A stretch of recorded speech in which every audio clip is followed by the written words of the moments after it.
Sega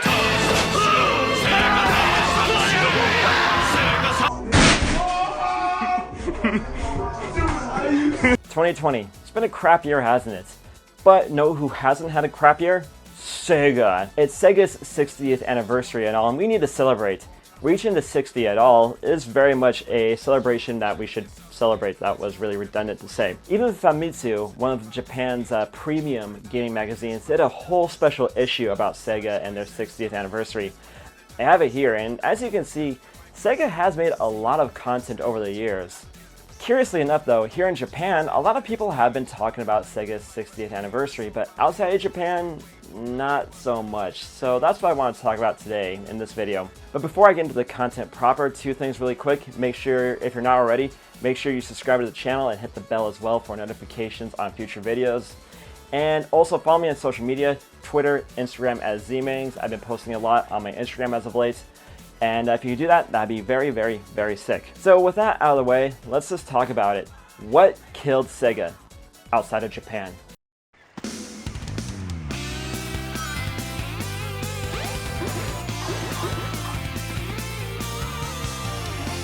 Sega, a company that I love and adore. I grew up playing Sega games on Sega consoles, and in general, I hold the company in high regard. These days, the company seems to be doing fine, but not quite reaching the highs that they did back in the 90s. This is a topic I've been thinking about for a while, and with it being Sega's 60th anniversary, I figured no time like the present to talk about this topic. What killed Sega? There's already a few videos on this topic on YouTube, but I think I have a new approach that these other videos didn't really talk about. Or maybe. As you can see, I didn't watch a lot of them. So, what was the thing that killed Sega? Some think it was the trifecta of failures of the Sega CD, the 32X, and the American release of the Sega Saturn. Those three things definitely hurt.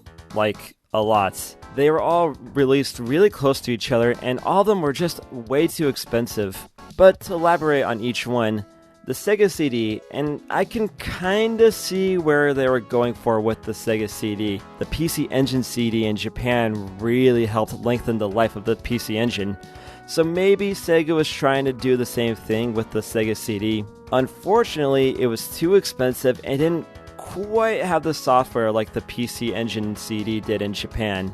With the 32X, games like Virtua Racing and Virtua Fighter did show what they had in mind with the Sega 32X, but again, it was too expensive and it didn't have enough software to show off. Perhaps most damningly, it was just released really too close to the Sega Saturn's launch. Speaking of the Sega Saturn, that had an amazingly bad launch in the US. You are approaching Saturn. You are only seconds away. Someone at Sega decided to launch the thing at a surprise launch that pissed off the retailers and developers, which is a really, really, really smart move there. Heavy sarcasm. A lot of the blame goes to Bernie Stolar, who got fired from Sony prior to, but really, the people at Sega who had to go along with that plan, they're also to blame too for not only hiring the guy, but also not telling him that, yeah, this is a bad idea, fam. The three failures of these three pieces of hardware went down in history as how not to do business and caused Sega to go into a huge financial hole that caused serious issues in the late 90s. Mario, Chaorio, Atsumata for you, huh? Was it Shenmue and the Dreamcast? Shenmue cost a lot of dosh to make, to the point where every Dreamcast owner would have needed to buy at least 2 copies for Sega to break even. And the Dreamcast, while decently popular, couldn't quite keep up with the PlayStation or 64 and had to worry about a new generation of consoles on the horizon. Perhaps the biggest failing of the Dreamcast was not having a DVD player at a time when DVDs were slowly becoming the new standard. Maybe if the Dreamcast launched in the States and in Europe in 1998, or maybe it launched with a DVD player a year later, maybe history would have been different. But again, the financial hole Sega was in the 90s really didn't help this Sega Dreamcast here. Was it going third party and the mixed reception to some of their games? Going third party after years as a hardware developer must have been very rough, like getting divorced by your spouse of 10 years or getting canned from your job. You're lost, you don't know what to do. Let's promote the hell out of the Sonic games on the GameCube, but ignore that nice Skies of Arcadia port. Let's give the PS2 an excellent Shinobi game in Virtua Fighter 4, but forget to market Nightshade and make a mediocre Astro Boy game. Let's not forget all the excellent Xbox games that totally got hosed because Xbox fans, they just don't have good taste. Not to mention the other games Sega released to meh reception or just were poorly marketed, if they even came stateside at all. Sega's poor handling as a third-party publisher definitely ran into the PS Wii 60 generation of gaming, with most of their non-Sonic games barely getting any love. Show of hands, how many people saw an advertisement for Infinite Space? One thing I did not mention in the video proper is certain games. So the reason why you're not seeing certain games being brought back, a good example of this is Jet Set Radio, is that at the time those games just didn't sell well either domestically or abroad. I know time has really validated those games such as Skies of Arcadia, Jet Set Radio, and I think now if they release them again on the new platforms digitally or even physically, I think they would do really well. We have seen that with the Panzer Dragoon remake that came out earlier this year, so maybe we can see more reboots in the future, but I wouldn't hold my breath. But if you're curious of why we haven't seen too many new games, that's why. In theory, at least. That makes sense in my head. All of the above contributed to Sega's status as a fallen hero in the gaming industry, but these were the results of the main issue that killed Sega.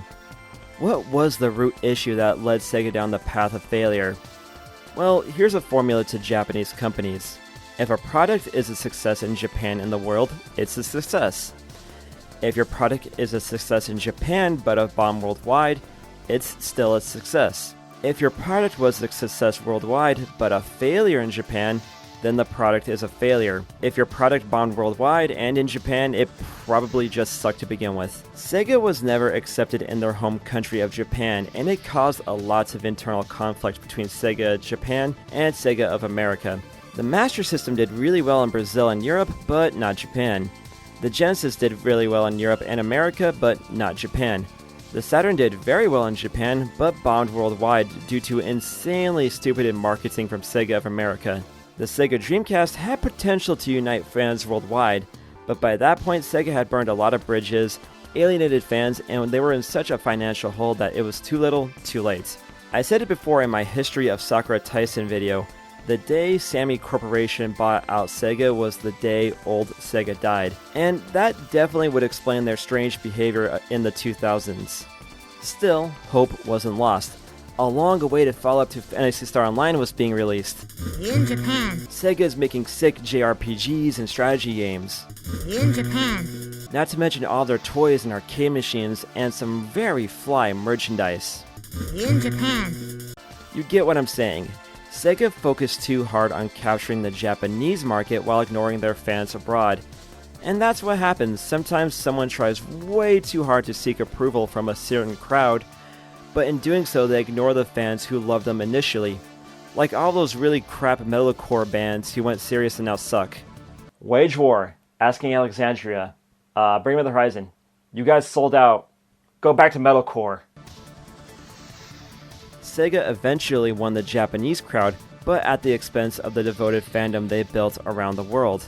Most people outside Japan think of Sega as a company way past their prime, making mediocre Sonic games and very little else, despite having some cool content. In Japan. But something happened. I think it was the failure of Sonic Boom, where Sega said that they felt like they betrayed customers' trust in recent years. While at the time, those words rang hollow, but in hindsight, they really followed up. More of Sega's properties came stateside with huge promotions such as Yakuza 0 and Persona 5. Games that were once stuck in Japan saw localized releases, their old catalog got star treatment for the modern platforms. Sega stopped farming out to AT games and made a high-quality Genesis repo that stands tall with Nintendo's efforts. And Sega is even seeing themselves and fans revive some of their classic franchises to strong results. While there is work to be done, I am glad that Sega is kicking itself back into shape. They will probably never be as big as they were back in the Genesis era. However, if they keep up with how they have been in recent years, I'm sure everything will be fine. So there you go, those are the reasons why Sega's reputation has really tanked outside of Japan. That said though, Sega has been doing pretty well at redeeming their name in recent years, similar to other companies such as Capcom, SNK, and especially Nintendo. So I am ready for this new age of Japanese games going forward, and I really hope that Sega just really brings in the future. Some points of advice, better marketing. Your Western marketing division isn't that good. Step 2, bring back Skies of Arcadia. I say this so many times, just fucking do it for me. Step 3, Sonic Adventure remake. We need a Sonic Adventure remake. Step 4, just give us a new Virtua Fighter already. It's quite clear you guys want to do a new Virtua Fighter. Just give us a new Virtua Fighter already. Or if you're not going to do that, just make sure you port the old collection to the new systems, roll back netcode, the works, and it will be 100% Gucci. Okay, Sega? Okay. So before I let you guys go, make sure you subscribe to the channel once again, and if you're not following me on social media, Twitter, Instagram @zmangs, and yeah, hope you guys have a fantastic day. Make sure you have a nice cold one for Sega after this video is done, and yeah, I'll see you next week. Take it easy, everybody.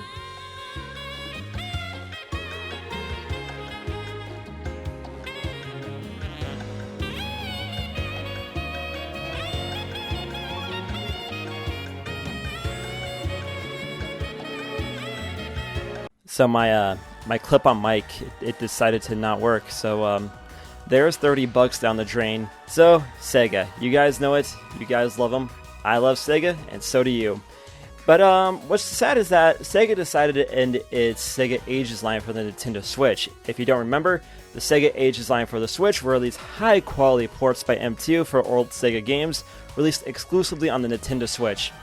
While Sega has decided to end that line of ports, Sega and M2 have said that they are interested in porting more games onto the modern system, so that got me thinking, what games do I want to see ported to the modern systems? And to clarify, I'm only talking about ports in this video, so think of the Sega Ages line, or some of the Genesis collections Sega has done before in the past.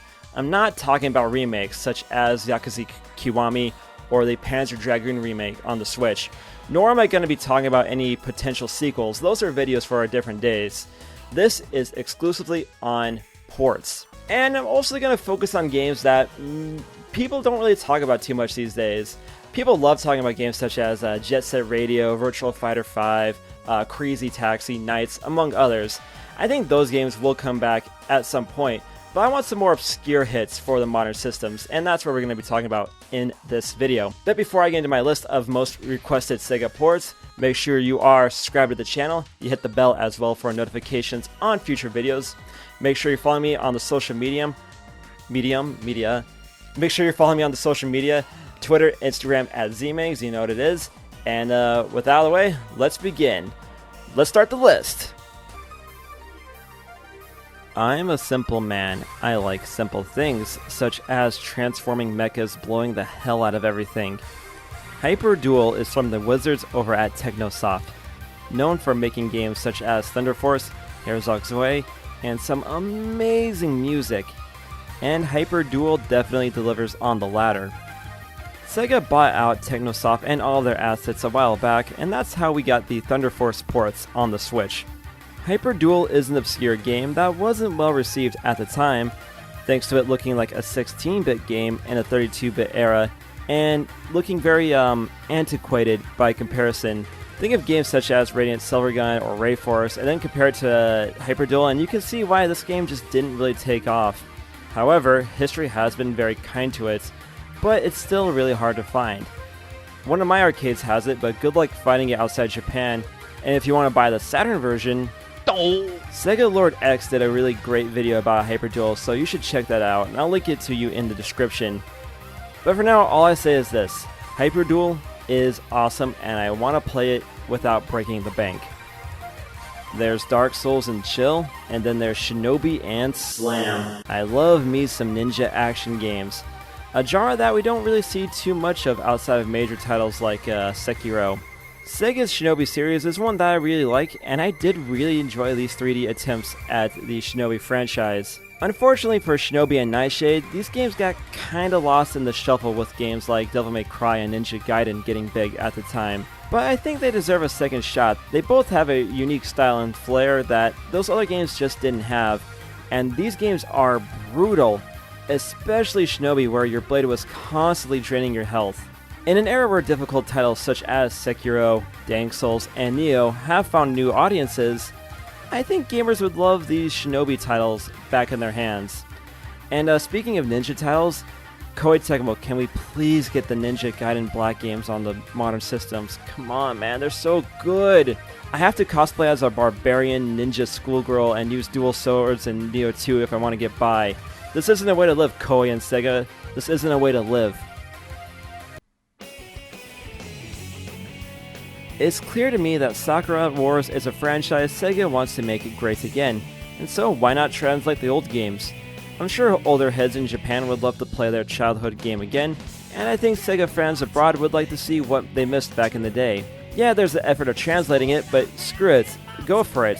I'd play it, and I know a lot of other people would play it too. You know what? Screw the haters. Sonic Heroes was fun. I'm not sure why Sonic Heroes has been stuck on the old systems for so long. It's a really fun game with a lot of levels and a really nice style that brings back the classic Genesis titles. It holds a lot of nostalgia for fans, as it was the first major Sonic game to be released on the Xbox and PS2, as well as the GameCube, and I wouldn't mind visiting this game again. I played the hell out of it as a kid, I'll play the hell out of it as an adult.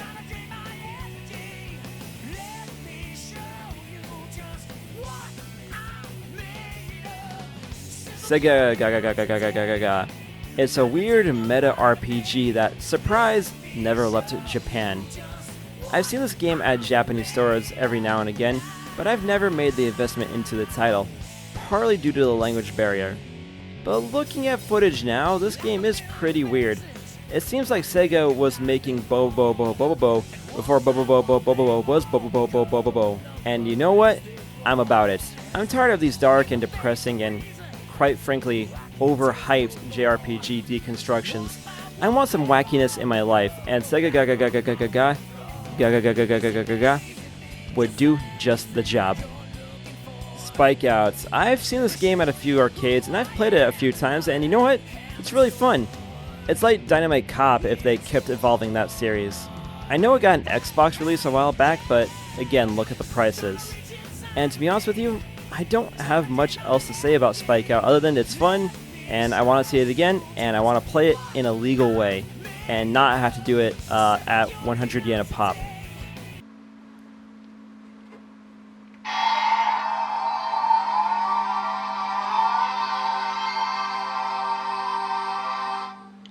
Best $8 I've ever spent. Broke. Asking for Persona 5 on Switch. Woke.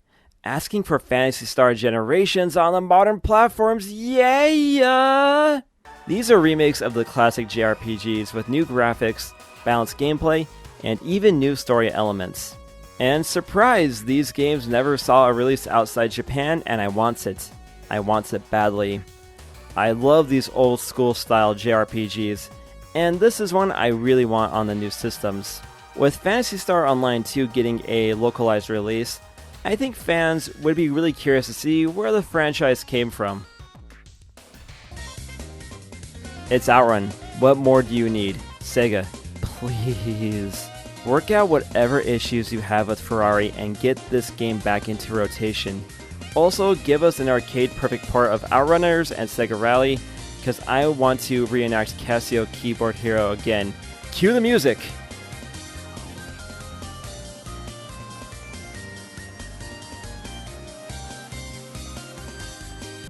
An epic for the ages and one that needs love. Shining Force 3 was a strategy turn-based RPG split into 3 parts for the Saturn.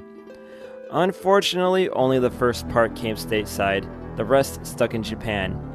A game for the ages, and what's ages spelt backwards? Sega. Fire Emblem has proved that strategy RPGs, granted ones with horny bait, are still popular, and it's not like Sega has totally abandoned this franchise in recent years.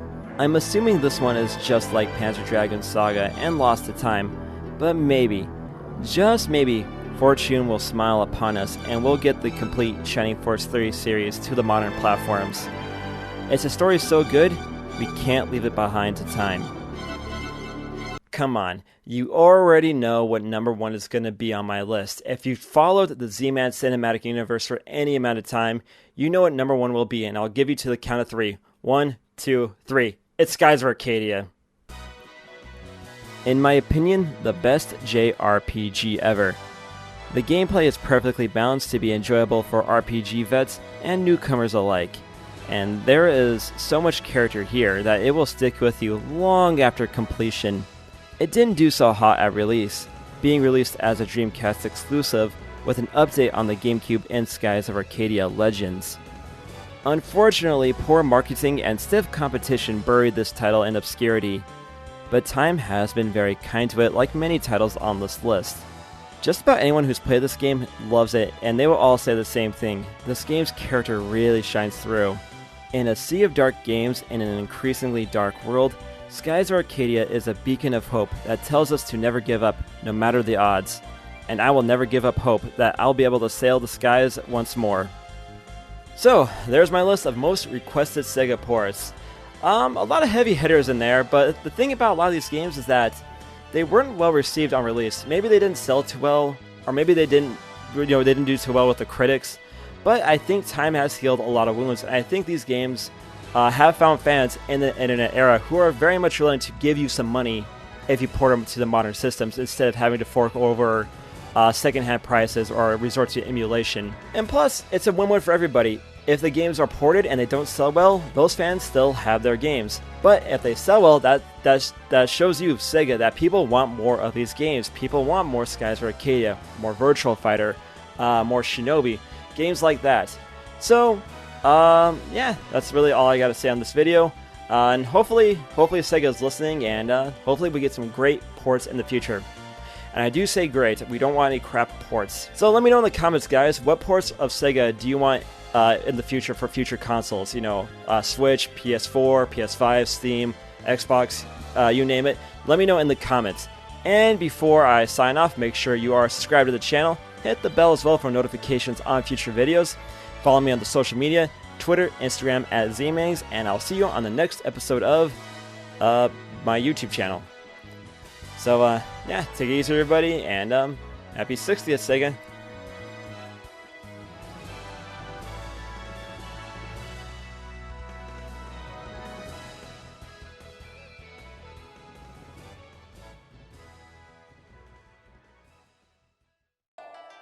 One of the most iconic parts of Japanese culture is the cherry blossoms, also known as Sakura. They bloom at the beginning of spring across the country and are considered to be one of the most beautiful sights in Japan. They signal the end of the cold winter months and the beginning of spring. People get their family and friends together to appreciate the fleeting beauty of Sakura. Chances are, if you are a consumer of Japanese media, you've seen Sakura in some form or another. Wouldn't it be cool if someone made a whole game based upon Sakura? Leave it to those crazy bastards at Sega to make a whole game about Sakura. Well, not necessarily about cherry trees, but the main character is named Sakura, as in Sakura Tyson, more commonly known as Sakura Wars. With the announcement of Shin Sakura Wars at Sega Festival 2019, it left a lot of people in the Western Hemisphere confused. Why would Sega bring back this franchise, a franchise that, up until this point, hasn't really seen much material come out of Japan? Why not bring back something that was more known worldwide, like, say, Jet Set Radio or Golden Axe, even though they tried Golden Axe and no one cared about it? Well, let me learn you some history today here on the Z-Man Show. Now, I'm not going to go into the details of the games themselves. I'm not going to give you a breakdown of the mechanics or review those games. But I want to give you a little overview, tell you how the series came to be, how it got so big, and what happened to it. So, sit back, relax, enjoy the show. This is a history of Sakura Tyson, also known as Sakura Wars. Enjoy.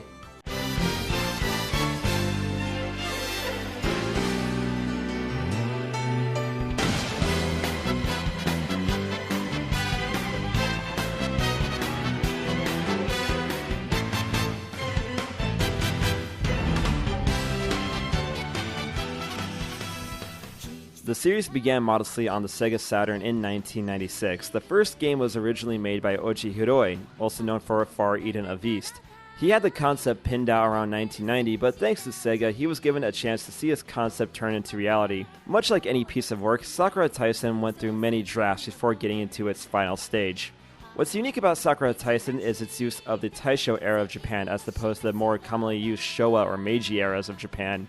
The reason why he went with the Taisho period is that there wasn't as much documentation about that era of Japan as it was derailed by the Great Earthquake of 1923 and eventual involvement in World War II.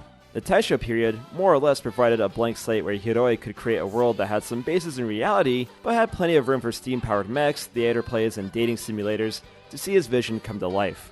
Sega really wanted something unique for the Saturn in Japan. The Saturn was a lost cause in the States and Europe thanks to some hilariously bad decisions from Bernie Stolar and other Sega execs at the time. Yeah, there's a great idea. Releasing a system early without telling anyone. That's not going to piss off retailers or developers.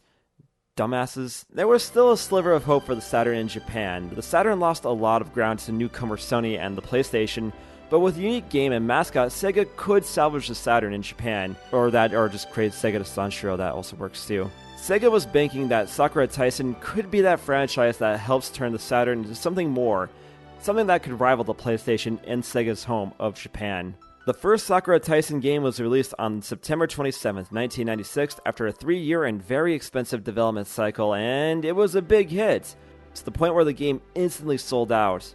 Sakura Taisen was a unique blend of turn-based strategy and dating simulator that was tied together with a pleasant anime aesthetic that helped it stand out in an era where 3D games were the zeitgeist of gaming. It came as close as you could get to playing an anime in the mid-90s, and the simplified gameplay made it accessible to a wide audience. The plot of the first game, and most games in the series, was fight demons. There's a bit more to it than that, there's a bit more lore to the story, but really the focus is about you, the player character, Ichiro Ogami, interacting with your flower troop. You can talk to any of the girls, date them, keep morale up, and decide who is going to be Mrs. Ogami.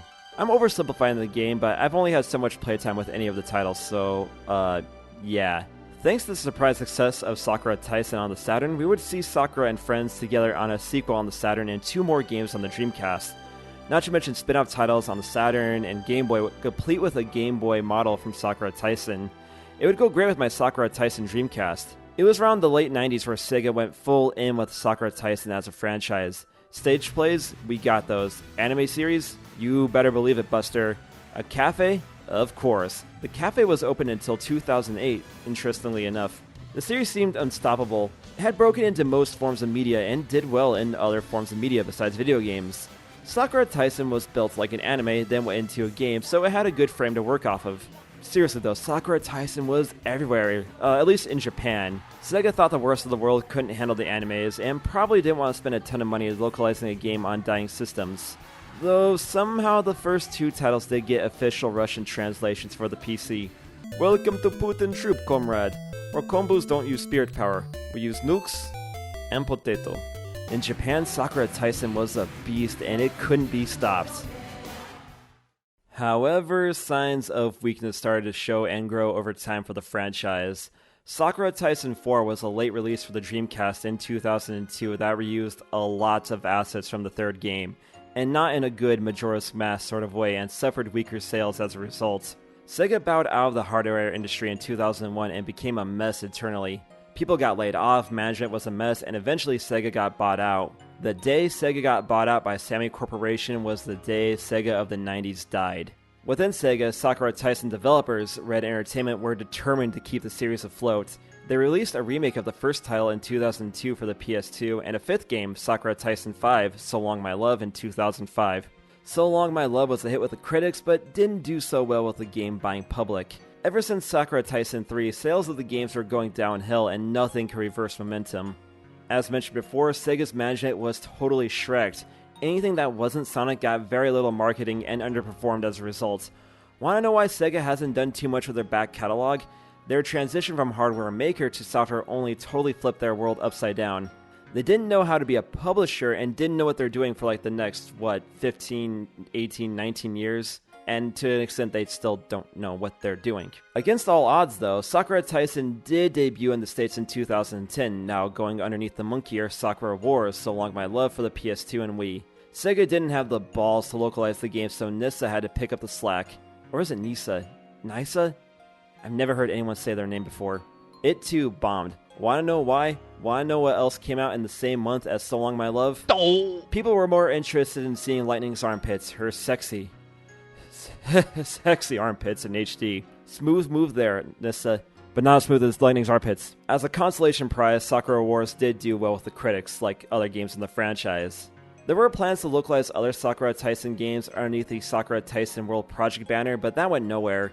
And there were plans to make some other games in the Sakura Taisen franchise, like some prequels and spin-offs, but all of them got axed before they could enter pre-production. And that was about it for Sakura Taisen. It really was like Sakura in Japan, beautiful when it happened, but faded away once its time was up. So Long My Love's poor commercial performance put the series on the back burner like so many of other Sega's franchises. Sega decided to refocus their efforts into more viable franchises like Sonic, Yakuza, and Valkyria Chronicles, as well as their arcade and mobile divisions. Red Entertainment is still around, but they're no longer working on Sakura Taisen. They're working on their own franchises such as Gungrave, Our World Has Ended, and Judgment 7. I do believe some of the developers who worked on Sakura Taisen helped with Valkyria Chronicles, so they're still in business in a way. However, the worst casualty of Sakura Taisen's death was Oji Hiroi. Don't worry, he's still alive, but his career didn't really do anything afterwards. Between Sakura Taisen and his other major franchise, Tengai Makyo, dying an even less dignified death, he did nothing for the rest of his career besides create franchises that went absolutely nowhere. Sakura Taisen had a spin-off game on the DS, and Sakura and Ogami appeared in Project Crosszone for the 3DS, along with some of other Sega, Namco, and Capcom's greats. But other than that, it felt like Sakura Taisen was doomed to obscurity like so many other dead franchises. That was until 2016 when Sega issued a survey asking fans what series they'd like to see brought back. Beating out other franchises like Jet Set Radio, Knights, and Shinobi was Sakura Taisen. Now, I'm not saying that Sega put a new Sakura Taisen into production after the survey, but I am saying it probably motivated Sega to get a new game into pre-production. Official word from Sega that a new Sakura Taisen was in development was announced at Sega Festival 2018, with a trailer being announced the following year at Sega Festival 2019. I was there. You should go watch that video. Quite the production posse too. Oji Hiroi is back producing the title, Kohei Tanaka is doing the music, and Bleach author Tite Kubo is doing the character designs. Sega is really going all out with Shin Sakura Wars, and we can only hope that Shin Sakura Wars will lead to a new bloom of this historic franchise.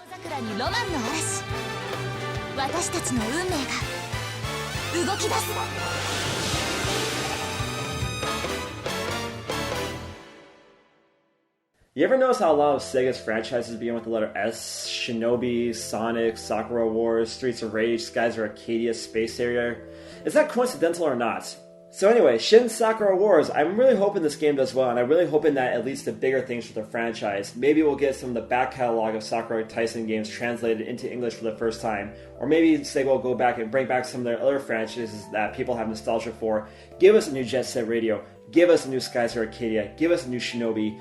Or maybe don't ruin Golden Axe again next time, Sega. But it's always fun going back to the history books and looking at these old franchises, seeing how they got big and what happened to them. So I hope you learned some history here today, and I hope you enjoyed the video. And if you enjoyed the video, make sure you subscribe to the channel, ding that bell as well, that would help me out a lot. Follow me on Twitch, Twitter, Patreon, Instagram at ZMangs, and I'll see you on the next episode of The Z-Man Show. I really wanted to do this episode outside, but it is way too windy outside. C'est la vie. Anyway, guys, take it easy. Happy spring, everybody. 起きて。押すのか。ちょっと待て。ポチッとな。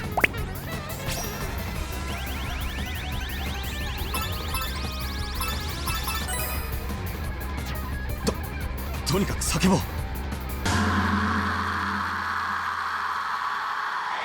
それだけ？2020, it's been a pretty crap year, hasn't it? But despite all the horrible, terrible things that have happened in 2020 so far, there have been a lot of good games to come out this year. The thing about all these games is that I honestly don't have much to say about them. Like, Final Fantasy VII Remake, it's great. Doom Eternal, it's great. Neo 2, it's great. Animal Crossing New Horizons, it's great. The Last of Us Part 2, pretentious shite. But the one game I actually did have a lot of things to say on is Sakura Wars, otherwise known as Shin Sakura Wars in Japan. I saw this game premiered live at Sega Festival 2019, and a lot of people were really excited about it, and Sega seemed really intent on promoting the Sakura Wars franchise again. So I played it, I bought it, I had a lot of fun with it, and yeah, here are my thoughts on Sakura Wars. But before I get into the video, make sure you subscribe to the channel, follow me on social media, Instagram and Twitter at ZMangs, and let's just jump right into the review of Shin Sakura Wars. Enjoy.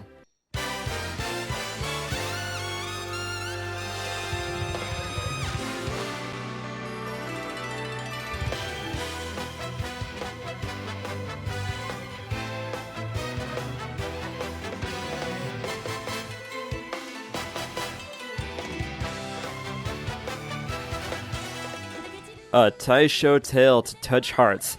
Sakura Wars 2020, otherwise known as Shin Sakura Wars. A lot of Sega fans have heard about Sakura Taisen, but had to appreciate the franchise from afar, thanks to hardly any of the franchise being localized. Sega went out of their way to bring it to Western shores, so a lot of fans can finally see what made this series so big in Japan back in the 90s. Shin Sakura Wars has a new cast of characters for old and new fans to get to know. Our alter ego in this game is Seijiro Kamiyama, a Navy commander. After his stint in the Navy, he gets a new assignment as leader of the new Imperial Combat Review. Here he meets childhood friend Sakura Amamiya, and her theater ran by Sakura Wars veteran Sumire Kanzaki. To put it mildly, the theater is in pretty bad shape. Like, really bad shape. Have you ever been to like a really bad open mic night where someone starts dry heaving? Yeah, well, it's that bad.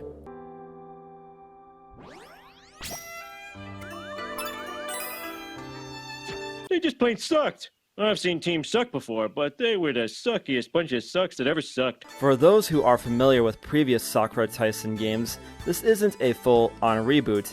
Instead, it is a soft reboot that has just enough threads for old fans to enjoy, but fresh enough for newcomers, aka anyone in English-speaking territories, to enjoy. And based off events in this game, it's not like more past characters returning in the future is totally off the table.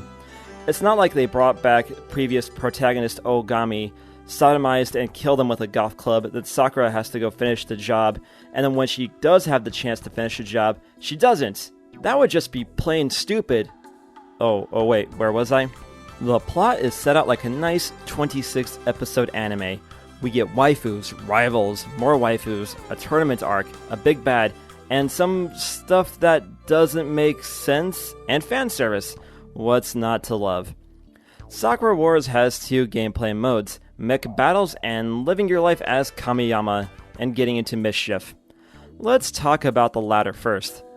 A good chunk of Sakura Wars is spent cruising around a Taisho-era Tokyo as Kamiyama, talking to the homies, sliding into them DMs, you know what I'm saying? What Sakura Taisen is known for is the Lips system, where what you say to everyone creates different dialogue trees and events in the game.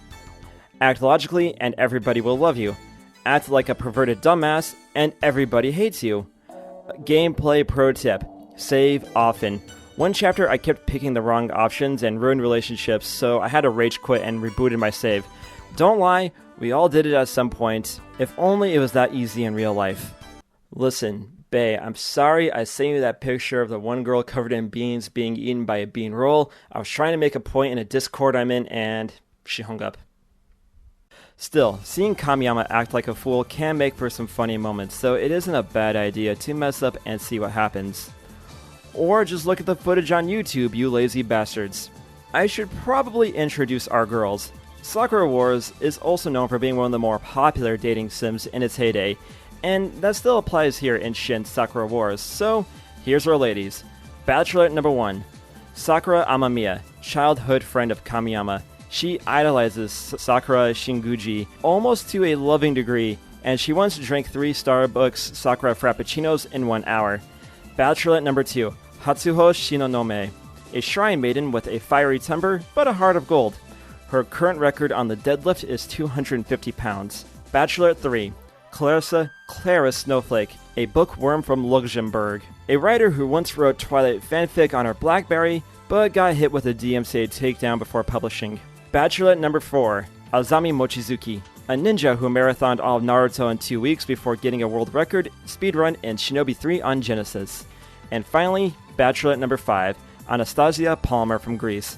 Renowned for her role in Ninja Mime starring Johnny Cage, she hopes to bring the new Imperial Combat Review up to speed. So, who will your lady love be? Bachelorette number 1, Bachelorette number 2, Bachelorette number 3, Bachelorette number 4, or Bachelorette number 5. Also, if you pick 4, you are officially on a government watch list.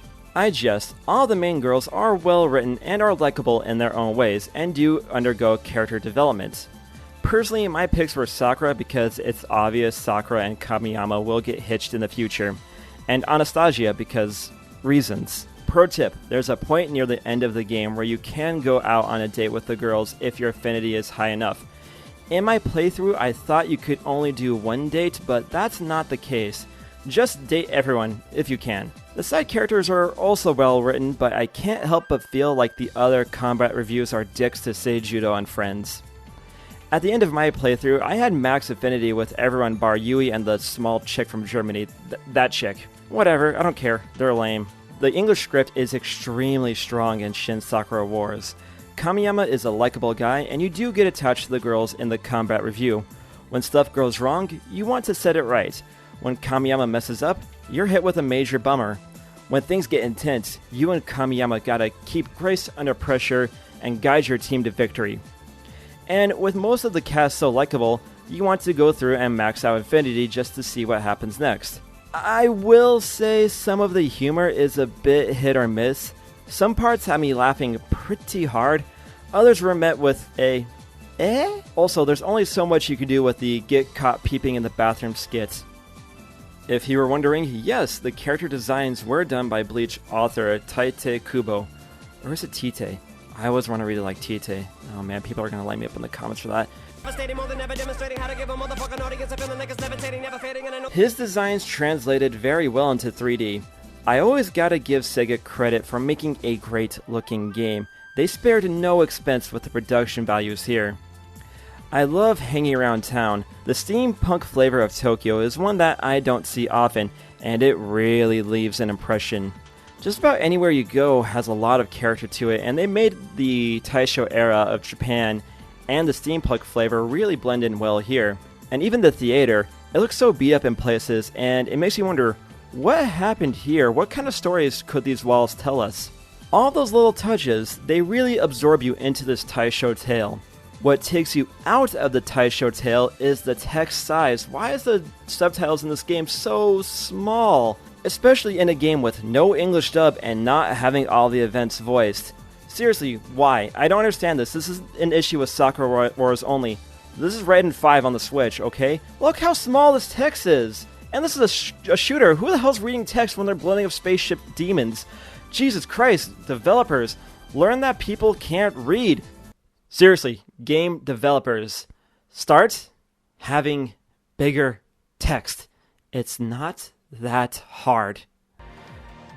Now, you've noticed by this point, I've mostly focused on the plot and character interactions, and there's a reason behind that. The combat in Sakura Wars is meh, to put it nicely. The previous Sakura Wars games were turn-based strategy games that had a strong emphasis on team combat. Shin Sakura Wars goes with real-time combat vaguely reminiscent of Koei Tecmo's Warriors games, and it's fine. Nothing too complicated, just beat up the demons. You can switch real-time between Kamiyama and whoever is with you at the time. Kamiyama himself is well suited to take out just about anything the game throws at him, and the other girls are pretty fun to use too.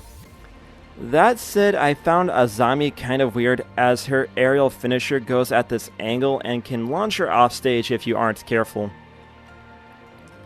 And that's really all I have to say about the combat. It's a pure button masher, and it's fine. It works, it gets the job done. It just isn't gonna scratch that itch that games like Ninja Gaiden Black or Shinobi will scratch. Will Azami star in the next Shinobi game? That would be pretty dope. But Sakura Wars commits two cardinal sins of gameplay. The first one is being repetitive. Not much strategy beyond just button mashing, and the second is being too easy. Now, I don't think difficulty is an end-all be-all for a game, but a bit of resistance would be appreciated. I don't think I lost any lives at all, and about the only boss that provided any kind of challenge was the penultimate boss. But even still, my mech didn't even lose half of its life. And either this game really is that easy, or I'm the god king of space in anime, because I finished each level with an S ranking. So I vote for the latter. Oh yeah, and if you want 100% completion, be prepared to clear each mission no less than 5 times. I didn't because that would get boring. And for what, bromides? What the hell's a bromide? So according to my phone, a bromide, it's either a chemical compound or it's a trite statement that is intended to soothe. What was wrong with just calling them trading cards? Despite the weak combat, Sakura Wars was a lot of fun. When there was tension in the plot, I felt it. When the stakes were raised, I felt more motivated to see it through. And when the plot did get too intense or there was a bit of a lull in the plot, Koi Koi was there and that was a lot of fun to play too. And now, I know how to play Koi Koi. There is a lot of potential with Shin Sakura Wars. The game ends with some loose ends that need tying, combat that can easily be built into something deeper, and Kamiyama getting molested, so the sequel does have a lot of things they can build off of. All I know is Sega did a bang-up job with Shin Sakura Wars, and I have no doubt that Kamiyama, Sakura, and the new Imperial Combat Review will build their legacy much like the Flower Review before them.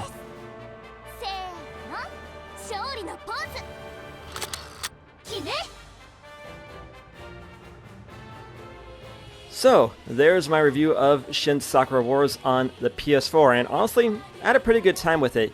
Yes, there are some issues, but none of the issues really brought the game down. And I do think they have a lot of things here that they can build off of in future installments of Sakura Wars in this new series of the game. So, with that said, I give this game my completionist rating of finish it. So before I let you go, make sure you subscribe to the channel, hit the bell as well for notifications, follow me on Twitter and Instagram at Zmings, and this is Z-Man of the Completionist here telling you to suck my dick!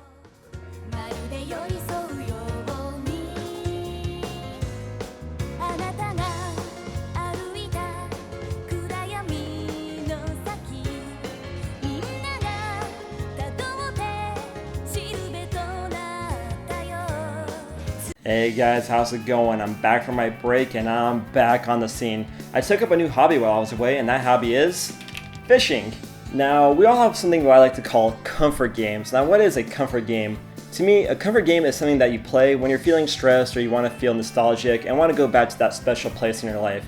And for me, that game is Sonic Adventure, a game I played a lot as a kid. Now, whenever I feel down or whenever I feel, a bit, stressed out, I like to play the game. But it's been a while since I played it. The last time I played it was back in 2016 when I initially reviewed it for my Sonic Recap series. If you want to see some cringe, go check out that video. But it's been a while, I'm a bit better at these videos, so let's take a relook at Sonic Adventure, a game that I hold very near and dear to my heart. So check out this review while I go check out some fish.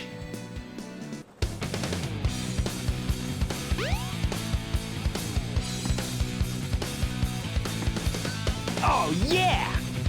This is happening! That's right, Sonic, it is happening. Welcome back to 1999. Get your copy of Limp Bizkit's Significant Other on CD and complimentary hair bleaching at the door. Sonic took a bit longer to make the jump to 3D compared to his peers like Mario or Final Fantasy. But how are the results? And more importantly, does it hold up? One thing that does hold up is the visuals. I gotta say, I love the direction Sonic Team took with Adventure. Sonic Adventure is truly a cinematic game with high production values, high replay value, and some amazingly bad dialogue. Oh no! Our weapons are useless! Retreat! All personnel, fall back! This is the PS3 version we're looking at here, and we'll get to that later. But for now, let's talk about the gameplay. There are 6 characters, so let's take a look at each of them one by one. Sonic is the star of the show here. It is Sonic Adventure after all. Sonic has the biggest campaign and the longest levels, and is the most involved with the story. Sonic is just as speedy as ever, and the stages do a good job of showcasing it with some big loops, corkscrews, getting chased by a big-ass whale, all kinds of cool stuff. The speed sections are nicely spliced in with some good old-fashioned platforming and slower sections to explore the world and take in the beautiful environments. There's a lot of cool sequences here, like running down a building, riding bumper cars in outer space, escaping from a boulder. It lends to this feeling of Sonic's adventure mode being truly an adventure, as well as being really fun to play. There are some issues, like during the chase scene in Emerald Coast, the camera changes without warning. Unless you know when the camera changes, you're going down. And during the auto-run sequences, sometimes it will wig out unless Sonic hits them just right. Otherwise, he's going off course. Still, I think Sonic Team took the control and level design from the 2D games and translated them very well for Sonic's first true 3D outing. Sonic's best pal Tails is here, and he's doing his thing, flying around and being cute. Tails' levels are merely chunks of Sonic's levels where he has to beat Sonic to the finish line. Tails can fly around and take different routes to the goal, which is pretty cool. I wish he didn't have to be stuck in a race against Sonic in every level. It'd be super fun to fly around and explore these levels. Even playing this gameplay now, I've been finding some new routes that I haven't seen before. I believe I said I didn't like Tails' levels as much as Sonic's in my first Sonic Adventure review, but after playing as Tails again, I find myself really enjoying his levels. His last level of Speed Highway in particular is a blast thanks to how many options Tails has to get to the end of the stage. I wish there was an option just to play the level and not have to worry about beating Sonic or Eggman. Don't those two schmucks have anything better to do? Knuckles is back in Super Emerald Hunter 4 Arcade Edition, and Knuckles. Probably one of the more controversial parts of this game, Knuckles' levels don't have an end goal. Instead, Knuckles has to explore the level in search of the Master Emerald shards. Now, normally I'm not a huge fan of collectathons, wasn't a fan of the Banjo games, Donkey Kong 64, Ukulele, and the same goes for Knuckles. But I will say, I don't mind the hunting levels in Adventure 1. Levels are small enough to not get lost in, but are dense enough to keep players interested in exploring. They play to Knuckles' abilities of digging, gliding, and climbing very well, giving the impression that Sonic Team actually gave a crap about level design. It helps that the Emerald Radar has a nice wide range of effect and can easily detect the emeralds. Punching stuff is fun, and flying around is also fun too. Not a fan of Knuckles' stoic characterization though. Seems out of place after him being a laughing asshole in Sonic 3 and Knuckles. Hunting is kinda out of place here, but for what it's worth, I had fun hinting for the Master Emeralds. It could have been done a lot worse, and we'll talk about that later. Amy Rose definitely got the short end of the stick here in Adventure 1. She has the shortest campaign of only 3 levels, whack-a-mole, then a boss. Amy befriends a bird who fell from the sky and is constantly being chased around by the Robot Zero, who is into the furry scene. Imagine Resident Evil 3 Nemesis, but easier and with a giant hammer. Amy moves slow, befitting her character, but can bash things in with a hammer, which is a lot of fun. You really can't rest in Amy's levels too much, as Zero is constantly on her tail. She can knock Zero down to get a few seconds of space, but you gotta keep moving to stay alive. To give Amy some credit, her levels are nice and long, and goes into areas even Sonic doesn't go into. That said, her campaign is also the most cutscene heavy, giving the impression of padding. I don't mind playing Amy's levels these days, but if she moved just a smidge faster, I think I would like her a lot more. Next is Big, and fishing, which is kinda buggy and not well implemented. Even the most hardcore of Adventure 1 fans have a hard time defending Big's levels. There are two big problems why. For one, the fishing mechanics are super buggy. Moving the rod is very unresponsive, and sometimes the lure doesn't set when catching a fish. Not helping is how randomly close the fish needs to be to Big in order for him to grab it. Hey, Big. It was right there! And it might be me, but I found fishing to be even less responsive on the PS3 version compared to the Dreamcast or GameCube release. Second, Big's levels are nothing but padding, plain and simple. Take Big out of the plot and nothing of value would have been lost. Fishing would have been fine as a minigame like it was in Ocarina of Time. While I like fishing more in Adventure 1 than I did in Ocarina of Time, I didn't need to play 4 freaking levels of fishing before I shoved a boot up a Ganondorf's ass, did I? In short, Big is pretty bogus and only there because Sonic Team was short of hitting the page count. Last up is E102 Gamma, a Robotnik robot who turned good.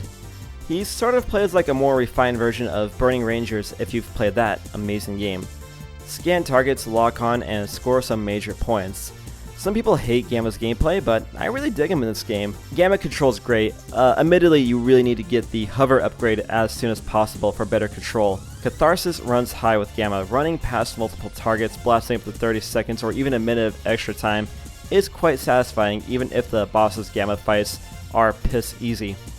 Gamma himself is pretty uninvolved with the plot, doing his own thing. No spoilers here, but definitely grab some tissues. Grab your blaster and blow up some bots before you go blow your nose.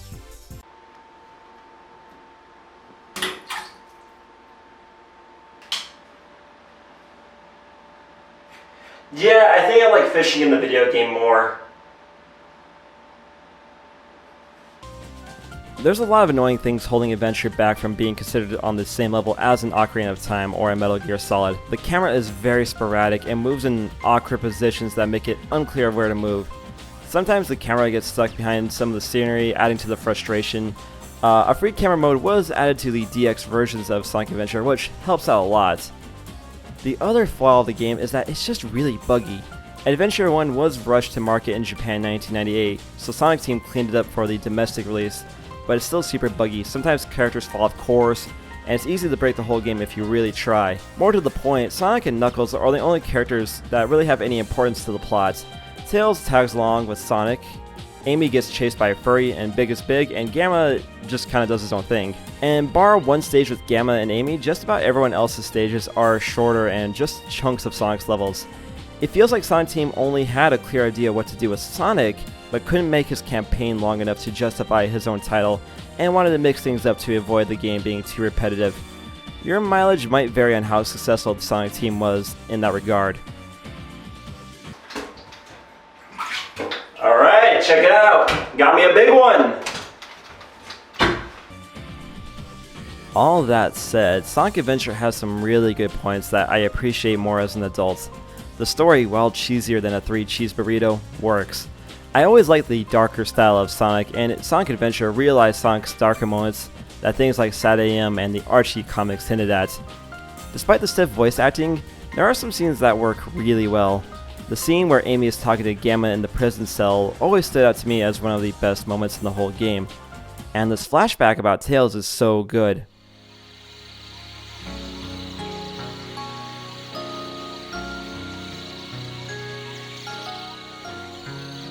Remember kids, silence is golden.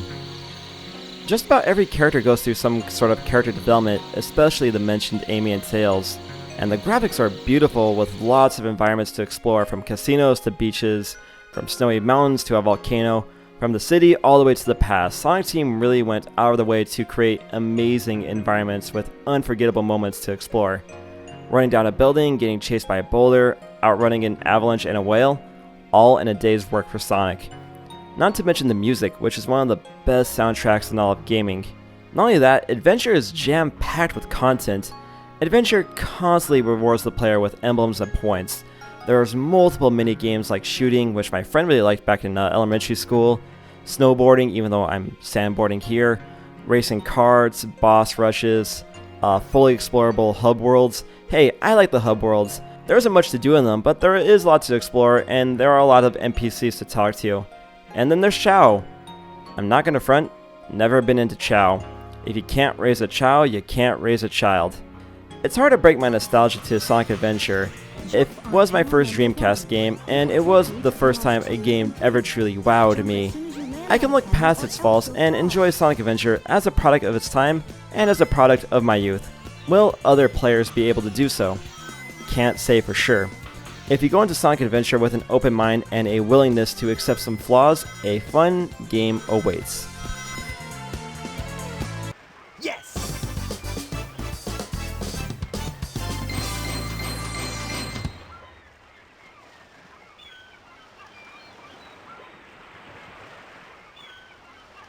Yeah, not bad.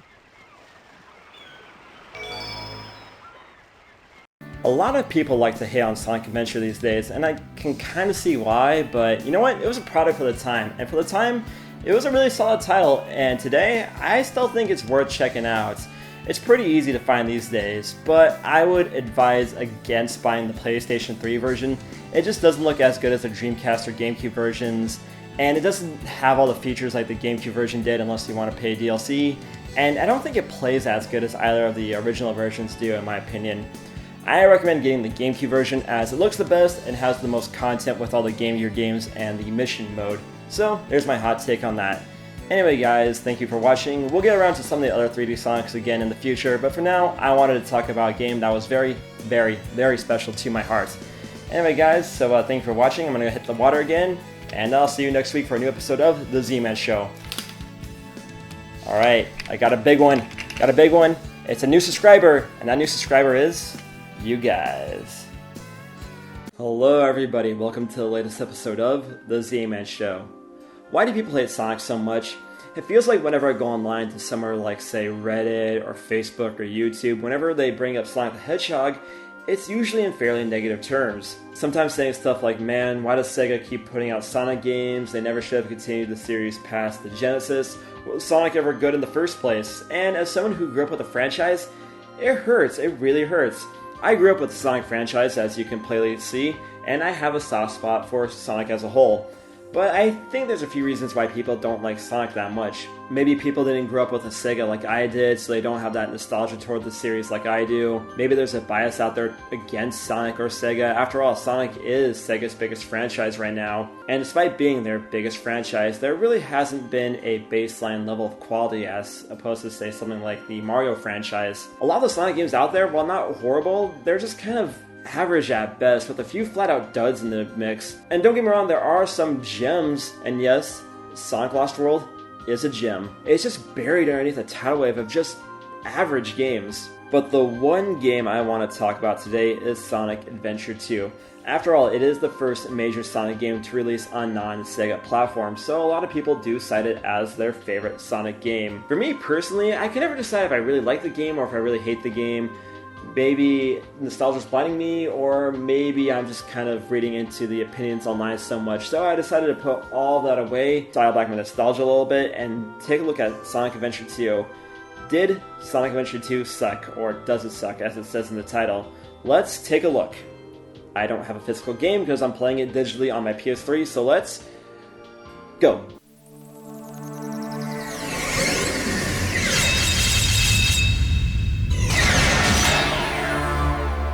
What an anticlimactic intro screen. Sonic Adventure 2 was originally released on the Dreamcast in June 2001, effectively making it the swan song of the Dreamcast, at least in North America. And what a game to end a legendary system on. Sonic Adventure 2 was a pretty bold step for the franchise following the success of Sonic Adventure 1. The plot is darker and deeper, and it really pushes the E ranking to its limits. The fat from Adventure 1 was toned down into a very action-packed sequel. There are two paths to take, saving the world or destroying it. And for the first time in the mainline Sonic series, Eggman, the main bad guy, the arch nemesis of Sonic, is playable. The stakes were high, and the results are a bit of a mixed bag. To me, at least. When I think of Sonic Adventure 2 these days, I think it's a game of extremes. But what do I mean by that? The extreme attitude? The extreme edge? Well, yes to both, obviously, but what I mean is that there are points in the game that are absolutely amazing, but there are parts of the game that make me want to break the controller in two and make me want to go back in time to genital slap Iizuka right in the jaw. In a previous video, I mentioned that Sonic Adventure 2 reaches some amazing highs, so let's talk about that first. Two of my favorite parts of the game are the opening levels. The hero side starts out in what might be the greatest opening level ever. Sonic busts out of a helicopter, takes off one of the wings, and somehow, someway, falls into the streets of San Francisco after presumably killing a bunch of military soldiers trying to do their job. He gives the camera a smirk, and we start City Escape, an awesome level that sets the stage for the game with a song that slaps harder than my grandma.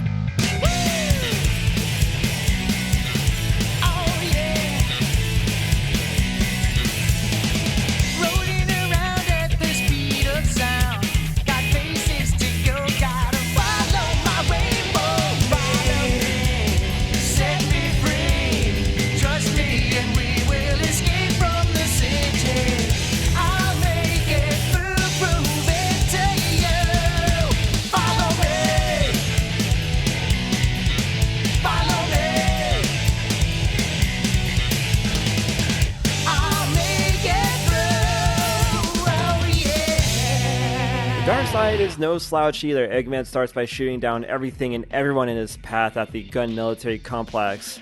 blasting all that stand against him. For the first time of playing Eggman in the Sonic games, in the mainline story games, this is what I wanted, slaughtering everything in my way. In general, I'm not a big fan of playing as evil or dark characters, I'm always a face. But sometimes you just want to kick back and let everyone know who's running things around here. The head egg in charge, if you will.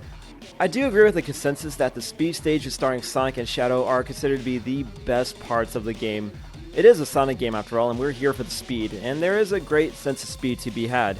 Sonic and Shadow's levels have some really cool set pieces, like sliding down the city and city escape, riding a missile, grinding down the Golden Gate Bridge. It all adds to the cinematic flair that Sonic Adventure 2 has and following games try to copy.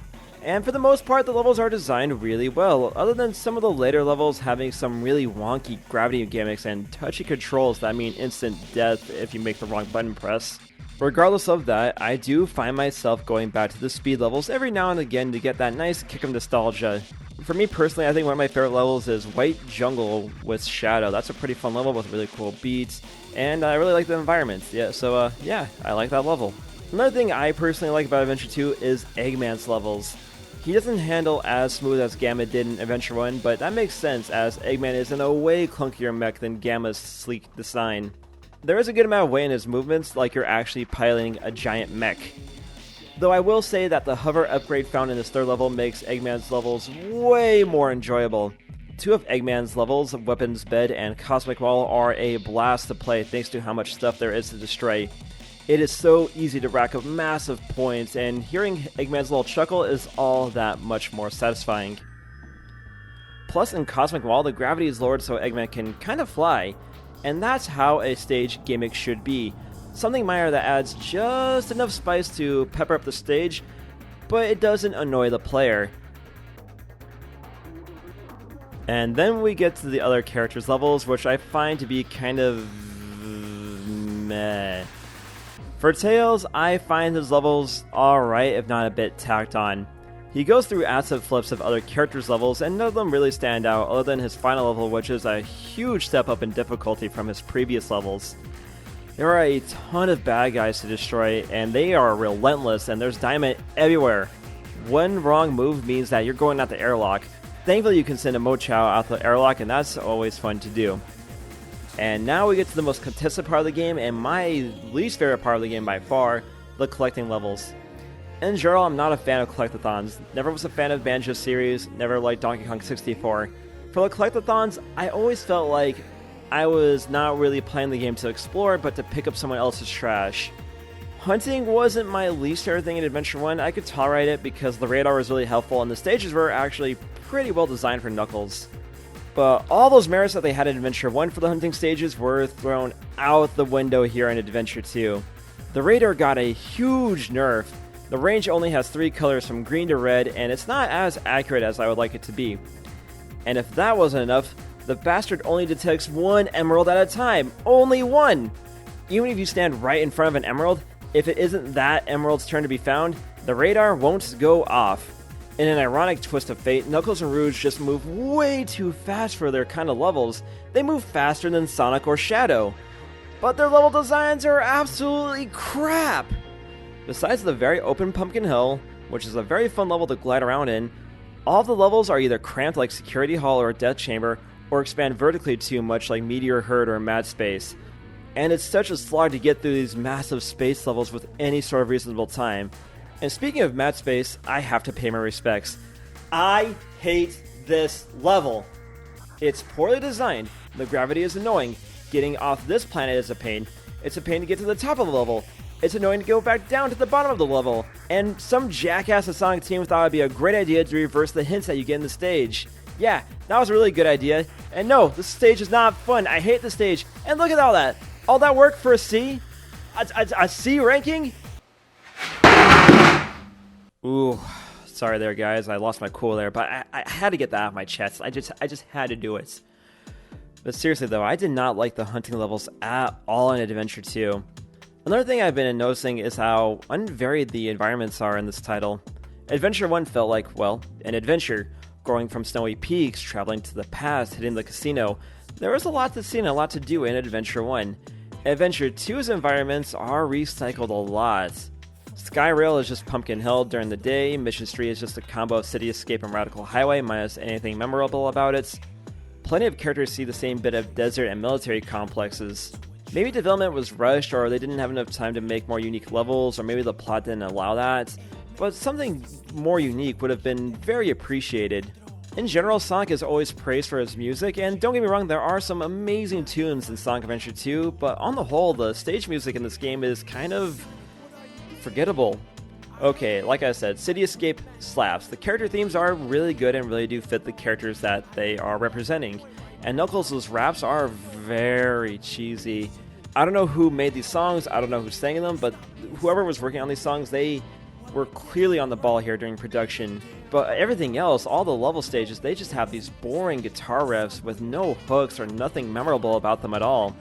Another thing that occurred to me when I was playing this game again, the audio mixing sucks.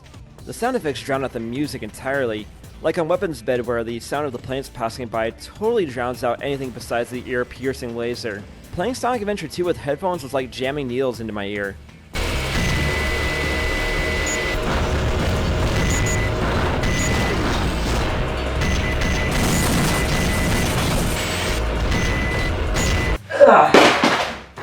I've gotta stop throwing things in my apartment. I do commend Sonic Team for at least attempting to make a more serious plot with Sonic, and it's not like the series hasn't tried this before. The attempt in Sonic Adventure 2, while admirable, is pretty cringe on the whole. The whole plot starts because everyone gets Sonic and Shadow confused for each other despite having different quills, shoes, running styles, and, I don't know, their colors. And no matter how hard you try, it's hard to have furry cartoon characters say lines like this like it's going to be the Citizen Kane of video games. By mankind. Not many people know that the Ark contained a top-secret research facility where weapons of mass destruction were being created. Even with the stilted voice acting and overlapping lines, there are some scenes where the cast really pulls it together. Scientist like him. What? Did he really mean to destroy us? I don't know, but what I do know is we all did it together! Until Tails ruins the mood with some really bad lines. Just to round this all out, Sonic Adventure 2 is a game I hold very near and dear to my heart, but going back to these days, I can see why people don't like it. Now don't get me wrong, this game is far from an abysmal piece of junk like internet wise guys will have you to believe on their YouTube channels, but at the same time, it fails to achieve the heights of previous games like the Genesis titles Adventure 1, or games that have succeeded it like say Sonic Colors or Generations. It's frustrating but rewarding, ambitious but unrefined, poorly designed yet surprisingly fun, cheesy but memorable, but for all the right reasons. The lows of Sonic Adventure 2 stop it from being one of the gaming greats, but the highs keep it as one of Sonic's best experiences.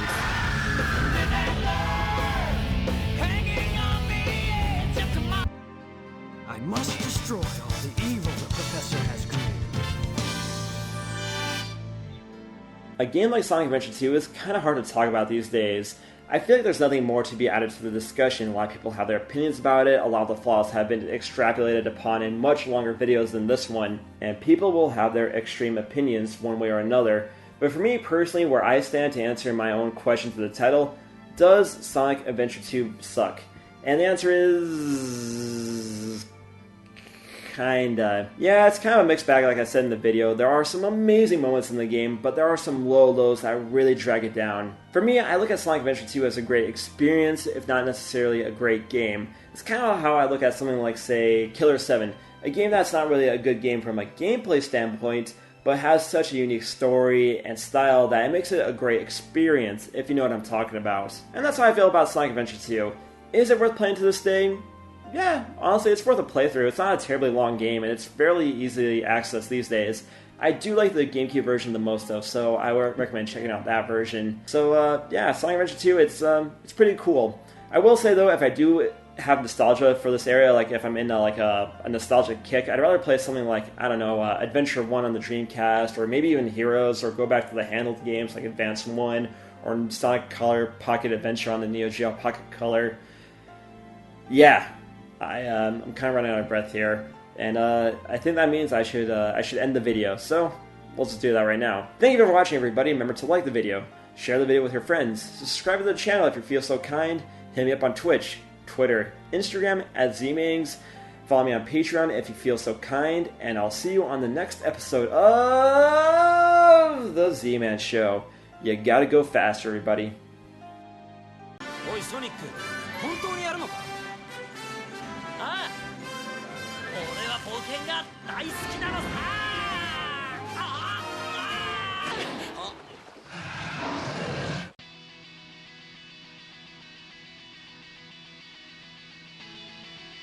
If you ask me what my favorite franchise is of all time, I will answer without hesitation, Sonic the Hedgehog. I grew up playing the games on the Genesis and Dreamcast, and in general, the series has always been a big part of my life. Sonic is one of the biggest multimedia franchises in the world, and it has tons of media to enjoy, from games to comics to shows, and even a movie. As a result, a lot of information has fallen to history. Thankfully, a user on Reddit known as Merson took it upon themselves to make the ultimate Sonic Iceberg. This iceberg goes over everything Sonic, from the games to the side material, and details everything from the memes to lost media to fan theories to obscure trivia, and everything in between. There are over 300 entries on this iceberg, so I'll try to be brief as possible. Before I jump into the iceberg, it would be awesome if you go fast and subscribe to the channel, and hit the bell as well for notifications on future videos. With all that all the way, let's start the Sonic Iceberg. It's way past cool.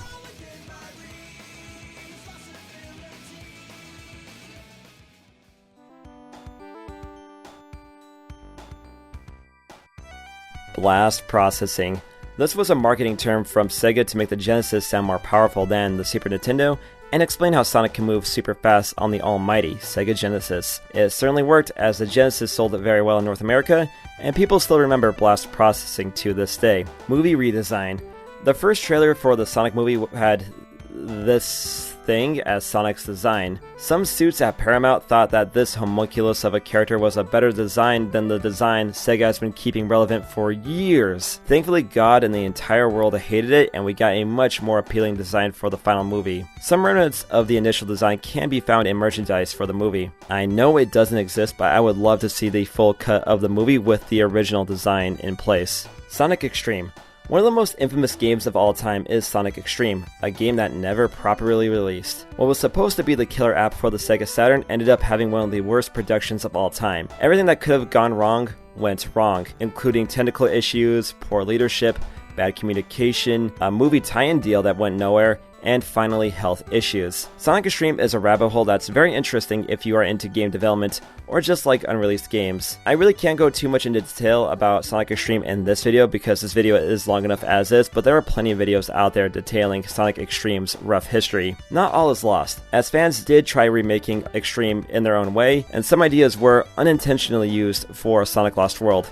And hot take, that's one of the best Sonic games. Hidden Palace. Sonic 2 is infamous for how much content was cut before the final product. One of the most infamous bits of material that got left on the cutting room floor was Hidden Palace Zone. While it wasn't in Sonic 2 proper, the mobile port does include a playable map of Hidden Palace Zone as a bonus. It was also a playable stage in Sonic 3 and Knuckles, but has a totally different layout. Tails Doll, an original character from Sonic R. Tails Doll is a robot version of the twin-tailed fox Tails. Thanks to his creepy appearance, he's become one of Sonic's more popular characters, and has been in several creepypastas. Sonic.exe. Another creepypasta, this one turned into a fan game and animation. There's some cool imagery in it, and I like how fans took this silly idea of a haunted game and made a little world out of it. For me personally, I never got into creepypastas, they just were never anything for me. But between Sonic.exe and the Tails Doll, Sonic was always a part of the creepypasta scene. Michael Jackson. Shimon! Michael Jackson was a gamer and he picked Sega. He was a fan of the company and worked with Sega on several occasions.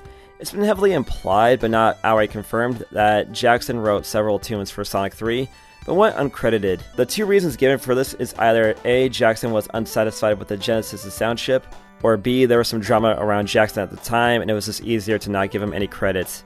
Brad Buxer, one of Jackson's collaborators, did admit to working on the game but was unsure of what tracks made it into the final product. Whenever Sonic 3 is brought up for a re-release, it is always said that the music is an issue holding the game back. That said, as of 2021, there seems to be something that was worked out, as the game is getting a port to modern systems. Dreams Come True. A Japanese pop group from the late 80s, they are credited for composing the music for Sonic 1 and 2 on the Genesis. More specifically, Masato Nakamura, who composed the music. Supposedly, Sega has to pay out the nose for his music, and I can't find the original soundtracks to Sonic 1 or 2 on Spotify. Ugandan Knuckles. Do you know the way? This bastard was everywhere in 2018. Basically, someone took a parody animation of Knuckles and made a 3D model of it for VR chat, paired it with someone saying, do you know the way in an accent, and became an internet meme. Carnival Night Barrel. In Sonic 3, there's a barrel in Carnival Night Zone that you have to move by moving up and down on the D-pad. A lot of people got stuck here. There was even a rumor that a gaming help hotline had an automated message just for the barrel. Since then, Yuji Naka has apologized for the barrel. Sonic Bible. Each series has a Bible that contains information about the series. Sonic had one, and it was the earliest backstory for the character. And it was very different. Sonic was a brown hedgehog called Sonny, and he grew into the blue hedgehog we all know and love. It was a weird script and was used as the basis for the Sonic promo comic by Sega of America, some British promo material, and the novel Stay Sonic. Big's Big Fishing Adventure. Made by Sega of Virgin Islands for April Fools, you play as Big in a visual novel, and it's a game that parodies and makes fun of the Sonic series. Again, this is a joke made by Sega, but it does have a lot of continuity nods to the main franchise. Beta Windy Valley. Windy Valley in Sonic Adventure 1 had a totally different look and geometry in the beta builds of Adventure. That said, some promotional screenshots for the DX remake for the GameCube did have Beta Windy Valley remade, and it appears in the intro and in Amy's flashback where she's captured by Metal Sonic. The Sonic Cycle. A new Sonic game is announced, fans get hyped, game comes out, disappoints, new game is announced, and the cycle repeats. Every time a new Sonic title is announced, this discourse will always appear. Cope. A mysterious sign in Spring Yard Zone. Cope. What's Sonic coping with? It probably means nothing, but it's just funny that this is here. I guess it was a warning of the copium meme. Soap Shoes. In Sonic Adventure 2, the ability to grind was added to Sonic and Shadow's moveset. As a form of promotion, Sonic wore soap shoes in the game, and there were ads for the shoes in the game too. It must have been a really late deal, as the demo for Adventure 2 had Sonic wear his classic kicks. Leave a comment if you wore soap shoes. I'm out of here. In Sonic CD, if Sonic idles for 3 minutes, he says I'm out of here in perfect English, and the player gets a game over for ignoring Sonic. Knights cameos. Knights is one of Sonic Team's more beloved games. Knights has appeared in Sonic here and there, such as having a pinball table in Adventure 1 and in Pinball Party, appearing in Radical Highway in Adventure 2 and Generations, and having a Chow. Dragon Ball Z parallels. Dragon Ball Z is without a doubt one of the most influential series ever, and Sonic pays tribute to the series. Sonic is compared to the laid-back Goku, the stern rival Knuckles is Piccolo, the asshole rival is Shadow, and he's compared to Vegeta. Silver was literally called Trunks in Internal Data, the 7 Chaos Emeralds pay tribute to the 7 Dragon Balls, and of course, the Super Modes are tributes to Super Saiyans. Hilariously enough, Goku and Vegeta would pay tribute to Sonic with their blue Super Saiyan forms. Pingus, a meme from the Adventures of Sonic the Hedgehog where Robotnik says Snoop Ping as usual, and it sounds like he's saying, well, penis, or pinguez as it would be written in text. Also memed was, happiness is always so much more enjoyable when it's based on the misery of millions. I would have played you the clips, but I got claimed when I tried using Adventures of Sonic the Hedgehog clips, so yeah, you can look at it on your own. Man, YouTube poops. Take me home, country roads. Radmobile. Prior to the debut of Sonic 1, Sonic made a cameo in the arcade game Radmobile as a toy hanging from the rear view mirror. Magic Gloves. A unique upgrade found for Sonic on City Escape, Magic Gloves can take most enemies out in one hit by changing them into a ball which Sonic can throw. It is underutilized in the game as you can't get it on your first playthrough of City Escape, and there aren't any puzzles or level designs that require the gloves to complete. Nazo. In the pilot for Sonic X, there was an alternate version of Super Sonic who briefly appeared. According to the series producer, Takashi Iizuka, Nazo was an early design for Super Sonic, and the name came from an image found on Sonic Team's website. Nazo means mysterious in Japanese, and has become a character in fan works. No way? No way. If you lock certain games onto Sonic and Knuckles, you'll have this image of all the Sonic characters posing with a no way text scrolling. But if you have Sonic 1 put into Sonic and Knuckles, if you put in a code, then you can play the game Blue Sphere. Stupid Sonic. Sometimes Sonic looks a little bit off. One notable example here is seen on the Sonic 3D Blast menu. There was once a whole Tumblr blog devoted to stupid Sonic faces. Sonic swearing. In Japan, they are way more lenient on casual English curse words than in America. Sonic will occasionally drop a dirty word, as seen here in Sonic X. Shit! Yakuza! Ashura Glitch. Ashura is a fan name to a glitch in Sonic 2, where if you mess around with the debug mode, it turns Sonic green. While a glitch, fans did take to the green Sonic design and gave it the name Ashura and gave it some backstory, and he appears in fan works. Sonic's band. An early concept for Sonic had Sonic jamming in a rock band. It was supposed to be in the sound test for Sonic 1, but it was scrapped. The only character to survive from this state is Vector in the games, but the other characters do appear in the comics. You're named the Hedgehog. People enjoy making Sonic OCs to the point of mimetic levels. It's guaranteed that if you search your name plus Hedgehog, you will find your persona. Here's Zack the Hedgehog. ROM hacks and fan games. There is a huge modding and fan game community for Sonic, a lot of them being pretty good. There's so many fan games out there that I can't even begin to cover it in this video. Sega seems okay with them as long as none of the games are sold for profit. Christian Whitehead actually got his start doing fan games before doing stuff officially for Sega. Fans resurrected Shadow the Hedgehog. Shadow dies at the end of Sonic Adventure 2, spoiler alert. Supposedly Shadow was going to stay dead, but fan demand had him come back. During the development of Heroes, Sonic Team was having internal debates about Shadow staying dead or not. Ultimately, Shadow was brought back and has become a mainstay in the Sonic series. Splats. A bunny-based badnik. Splats was supposed to be in the first Sonic game, and it was even in some merch, but got cut. Splats made its official debut in Sonic Mania, but could have been accessed in the mobile port of Sonic 1 with debug mode. It should also be noted that Sonic was going to be a bunny in some of the earlier designs of the character, but it was scrapped because it didn't quite mesh well with the faster pace that Sega wanted for Sonic the Hedgehog. Amy was named to Sally for Sonic CD. In the Japanese version of Sonic CD, Amy was called Rosie the Rascal. In Europe, she was called Amy, and in America, she was called Sally to tie into the comics and cartoons. However, this was quickly dropped and has been called Amy ever since. Hydro City's pronunciation. It's been a debate among fans to how to pronounce the name Hydro City. I used to say Hydrocity, but it is in fact Hydro City Zone.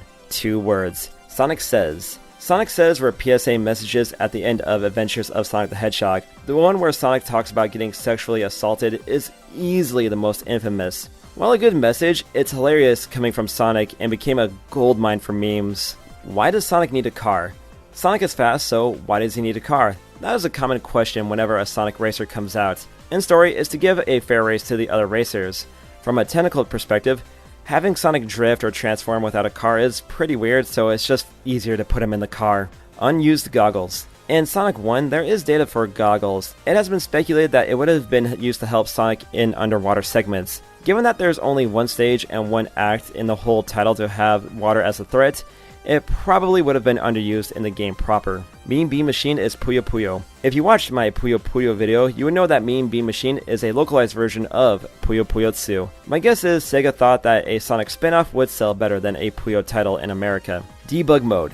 Debug modes are necessary in software to, well, debug the software. In the 2D Sonic games, the debug modes could be accessed using codes and allows you to mess around with the game. Tails crashes the tornado in Heroes. In the opening movie to Sonic Heroes, Tails and Knuckles are in the tornado talking to Sonic. Tails and Knuckles jump out of the tornado and follow Sonic, so what happens to the tornado? It probably crashed unless it has autopilot. Given that Tails forgot to put in landing gear in Adventure 1, Tails probably crashed a very expensive airplane. Sammy Classic Sonic Fan. This was a young YouTuber who did reviews focused on Sonic and was infamous for his rant videos. The two I know are Stop Hating on Sonic and Rant Against the Sonic Fanbase. He's been memed on and had a little bit of a comeback but quit YouTube. All of his videos have been archived. The Sonic Twitter. Around 2015 or so, Sega hired a new marketing guy, Aaron Weber, for Sonic's social media outlets and has become prime meme material. Frequently making fun of the Sonic series, the fans, posting memes, and in general being a laugh. I'm not sure if the Sonic Twitter was the first corporate social media account to embrace the memes and humor that would become popular with other corporate accounts, but it's the first one I know of. I think Aaron Weber still works for Sega, but he's no longer behind the Sonic social media accounts. Sonic. Sonic is a poorly drawn version of Sonic that popped up in 2010. It's another infamous Sonic meme that inspired a lot of intentionally bad Sonic artwork. It's been acknowledged by Sega themselves in the Sonic Twitter, it was a shirt in Sonic Forces, and had a brief cameo in the movie. Wreck-It Ralph. Wreck-It Ralph was a Pixar movie that involved gaming. Several video game characters appeared in the movie, such as Mario, Zangief, and of course, Sonic. Ralph would appear as a playable character in the game Sonic and All-Stars Racing Transformed. Sonic Runners. This was a mobile game that was active from 2015 to 2016. It was an endless runner that had a ton of content and fan service in it, and even crossed over with Puyo Puyo, and that's how Eggman met Satan. However, thanks to its aggressive monetization, it didn't take off quite as well as Sonic Dash, and as a result, Sega pulled the plug on the title in 2016. And Knuckles. One of Sonic's best memes, you'll see people add Knuckles to just about any title. Pride and Prejudice and Knuckles is my favorite. All we need is Dante and Smash, and then we'll have the funky mode featuring Dante from Devil May Cry, and Knuckles meme trifecta will be complete. Gotta go fast. An immortal line from Sonic X's US intro. It's used to describe the series as a whole, and is seen as a meme within the community. Sega has referenced this a few times, such as in Yakuza 0 where an upgrade is called Gotta Go Fast. Blaze's backstory. Blaze the cat has two backstories. In Rush, she's from an alternate world. In Sonic 06, she's from the future. So which is the canon backstory for Blaze? According to Iizuka from Sonic Boom 2012, she's from the Soul Dimension, and her story from Sonic 06 should just be ignored, much like 06 itself. Hooters partnership. To promote Sonic Forces, Sega did a collaboration with the chain Hooters. Yes, really. 3 Hooters locations in Japan were decked out in Sonic goods.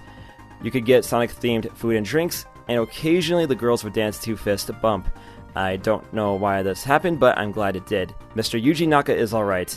A line from Shadow the Hedgehog assuring us that Mr. Yuji Naka is alright. Wait a minute. Ballin' Wonderland bombed and he's out of Square Enix. I really do hope he's alright. Planned Yuji Naka cameo. During the production of the Sonic movie, Yuji Naka asked the producers if he could cameo in the movie, much like Stan Lee in the Marvel movies. However, either Paramount forgot or they never got back to him, and he never made a cameo in the final movie. Anthro confusion. One thing that's confusing in worlds with Anthro characters is consistency. In Sonic, you have the Anthro heroes, but you also have the animals you rescue from Eggman's robots. It gets weirder in later games, such as in Chronicles where non-Anthro animals are common enemies, and in Adventure 2 where you have 3 types of bats. Bats you save from the robots, real-life bats in Death Chamber, and Rouge the Bat. And let's be real, Rouge doesn't have much in common with bats, and that's probably for the better. Punching 3D Blast. 3D Blast has a hidden level select that can be found by punching your Genesis, more accurately, moving your game cartridge. According to Game Hut, this was a way to get around Sega's quality check process. Basically, a crash takes you to the level select instead of crashing the game outright, and messing with the cart glitches the game to the level select, or something like that. I'm not a game dev, I just play games and drink too much alcohol. Sky Chase Dragon. In Sonic Adventure, there is an unused dragon that might have been a boss in Sky Chase. It was cut from the final product, but data does exist for it in the game files. Redesign conspiracy. This has to do with the movie. Some seat sniffers out there think that Paramount intentionally made Nightmare Fuel the Manhog for that first trailer for the Sonic movie, and then they were going to change it to something more appealing for the final product, thinking that getting some negative publicity would turn into good publicity and higher sales later on. This doesn't make any sense as A, making a 3D character like that for a movie takes a lot of time and money, and B, there's a lot of early Sonic movie merch that was using that original design. If Paramount was going to change it at the end of the day, they would not include the original design with the original design documents and early merch. Flicky 1985. Flicky is actually one of my favorite Sega arcade games. I love how simple and addictive it is. So this is referring to one of two things, either the Sharp X1 port of Flicky, which was released in 1985, or the game Teddy Boy Blues, an arcade game that released in 1985, which had Flicky as an opponent. Flicky was introduced into the Sonic series early on, so in a way, Flicky could be considered the first Sonic game.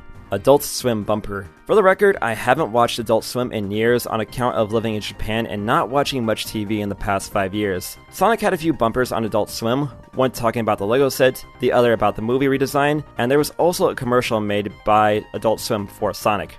CD's chronological order. Sonic CD was developed as soon as Sonic 1 wrapped up, hence why Sonic 1's sprite is used. So where does Sonic CD fall into the timeline? According to Sega, it is canon, but has no particular spot on the timeline. For what it's worth, it does take place before Sonic 4 and Adventure at any rate. Sonic Synergy. Sonic Boom: The Rise of Lyric was a crap game.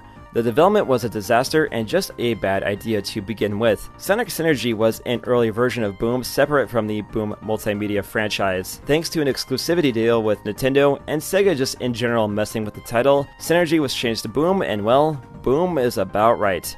Sonic 3D demo tracks. 3D Blast had a couple of unused music tracks. One sounded like a special stage theme, and the other one sounded like a boss theme, the latter of which was salvaged as a song for Sonic 4. Chaos 3 and 5. Chaos was the entity Robotnik tried to use in Adventure 1 to take over the world. Throughout the campaign, you fight Chaos as he absorbs more Chaos Emeralds and changes forms, the number changing with how many Chaos Emeralds it absorbs. The player fights Chaos 0, 2, 4, and 6, and you get a glimpse of one in a cutscene. You don't see the 3rd and 5th Chaos forms in Adventure, and from my search, no official art of Chaos 3 or 5 exists. Casinopolis Cowgirl.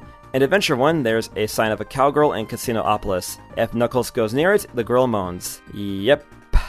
This was cut from the international releases. Deus Ex and Knuckles. You see this hilariously epic meme with Knuckles and more Knuckles? This was in Deus Ex, Mankind Divided of all things. Angel Island, San Francisco. Angel Island is an important part of the Sonic lore, and it's a real place. Angel Island is in Cali, and you can take a ferry there from San Francisco. Looks like a nice place. Impossible rings. Many Sonic games have rings that are impossible to collect in normal gameplay. For example, in Adventure 2, Sky Rail and White Jungle have quite a few rings that are normally inaccessible. Tails Gets Trolled, a fan comic by artist Laserbot. While the art is nothing special, the writing is surprisingly good and gets into some dark territory. Basically, this is shitposting as art. Big cameos. In the Dreamcast version of Adventure 2, Big makes various cameos throughout the campaign. Supposedly, this was due to the director of Adventure 1 being really salty that Big was negatively received in Adventure 1, so he snuck Big into Adventure 2 as revenge. The ironic part is, people love the Big cameos. He was removed from the GameCube release. R2. Not to be confused with the Roblox Sonic fan game, in Sonic CD there is a cut level called R2 by fans. The name comes from the naming conventions for the levels found in the game's code. Since the stages in Sonic CD somewhat mimic Sonic 1's levels, it's speculated that the lost level would have been analogous to Marble Zone, or at least it would have had some kind of Ruins theme. Ken Penders. Ken Penders was a writer on the Archie Sonic series, and he wrote a lot of the Knuckles and Chaotic stuff for the comic. At the same time, he introduced a lot of controversial stuff that was not that well received. He had a lot of legal issues with Sega and Archie, and after a legal dispute, he left the series in 2013, and Archie had to reboot the series to undo a lot of plot threads. For the record, I haven't read the comic. Christian fan art. For some reason, there's an odd amount of Sonic fan art that has Christian imagery in it. I don't know why, but this is a thing. In general, Sonic attracts a lot of weird fan art, and this weirds me out the most. Yes, more than the inflation stuff. It might have come from this religious-themed ad for Sonic Adventure 2. Sonic does not give a fuck about religion. 1993 Macy's Day Incident. Sonic had the honor of being in the annual Macy's Day Thanksgiving Parade in 1993, and being the first video game character to do so. However, in his debut parade, the wind was not on Sonic's side. The wind pushed Sonic into a lamppost and got a big tear and fell onto the ground. 2 people were injured, but thankfully nothing serious. Keep in mind, it's cold and windy during Thanksgiving in New York, so balloons being destroyed isn't all that uncommon. Still, the Sonic balloon would return in subsequent years. Unused Final Judgment Skybox. In Sonic Forces, the stage Final Judgment has a skybox that is normally unseen in gameplay. You can glitch out of the stage and see it. There's actually a lot of content cut from Forces, so I might have to do a video about that in the future. 25th Anniversary Stream. In 2016, Sega had an epic stream to celebrate Sonic and announced Sonic Mania and Forces for its 25th anniversary, and the stream was plagued with technical issues and, yeah. Watch right here.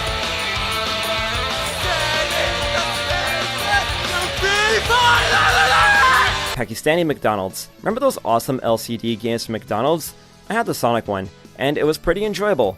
What wasn't as enjoyable was this ad seen in Pakistan, and well, I think it speaks for itself. Where does Sonic keep his rings? A question as old as time. Where does Sonic keep his rings? Even Tail doesn't know, as lap shaded in Generations. My theory is that the rings are absorbed as a defensive barrier, but get knocked out as soon as you take a hit. Let me know about your Sonic rings theories in the comments. In the movie, Sonic has a bag of them and he cues them to teleport between dimensions, and that's how he wound up in Montana. Eggman is faster than Sonic. In Sonic 1 and 2, Sonic gives chase to Eggman on foot, but Eggman is always a smidge too fast for Sonic. Fans like to joke that Eggman is the fastest being in the series. My guess is Sonic likes the thrill of the chase, so he lets Eggman grab another mech or escape for the sake of a good battle.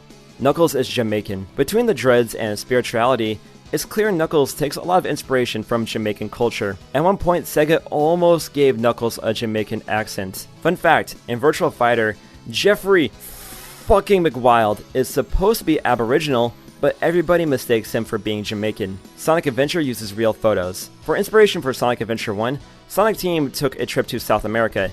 It reflects in the Mystic Ruins and having a character named Tikal. Some of the photos the team took of the trip were used as textures in Adventure 1. Eggman's Dreamcast. In Unleashed, there's a brief appearance of a Dreamcast in Eggman's mech. Even with the world in ruins and him fighting a goddamn god, you always gotta protect your Dreamcast. I wonder what game he is playing. Mach X? Shizzy Steffens' Gotta Go Fast. An unused song for the movie. Gotta Go Fast was by artist Shizzy Steffens.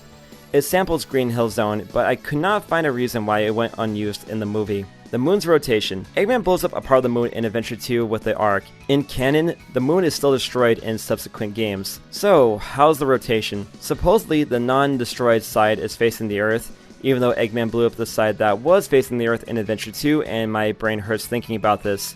Eggman was originally the good guy. In early designs for Sonic, Eggman was the protagonist. That's right, he looks like Theodore Roosevelt. It's a cute design, but let's be real, Sonic was a much better choice for a protagonist.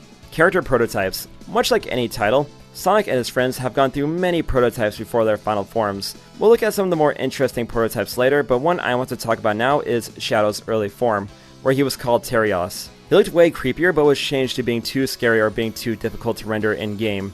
Eggette. A fan named Black Book Alpha on Twitter drew a picture of an original character affectionately called Eggette. It came from the artist looking at an upside-down Eggman in the Flying Battery stage in Sonic Mania. While it didn't catch on to the extent of Bowsette, people do wish Eggette would become an official character. Saturday AM Cliffhanger. Sonic Saturday AM is fondly remembered by fans as one of the best Sonic cartoons. Unfortunately, Disney bought ABC and Saturday AM got shoved onto USA Network and got the axe. Before ABC killed the show, a season 3 was in development that would have wrapped up the story.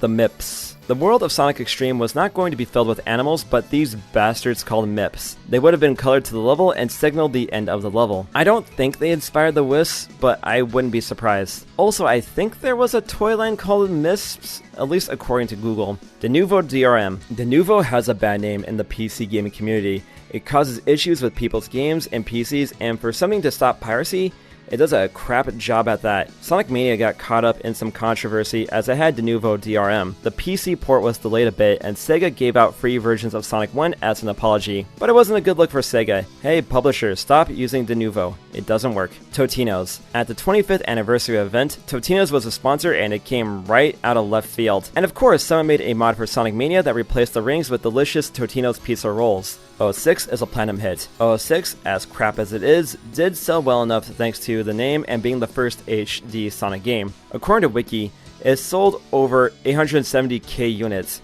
putting it in the platinum hit territory. Chow in Space Cinematic Universe. As a background joke for the adventure games, there is an in-game movie series called Chow in Space, and as of Generations, the series has had over 4 installments. Unlike Sonic, I don't chuckle. The immortal line from Knuckles' theme in Adventure 1. To be fair, Knuckles did not do a lot of chuckling in either adventure title. I wonder if the lyricist played Sonic 3 and Knuckles. Knuckles is afraid of ghosts. Despite the lyrics to Pumpkin Hill proclaiming that he is not afraid of ghosts, he gets spooked pretty easily by ghosts in Adventure 2. Well, getting knocked off your feet by ghosts coming out of the ground is one thing, but Knuckles verbally being nervous when facing King Boom Boo, especially in the original voice recording, is another thing. Donkey Mode. YouTuber Donkey had a voice clip in Mania that could be heard with a cheat in Hydro City Zone. If you got launched by one of those hand spinner launcher things, you could hear a voice clip of Donkey going, yeah, but this was patched out. Sonic Adventure 3. The adventure games are 2 of the most beloved games of all time. No matter what shitty YouTubers tell you, one question on fans' minds is, where is Sonic Adventure 3? Sonic Heroes might have been Adventure 3, but it was rebranded to Heroes to not alienate players on Xbox and PS2. In Japan, Sonic Unleashed is called Sonic World Adventure. Shadow the Hedgehog directly follows the stories from both adventure games, and many say Sonic 06 is the closest to an Adventure 3, with multiple characters, adventure fields, and the plot-focus-heavy campaign. If Sonic 06 was going to be the Adventure 3, it certainly killed the adventure formula by being a crap game. OKKO crossover. Sonic crossed over with the Cartoon Network original cartoon, OKKO. Let's Be Heroes. In the episode, Let's Meet Sonic. I haven't seen the show, but it looks like a fun show. You mean the Chaos Emeralds? What do you have to say about the theft of dangerous artifacts that could cause attacks like this to happen again? You mean the Chaos Emeralds? I'm going to assume you mean the Chaos Emeralds, because if that's what you're concerned about, I've got one of them right here. Holy crap, Obama has a Chaos Emerald. Not much to say here, but I think Obama would have handled the whole space colony arc thing way better than Bush. Chris Chan. Starting off level 3 on the right foot, Chris Chan, aka Christine Winston Chandler, is an infamous member in the Sonic community. She is the one behind Sonic Chew. There are whole documentaries made about Christine from her humble beginnings to her current status. Personally, I never got into Sonic Chew because I had better things to do with my time.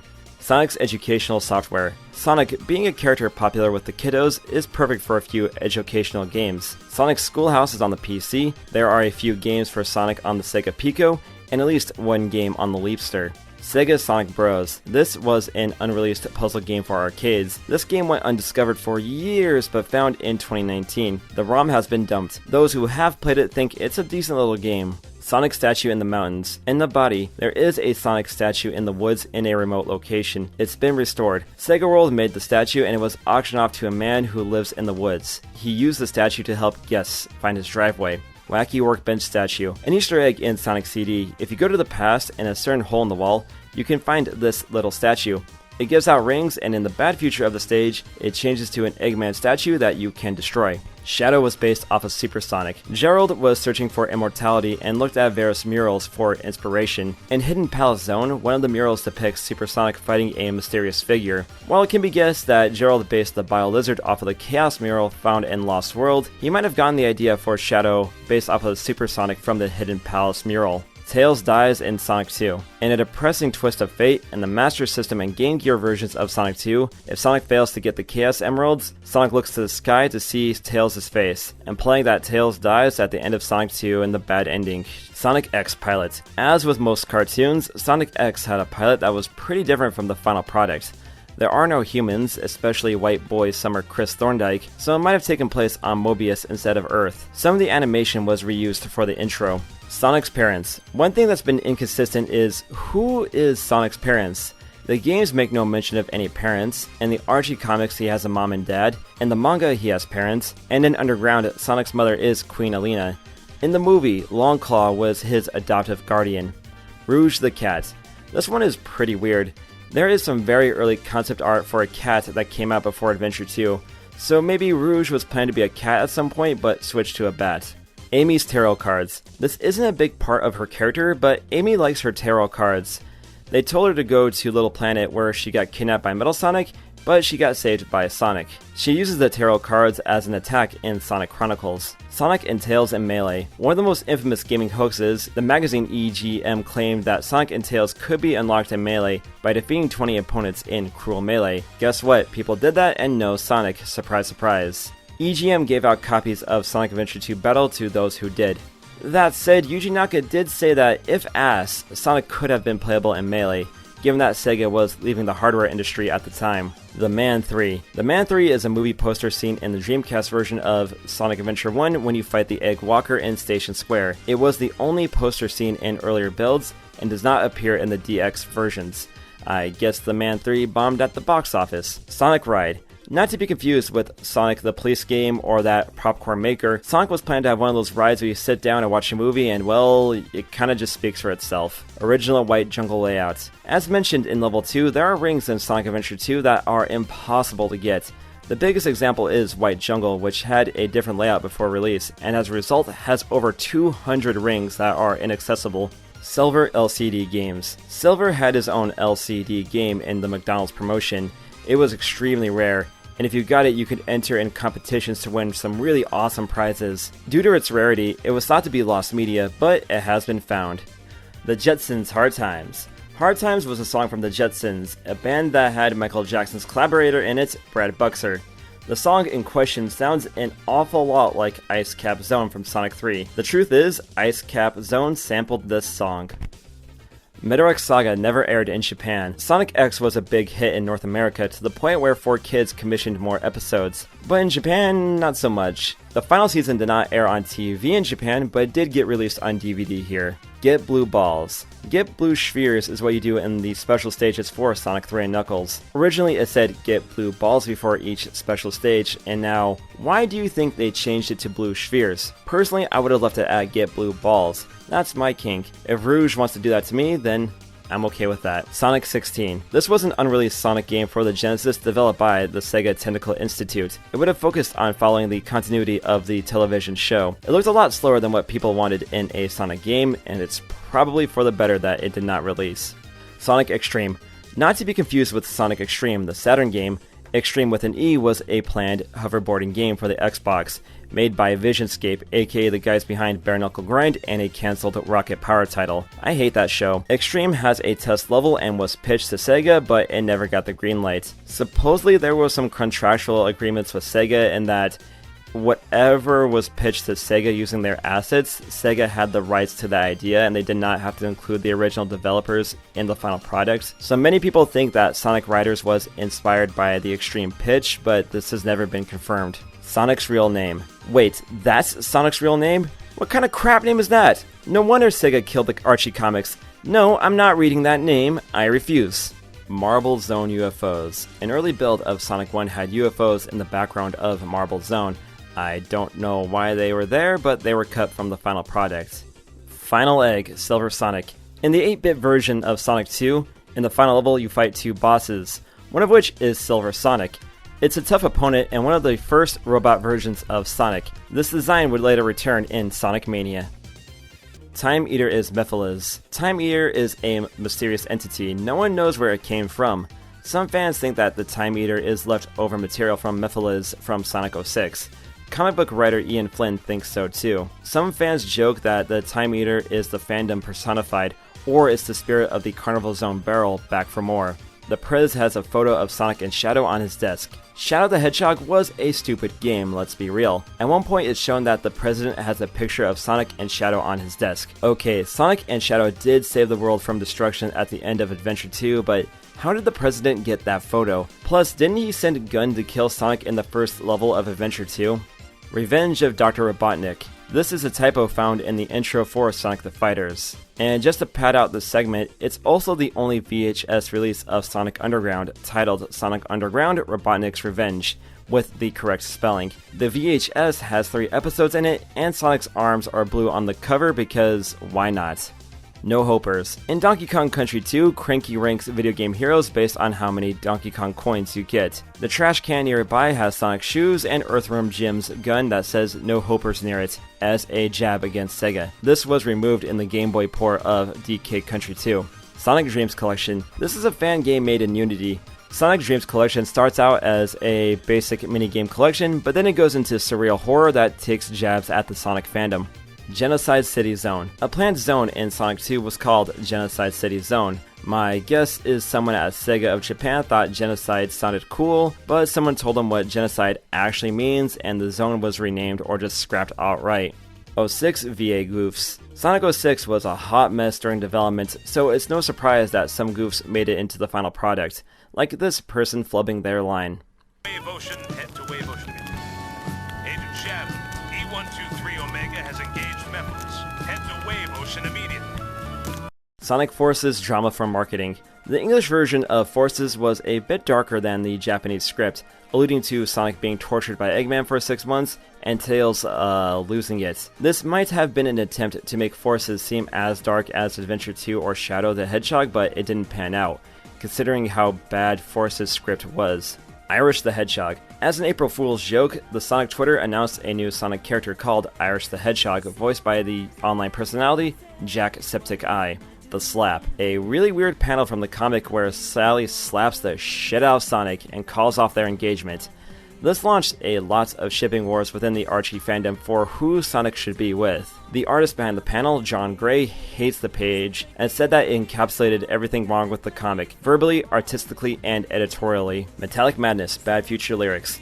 There's lyrics in this song and I'm too lazy to read them, so I'll throw them up on screen now. Japanese box art quotes. Many Japanese products have cheesy English quotes on them to sound cool. Sonic 1 and CD have English in all of its glory, and I love it. Bring these back, Sega. Ice cream with gumball eyes. Oh man, I had this ice cream. Good times playing Smash and Street Fighter with the boys, then hearing that ice cream truck roll by, and of course I got the Sonic ice cream bar with the off-center eyes. It was amazing.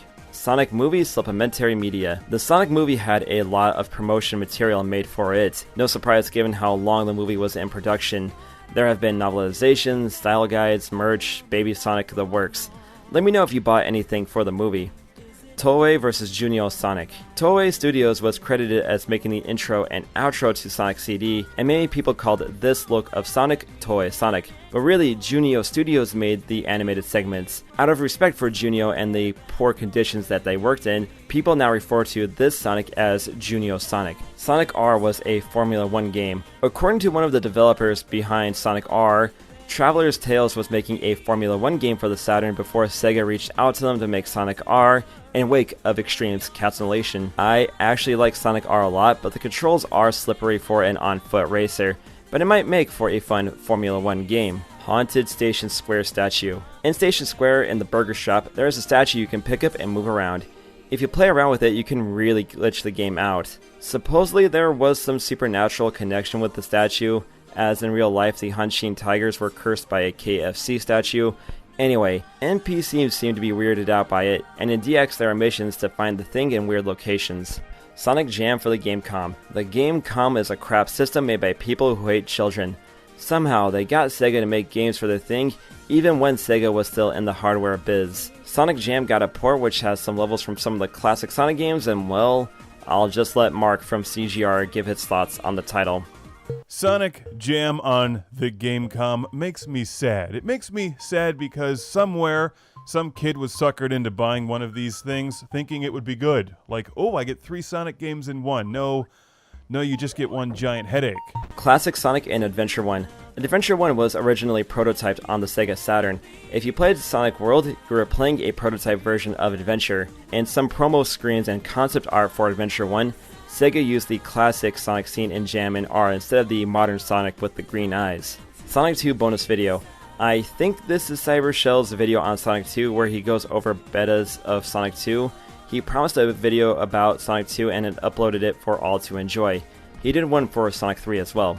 Sonic can't save Pikachu. Gallium unleashes a devastating beam in the intro of Ultimate's World of Light story mode, and many of the heroes fail to escape or fight the beams. Sonic should be able to outrun the beams, but instead he tried to save Pikachu and that costed both of them. Reminds me of a certain scene in Sonic Lost World.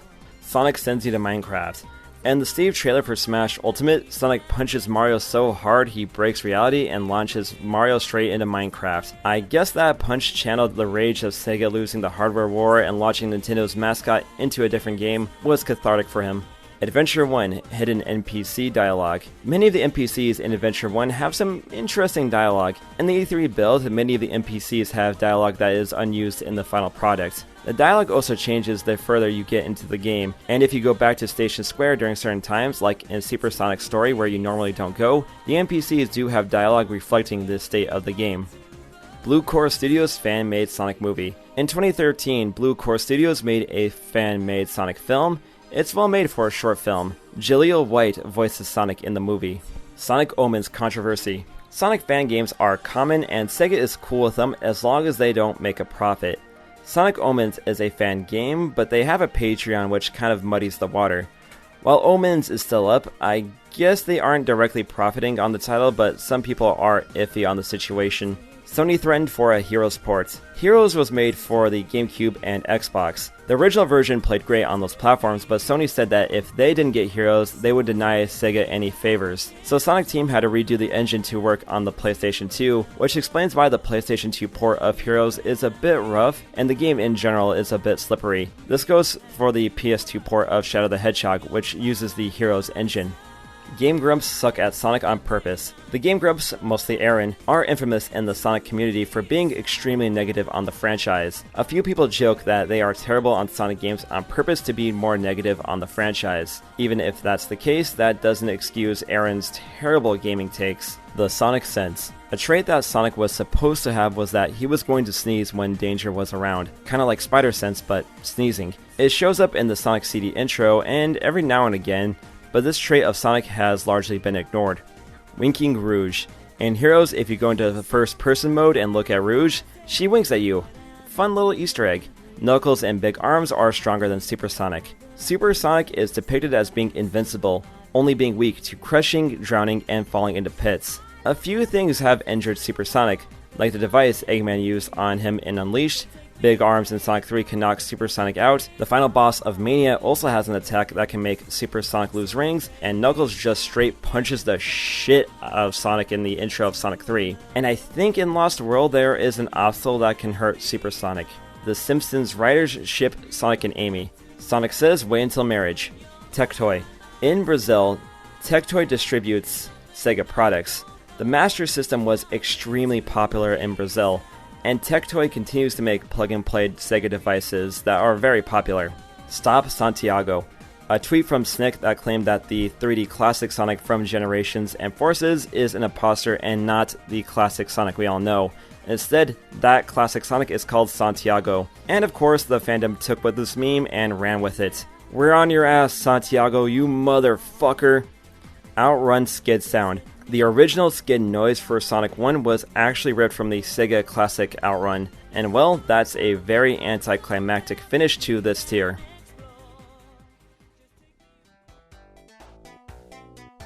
Sonic Gather Battle. Another fan game. It looks pretty cool, but it asks for administrative privileges on your computer, as in DRM, and the game fucks out if you try to deactivate the anti-cheat and DRM stuff. Basically, Gather Battle is ransomware. More like Sonic Gather Data, haha! Boobs incident. In the defunct Sonic Runners, Sega accidentally wrote boo as boob. Fun little goof, and Sega quickly fixed and apologized for the typo. Personally, I like boobs more than boo. Metal Sonic is Sonic roboticized. In the comic, Sonic got captured by Eggman and was roboticized into Metal Sonic. There was a whole arc about the Freedom Fighters trying to save Sonic, and it ended with Metal Sonic and Metal Knuckles having a punch-out, and yeah, that's pretty badass. Anyway, this is a fan theory about Metal Sonic in the games proper, but nah, Metal Sonic is just Metal Sonic. Eggman's stash is fake. There is unused Omochao audio from Adventure 2 that says that Eggman's mustache is fake. However, this was not meant for the good Dr. Eggman, but instead for one of the professors at the Chao Academy.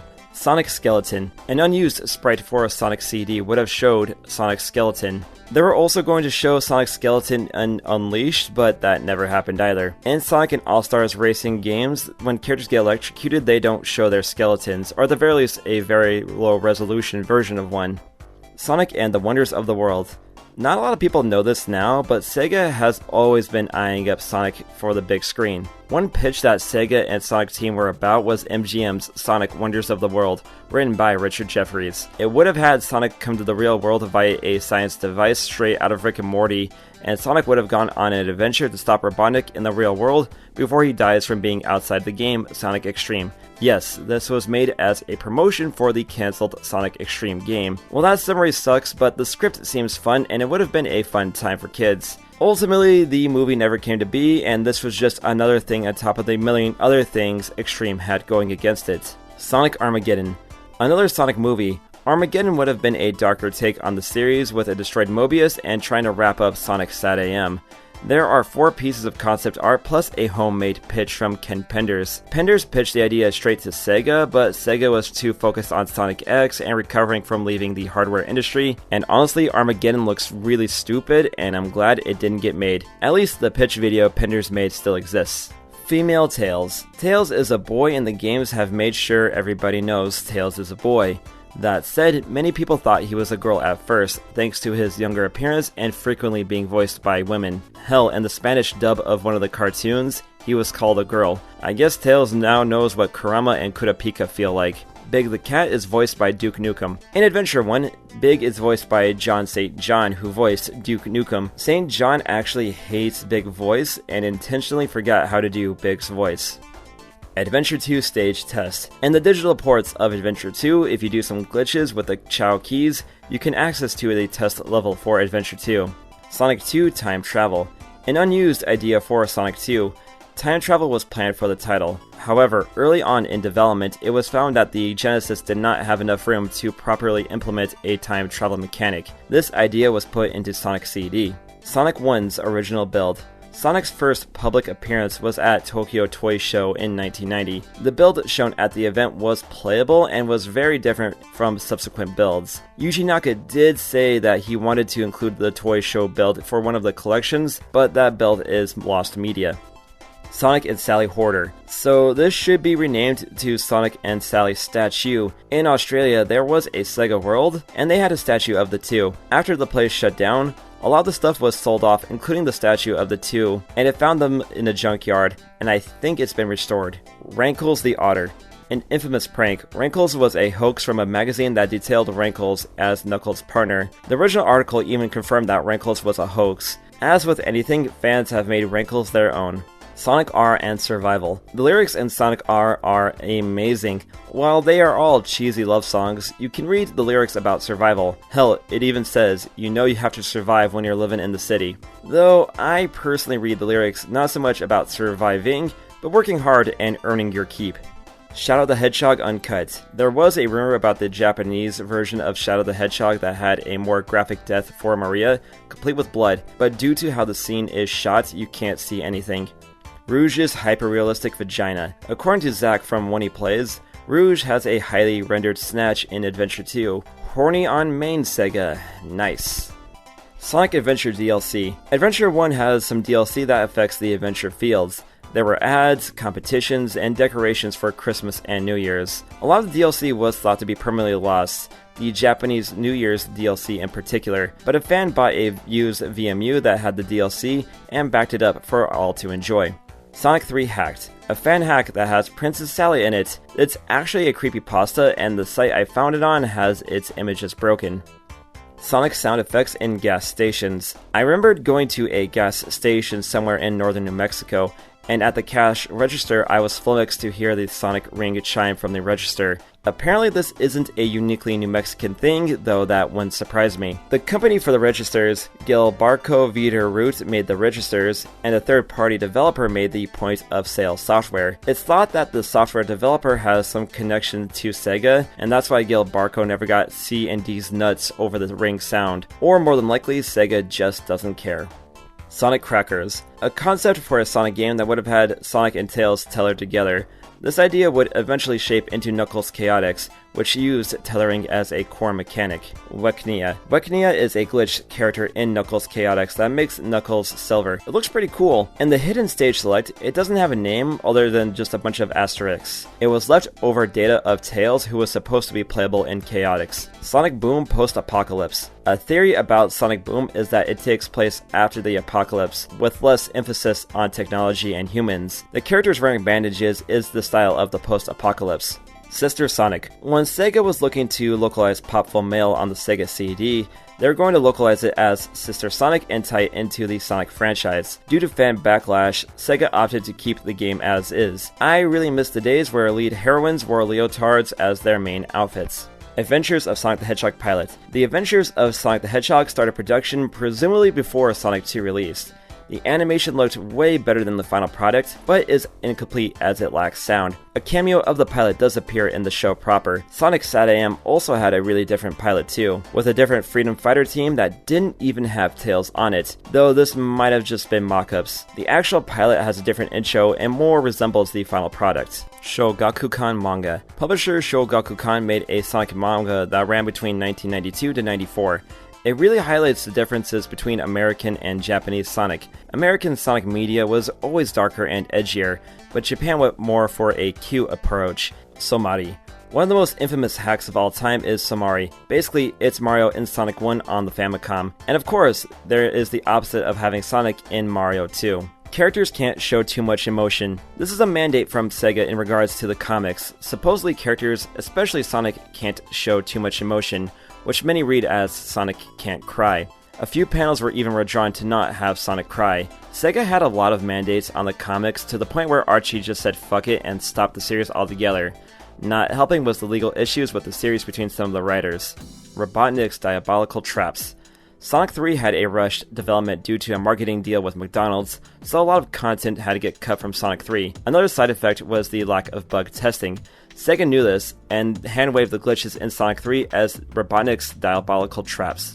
Cobramani456. Cobramani was a popular YouTuber who focused on Sonic and Nintendo games. He had over 1 million subs, but his last upload was over 3 years ago. He was close to Etika and stopped uploading after he passed away. There was some drama around the guy, but I don't know enough about that to comment, but I hope Cobramani is doing okay. Official Human Sonic. You see this picture? It's official. It was made for a Tokyo Game Show 2001 by adventure artist Yuji Uekawa. It's not clear if it is Sonic in human form or just a cosplayer, but we don't know. Still, this is real art. Missing press start button. Sonic 1 was supposed to have text that says press the start button, but it goes unused in the final product. You can restore it thanks to a mod. Lost World Launch Party. Sega of London held a launch party for the PC port of Sonic Lost World.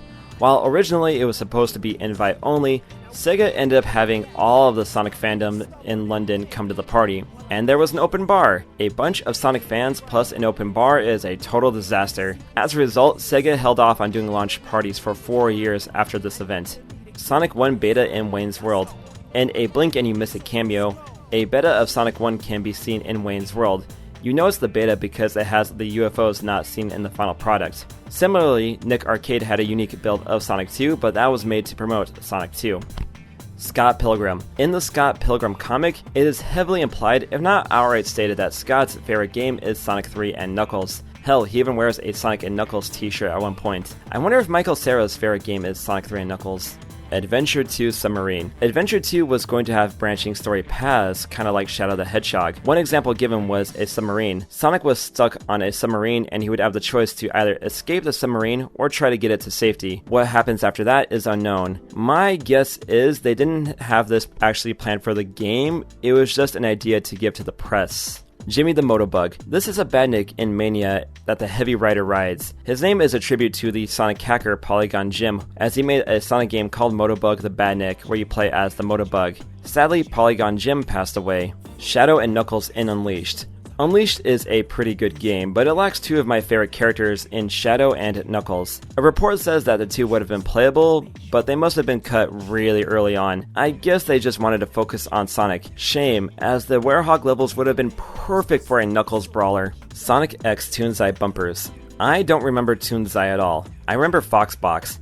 Anyway, there were several bumpers for Sonic X, and apparently one of the bumpers had Jason Griffith voice a bumper after the second major voice change was announced, making it some of the last material Griffith worked on. Yuji Naka's YouTube channel. So apparently Yuji Naka has a YouTube channel where he uploads some stuff about Balan Wonderland and a vid about working in Sega in 1990. He's also really into cars and drones, and the vid you're watching now is of him flying a drone over some cherry blossoms. Endless Possibilities isn't on streaming services. One of the best themes for Sonic is Endless Possibilities from Unleashed. I used to jog to that song back in high school. While Sega has been great about uploading their music to Spotify unlike other companies, the song Endless Possibilities isn't there. The rest of the Unleashed OST is up, just not that one song. It might have something to do with Jarrett Riddick, the frontman for Bowling for Soup, as there might be some legal issues there. Keep in mind, most Sonic music since Sonic R has been on Spotify, vocal themes included. Hell, the Japanese intro and outro to Sonic CD is on Spotify, and Sega had issues with those tracks, so something is up on Riddick's end. Sonic DS. When the DS was shown off at E3 2004, one of the games was Sonic DS, a game that has some of Hero's aesthetic and you rub the screen to make Sonic go fast, and I really thought this was going to be a launch title for the DS, but we never got this Sonic game. We got the Rush series instead for the DS. Looking at this footage, Sonic Dash might have been inspired by this title. Top 10 Hottest Sonic Chicks. I agree with that description. The Sonic series is full of hot characters. I'm not a furry, but I would totally have consensual sex with Rouge. Sega Choir Origins. The iconic Sega Choir is closely tied with Sega's identity, and many people associate it with Sonic. So where did it come from? It started as far back as 1983 for TV ads for the SG-1000.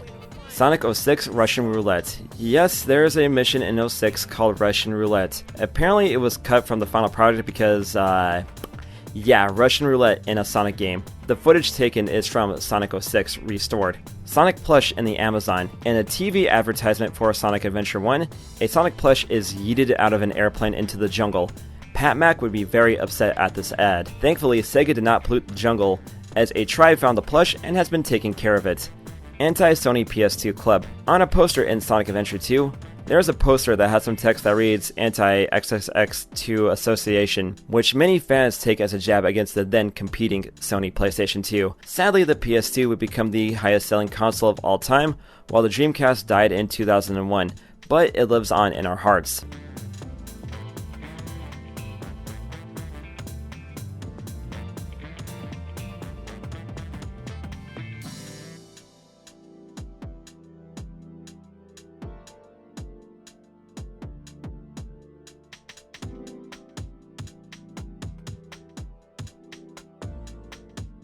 Knuckles' Nike symbol. Sega was planning to do a Nike promotion for Sonic, and one thing that was going to cement the promotion was Knuckles having the Nike swoosh on his chest. The deal fell through, and all that's left is the crescent on Knuckles' chest. The promotion hasn't been officially confirmed, but it has been alluded to by members of the development team. Hidden Knuckles Idol. In Sonic & Knuckles, there's a hidden Knuckles animation where if you wait at a specific spot, Knuckles will shoo you away after he opens a bridge for you. Danimals in Sonic Dash. Sonic was on the yogurt, Danimals was in Sonic Dash as a cross-promotion to get kids to eat super unhealthy yogurt. Mascot Costume Wrestling. Sega sponsored a mixed martial arts event and had Shadow come out in a costume for the people as a form of promotion for Shadow the Hedgehog. Naka basically said that the logo of the Pancreas MMA logo was the same color scheme as Shadow, and that's the answer behind this promotion. In 2007, Sonic stepped inside the arena against Mario, and these are official costumes being used at a wrestling event in Australia, and Sonic smacks the hell out of some guy. The acid in the Ark is Biolizard P. In Cannon's Core and the Biolizard fight, there is orange fluid throughout the level. Some think that the water comes from the Biolizard itself, aka its pee. And if that's the case, that is a lot of pee. It would even make Riki Fast Tiger blush. Look her up. Amy's Buzzsaw. Amy rides in a car in Sonic R, and her weapon would have been a saw blade. Pokeball sound in the OVA. Apparently somewhere in the Sonic OVA you can hear a Pokeball sound. My guess is the team had a stock music library and just used whatever they found, and hoped no one would notice. At the very least, Nintendo nor the Pokemon Company did. I'm really sad that the OVA never became a full TV series. It had so much potential. Alas, what could have been.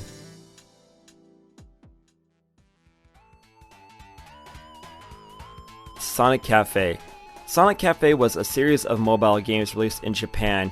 It was a service that you paid for monthly, about $3, and got access to a ton of Sonic games. Neopets crossover. On Neopets in 2009, there was a Flash game called Sonic Knight in Training to promote Sonic and the Black Knight. It was taken down after the promotion ended. Yuji Naka is the train station announcer. This is a joke from a Sonic 1 Iceberg. Basically, the announcer for Train Station in Station Square is Yuji Naka himself, and I really doubt Naka-san's English is that good. Shadow smoking. So in Shadow the Hedgehog, there's an audio clip of Shadow smoking a cigar. I honestly blocked a lot of the game for that memory, so I think the audio clips of Shadow smoking are unused if they exist. Egg HVC001. That random combo of numbers and letters is the official name for the first boss in Sonic CD. HVC001 is the model number for the Famicom, so this was probably a jab at Nintendo. Sonic for Real Justice. This was a joke Tumblr blog made by some friends who pretended to be Sonic characters and fight for social justice in an exaggerated tone. The Tumblr got pretty popular, but there was some drama behind the scenes and is now immortalized on Know Your Meme. Sonic 3 Drop Dash. In one of the builds for Sonic 3, it was discovered that it was going to have a drop dash mechanic, as seen in Sonic Mania and the M2 port of Sonic 1 for Switch. Among other oddities, the music for certain stages in this build were different from the Genesis release. Sonic CD Tech Demo. Sega had to shill the Sega CD somehow, and what better way than with a tech demo? Here, Sonic is in a room holding a CD as the rest of the video shows the capabilities of the Sega CD. Origin Aura Transports. Holy copyright infringement, Batman. That's just straight up Sonic used for this service's logo. The Brazilian government used Sonic music. Current Brazilian president and fucking lunatic Jair Bolsonaro used music from Sonic 06 in an official tweet for some promotional video. I don't speak Portuguese. Sonic 06 has some banging music, but that would not be my first choice to use in a political video. Hell, the fact that Bolsonaro's team used Sonic 06 music right away should be accounted against them. Strange thing is, he's done it again with both Mario and Sonic music. Brazil, don't stop being Brazil. But seriously, get Bolsonaro out of the president chair. Hunted P. Hunted P was the rapper who wrote the raps for Knuckles' levels in Sonic Adventure 2. Apparently he only had like a day to write and record the music for Adventure 2, and he's a controversial figure within the scene, as he lied about not being paid by Sega, he claimed to work on a Sonic title that doesn't exist, and extorted a music creator, Brasmo. In an Adventure 2 randomizer, it was found that the randomizer affects Chao too. One streamer got a super powerful Chao called Brasmo who had max stats and an egg that looked like a strobe light. Big the cat grows the weed. Big is a pretty chill dude. Let's look at his place. Is he growing the devil's lettuce? Probably not, but it's fun to imagine a character growing weed in a Sonic game. A mysterious Speed Highway character. In Speed Highway, there are neon signs of an unknown cat-like creature. It's probably supposed to be Chao, but who knows, it probably means nothing at all. Zodic the Hellhog. In cult classic Dreamcast title Illbleed, there is a boss titled Zodic the Hellhog, an obviously evil parody version of Sonic. So if you see this guy as some kind of nightmare fuel character, just be known it's from a totally unrelated Dreamcast game. Chao Death Percent Run. Yes, this is a meme category some speedrunners do to kill Chao as fast as possible. Speedrunners will never be satisfied. They are always searching for that next rush, even if that comes from killing Chao. Hedgehogs can swim. Hey, would you look at that? Real life hedgehogs can swim. Someone should have told Sonic Team to take a bio class. Red Mountain Prison. When you get inside Red Mountain, there are some freaky looking prisoners and even an electric chair. One of the missions of DX even said hell outright. When you go to Red Mountain again as Gamma, the prisoners are gone, presumably killed by the rising lava in Red Mountain. Sonic in an MTV political ad. Do you remember video mods? They were music videos made with video game assets, and of course, Death Jr. would be set to My Chemical Romance. Sonic, Tails, and Knuckles do their part as Americans and vote for an original song by VG Party called Stand and Choose. I wonder who they voted for. Unrelated, there was an MTV contest set in Alcatraz where competitors played Sonic and Knuckles for cash. Wisps are EM Wave beings. EM Wave beings are from Mega Man Star Force. They are aliens that fuse with you and give you superpowers. That sounds a lot like Wisps, don't they? Sonic Death Ray Pin Badge. In Italy, if you bought a Mega Drive with Sonic 1, you could get a pin which had an advertisement that gave Sonic blue arms and a creepy red eyes and a goofy face. The pin itself has red eyes that flash when on. Anti-Sonic Bangs Bunny. In one of the comics, Anti-Sonic, later known as Scourge the Hedgehog, dresses up as Sonic and makes some advances on several females in the series, including Bunny. In one panel, the two have a lengthy nap, which is implied to be the two banging in the woods. I can see why Ken Penders is so loathed in the Sonic fandom now. Topper's Ice Cream ad. Sonic and Tails torture Eggman with some ice cream from Topper. Or, excuse me, this is Australian, so Toppa. It had shock rocks in it. Eggman looks a bit too happy to get tortured. I know the toilet is going to be tortured afterwards. Viral Chow. These are unique Chow from Sonic Chronicles that were supposed to be given out at official events. Adventure 2 Pepsi Man Influence. In 1999, the cult classic Pepsi Man was released on the PlayStation 1. The first level of that title has a lot in common with City Escape, where you ride a sled through the streets and then get chased by a truck. It's probably coincidental that the two games have some commonality between them. In the Japanese version of Fighting Vipers, Pepsi Man is a playable character. Quick and Silva. Sonic's unofficial console debut. Sonic appeared as a bad guy in the European side-scroller Quick and Silva, which was made by Factor 5 under a different name. Sonic isn't alone here, as characters such as Mario and the Bubble Bobble Dragon appear here too as bad guys. Yes, this is hella copyright infringement. Russian game show. Suka Bliet! In Russia, there was a Sonic game show. It was funded by the people who distributed Sega products in Russia. Game shows were weird back then. The 8th Chaos Emerald. There are 7 Chaos Emeralds. That's standard for the series since Sonic 2. In Sonic the Fighters, each opponent you defeat has a Chaos Emerald, but there's 8 opponents. While you don't start with a Chaos Emerald, Eggman does clone you so you have an Emerald. So did Eggman clone a Chaos Emerald? Sega Sonic. A lot of early Sonic merch in Japan was branded as Sega Sonic, and only in Japan and only for the arcade stuff, such as the arcade-only Sega Sonic, as well as the plushes. This had to do with the arcade game Sonic Blast Man, and trying to avoid any potential legal issues. Sonic 2 Special Edition. Sonic 2 was going to have an updated version that would have been called Sonic 2 Special Edition that would have been on the Sega 32X. A quote I found was, "We added a shitload of secrets into this thing. Seriously, you thought Hidden Palace Zone was bad? This thing is going to be like goddamn JFK. Really, it's just a joke let's play that goes from everything to the surreal to the horrific. Secretary menu. If you want to customize your Sonic Adventure 2 experience, you can change the theme or the main menus. For the Dreamcast version, the President's Secretary of all characters got a theme as DLC. The GameCube version does not have DLC, but someone with too much time on their hands found out the Secretary is in with a really obtuse code. Mario in Marble Zone. It's a me, Mario. I am a texture in the Marble Zone on Genesis. I like the pasta and getting pegged by Peach. Woohoo! Sonic Hedgehog Gene. Sonic has the honor of having a protein named after him. You can read more about it on Wikipedia because I barely passed Bio 101. Climax Studios Sonic Games. Climax Studios made titles like Silent Hill Origins and Lizzie McGuire 3 Homecoming Havoc. Climax made 2 pitches to Sega for Sonic titles. Sonic the Shadow World would have been a darker title with Sonic and Shadow making an escape before they are stuck in the Shadow World forever. They also pitched another Sonic title called Sonic Origins, but I couldn't find any information about the second pitch. Sonic 1 Invisible Credits. Due to Sega's mandates at the time, they forbade developer credits in their titles. Yuji Naka did not like this, so they snuck in the credits that can be accessed in the Japanese version with a code. Dynamite Ducks Shared Universe. Being the Dynamite took inspiration from the Sega arcade game, Dynamite Ducks. So I guess Sonic and Dynamite Ducks share the same universe. Same with the Flicky games. Aw man, watch out MCU, the Sonic Cinematic Universe is really coming together! Sonic 2 Holographic Labels. Sometime in 2014, Al Nilsson found a roll of holographic Sonic 2 labels for, well, Sonic 2.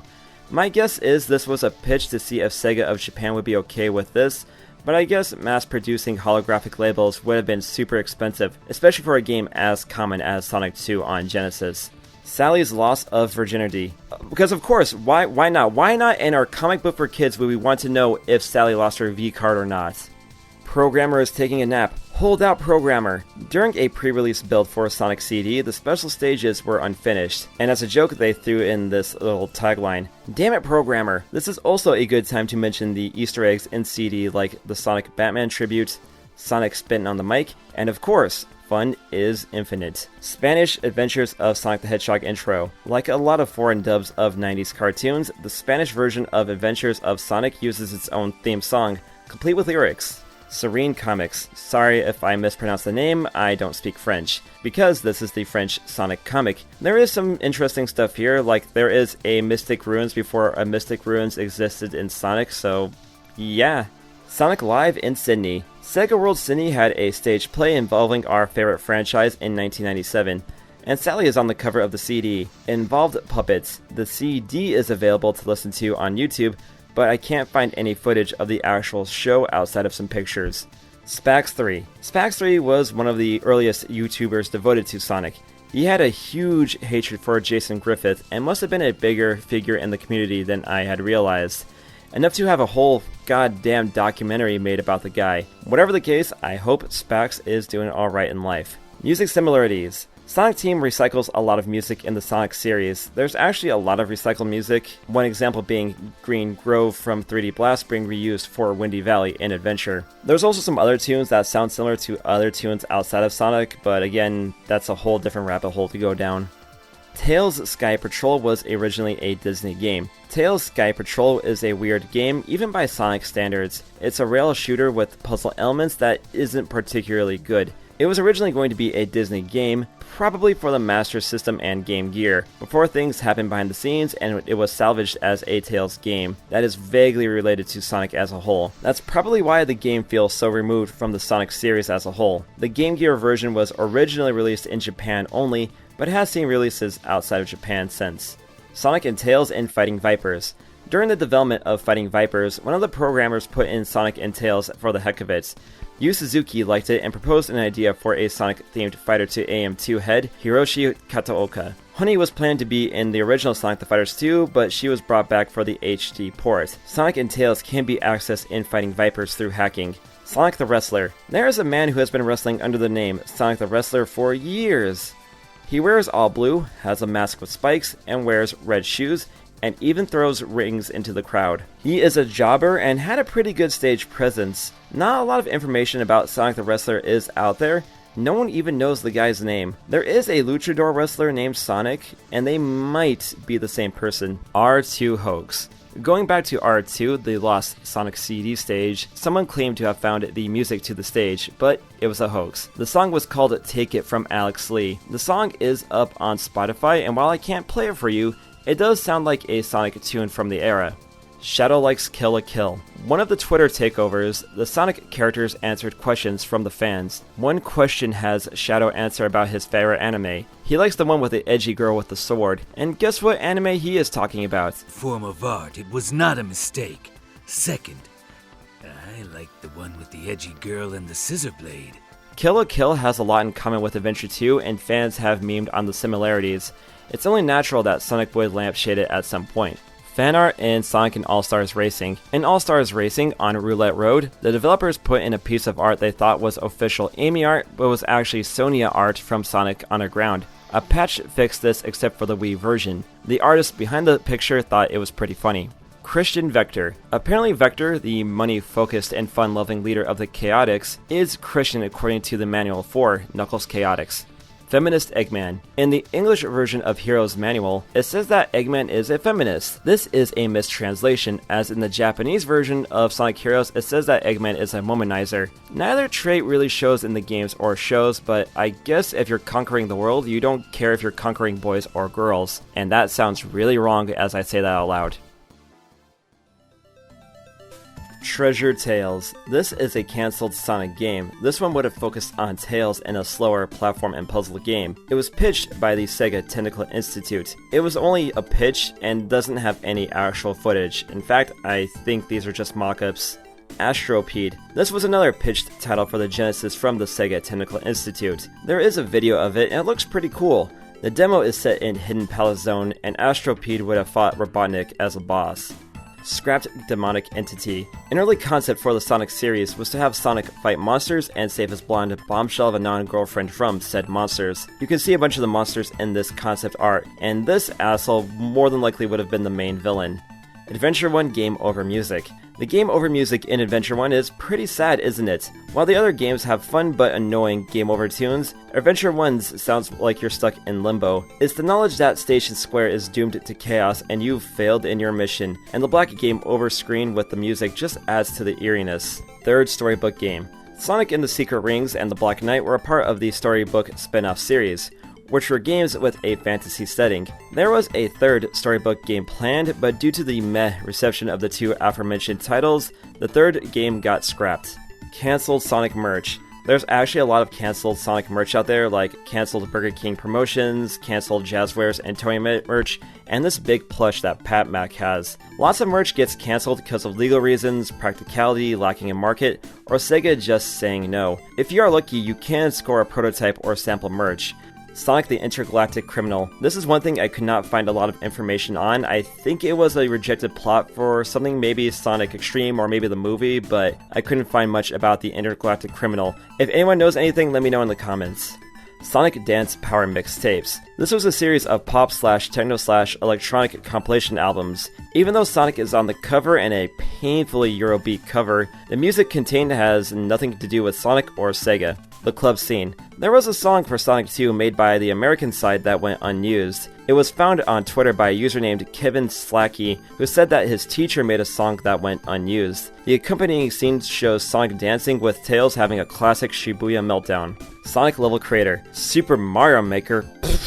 Sega beat Nintendo to the punch with Sonic Level Creator, a Flash-based level creation tool where you make Sonic levels. Sega took down the creator in 2011. Archie Holocaust. One of those what the fuck is wrong with you Ken Penders things. In the Knuckles storyline, there is a straight-up reference to the Holocaust, complete with Nazi salutes, imagery from World War II, and a quote from German pastor Martin Niemöller. I can't speak German.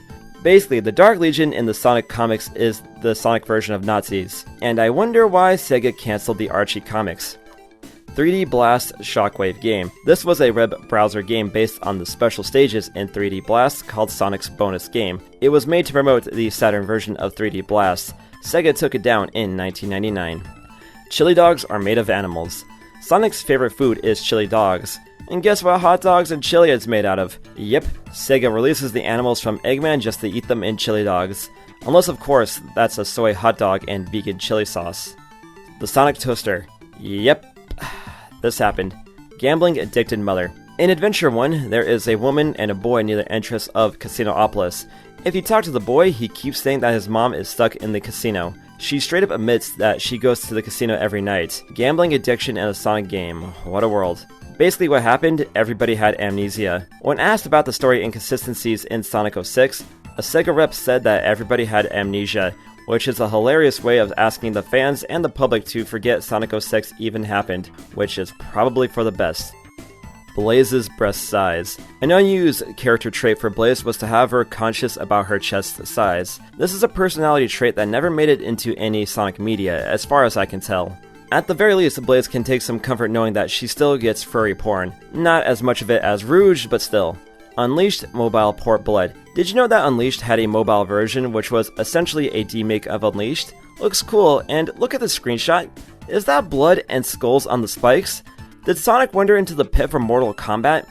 Tamers12345. This is a Sonic YouTuber known for his fan animations and odd obsession with Sonic Underground, his ships, and Sonic's butt. Tamers claims that his works are serious, but who knows. This is my first time experiencing this YouTuber, and it's like the rapper Viper, shitposting as art.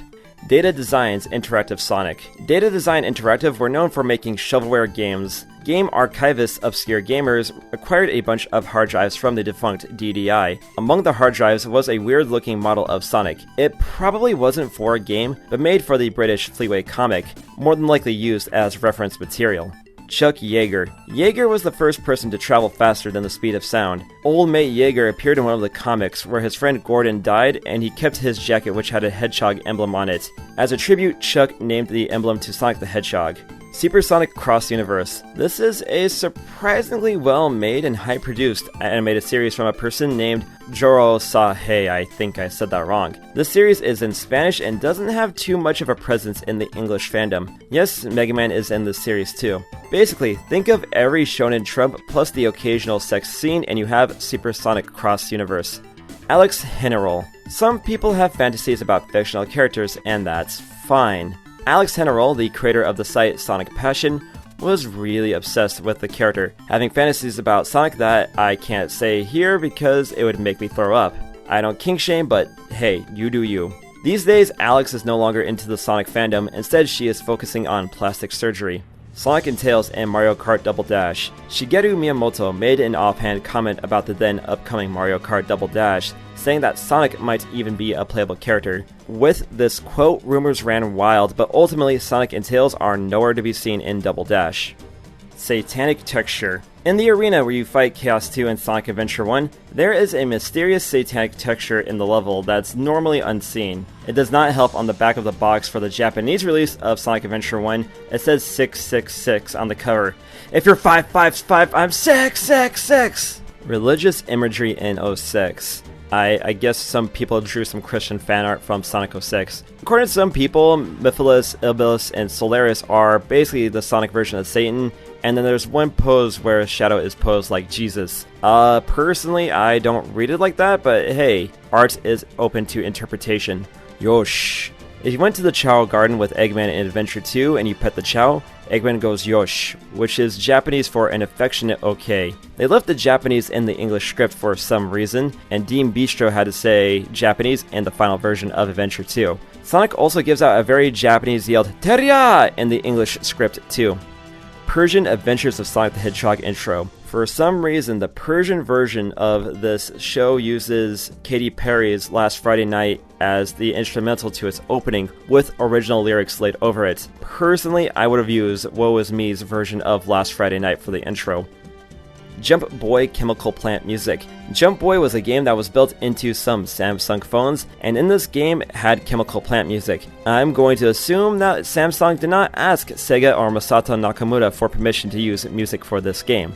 Man of the Year Part 2. In Sonic Jam, there is a cartoon short called Man of the Year, sometimes called Sonic the Animation. It's a fun little cartoon, and it's called Part 1. So, where's Part 2? It was planned, but due to time and budget issues, as well as problems with TMSE at the time, Man of the Year won't be finished. Sonic Cross Love Live. In Japan, Sega has collaborated with multimedia franchise Love Live. Sonic has appeared in official art with Love Live image girls Rin Hoshizoda and Hanamaru Kunikida. So yes, if you have the cash, you can afford a figure with an anime girl holding Sonic giving 2 big thumbs up. 4,000 pontos. This is where the tier image comes from. On a Brazilian game show called Play Game, they had this Eggman show up, and to be honest, this character freaks me the fuck out. Weird genitals. Hedgehogs and echidnas have some of the weirdest peepees in all of the animal kingdom. Echidnas have a 4-headed peepee. Meanwhile, male hedgehogs have a peepee in the middle of their torso and it can grow massive. Now imagine those peepees on our furry cartoon animal heroes. Yeah, that's nightmare fuel, or jack-off material depending on how degenerate you are. I actually messaged the creator of the Iceberg and even he didn't know why he put this in the Iceberg. Sonic Awakening. On the resume of former Silver voice actor Pete Capella, he has a mysterious title called Sonic Awakening on there. What is Sonic Awakening? It might have been a DLC or direct sequel to 06, but given Sonic 06's poor reception, Awakening probably didn't get too far off the ground. 34 degrees north, 12 degrees east. Mad Space's song in the OST is called 34 degrees north by 12 degrees east. So what are at these coordinates? Let's take a gander. It looks like the Mediterranean Sea with a really nice island. Why the song is titled with these coordinates is unknown. Clamp in Wonderland Sonic Doujin. Clamp is a legendary manga group that made some classics like Cardcaptor Sakura and Magical Knight Ray Earth. They also made an infamous doujin where Kakyoin from JoJo's lays an egg, and for some reason Sonic appears on the cover. Clamp, I love your art, but you girls went full stupid in Wonderland and ruined my favorite JoJo character. Lemon Sundrop Dandelion. I already mentioned Big Gas in this video, but did you know that in the Sonic universe, there are actual drugs? Lemon Sundrop Dandelion is an addictive substance in the comic. A character in Charmy's Kingdom even got killed by it. Oh wait, LSD. If it were a snake, it would have bit me.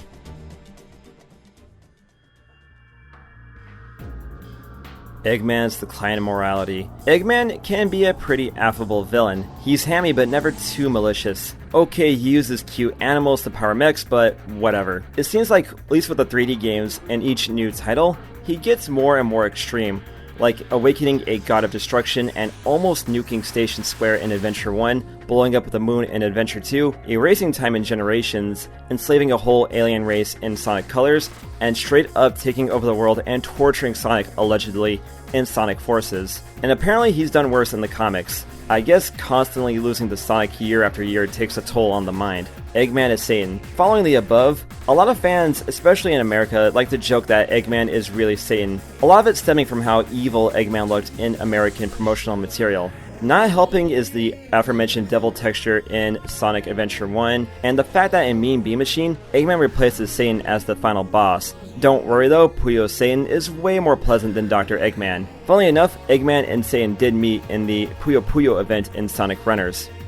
Everybody has some sort of autism. You ever notice how inconsistent the characterization is? Take Tails for example. He goes from growing independence in Adventure 1 to being a coward in Forces. Knuckles goes from stoic to chuckling to being a goddamn idiot. And Amy is either really independent or really horny on main for Sonic. Some fans speculate that everybody in the series has some form of autism to justify the inconsistent personalities. I chalk it up to crap writing. Sonic 1's dreamlike aura. This is one of those collective memory type things, similar to how many people think Wet Dry World and Mario 64 has a depressing vibe. Many people got euphoric feelings when playing Sonic 1. The special stages and Spring Yard Zone in particular thanks to the trippy visuals and the relaxing music. Some even say they get Vaporwave vibes decades before Vaporwave was a thing. I'm writing this now, and as I look at the footage, I can totally get that feeling. Does anybody else think so? Some people say the same thing about Adventure 1's Station Square Adventure Field. Sega would also upload a very Vaporwavy remix of Station Square's theme to their official YouTube channel. Original movie Tails. Tails appears in the stinger of the movie, spoiler alert. Many fans insist up and down Tails had a nightmare design like the original Sonic. As much as fans insist that there is an original Tails design, people who have worked on the movie have stated that Tails never had a design like Homunculus the Manhog. Boomy the Cat. Boomy the Cat is this thing. This was made as some kind of ARG for the Adult Swim project. This house has people in it, and well, yeah. Sally Sex Doll made of real bones. You probably saw Wang's video on this, but to quickly sum it up, a person named Grandadine made a giant sex doll of Sally Acorn that used real bones. It's an impressive feat of art. He clarified that it isn't real bones in the doll, but bones carved from wood to be shaped like bones. Mario and Sonic kidnappings. One of the stupidest marketing ideas I've ever heard. So as promotion for Mario and Sonic at the Olympic Games, a Sega dev allegedly got kidnapped and tortured by Mario and Sonic.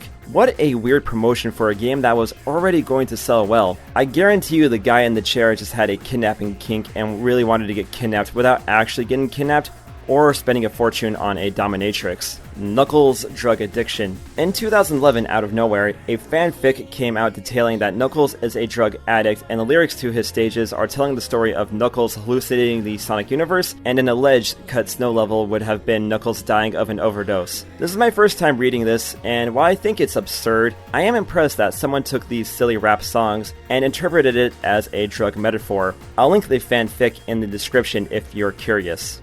True validity of Sega's mandates. Ask anyone who has worked on the Sonic franchise in any official capacity and you'll get a lot of complaints about Sega's mandates on the franchise, particularly if you work on the comics. How valid these mandates are is something that has been debated in the fandom, given that the games themselves are super inconsistent with story and character personalities, and Sega is somehow allowing this thing to exist. That said, in the Ken Penders lawsuit, there is a list of mandates that was a part of the suit, so yes, Sega does have a lot of control over the franchise that continues into the IDW comic. Do you think that Sega is too strict with the franchise? Too inconsistent? Let me know in the comments. 2 babies, 1 fox. You see this picture of Tails relaxing on a bench? Seems innocent enough, but guess what? It comes from a very raunchy porn drawing made by someone with issues, and I will not go into details about it. In research for this video, I tried to find the original comic, but I could not find it anywhere. Even asking the most degenerate of people online, they have no idea where the original is at. And you know what? It's probably better that way. South American Curse. This is a joke from the Sonic Adventure 1 Iceberg. I guess something on Sonic Team's trip to South America cursed Adventure's development. Maybe that would explain why the game was so buggy at launch and the DX ports aren't super amazing other than Sega's laziness. Sonic Schoolhouse is haunted. One of Sonic's educational games is Sonic Schoolhouse on the PC. Looks like an innocent game for young children, but did you know it's cursed? Probably not, but it is a weird game. You're in a giant schoolhouse with random Eggmans showing up trying to kill the player character, and probably the weirdest thing about this game are the weird animals that join you and are straight out of the Uncanny Valley. This might have come from YouTuber Pete Netter, who painted the game as some kind of nightmare experience. Sonic was never good. Trying to find this thing that was never really actually there. Sonic was never good. Sonic was never good. Sonic was never good. Sonic was never good. Sonic was never good. Sonic was never good. Sonic was never good. Someone at IGN said that Sonic was never good, probably to troll the fanbase, but it comes across as them being unprofessional and dicks. Which is really funny, as IGN has given Sonic games some pretty favorable reviews in the past. Their review of Wii U Lost World was terrible though. This line has been memed on, but you'll find a lot of internet wise guys unironically saying that Sonic was never good. But nuts to that. Sonic is good. I would even say amazing.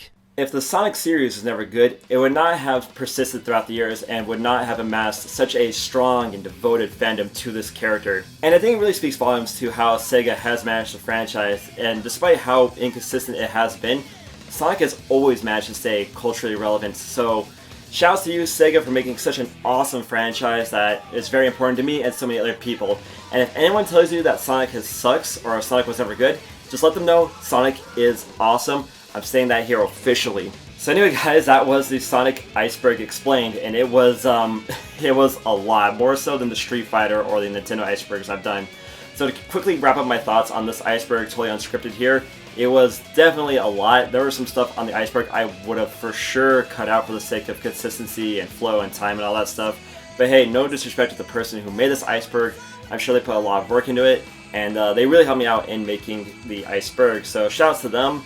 And shouts to you for making it all the way to the end of the video. So leave me some comments. What's your favorite Sonic game? Who's your favorite Sonic character? Is there anything I missed on the Iceberg? Let me know down there in the comments. And while you're down there, make sure you subscribe to the channel and hit the bell as well for notifications on future videos. That really helps the channel out. And if you want to know more about me and my life here in Japan, hit me up on the social media Twitter, Instagram at ZMangs. Happy 30th anniversary, Sonic, and I'll see you guys in the next video. Later. Take care.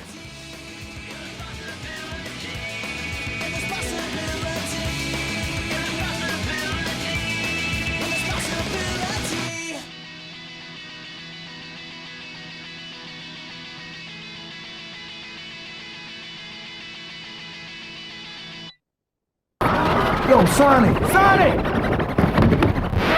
Man, stay off the light speed! My bad. I am a huge Sonic fan, that much is known. In fact, the start of this whole YouTube channel was dedicated to me talking about Sonic. I've played on the mainline games, and I've made my opinions about them back in 2016, but it's been 5 years since I've made those videos. Have my opinions about the Sonic franchise changed over the years? Well, a little bit. I thought it'd be fun, and for Sonic's anniversary, we will go over the mainline Sonic games and rank them in order from worst to best. So I'm going to go over each mainline console game, give my quick thoughts on them, and move on. I'm not going over any of the handheld titles or any of the spin-offs here, because there's a lot of game in this video, and this video is long enough as it is, and those games deserve their own video too. But I will be talking about a few notable spin-offs. So, which games are bad, which games are good, which Sonic games should you play? I will answer that in this video here. But before we start the list, make sure you go fast and hit the subscribe button, and the bell as well for notifications on future videos. And with that out of the way, let's begin. All those pieces are gonna come crashing down on us! Yeah! I mean, oh, that's terrible.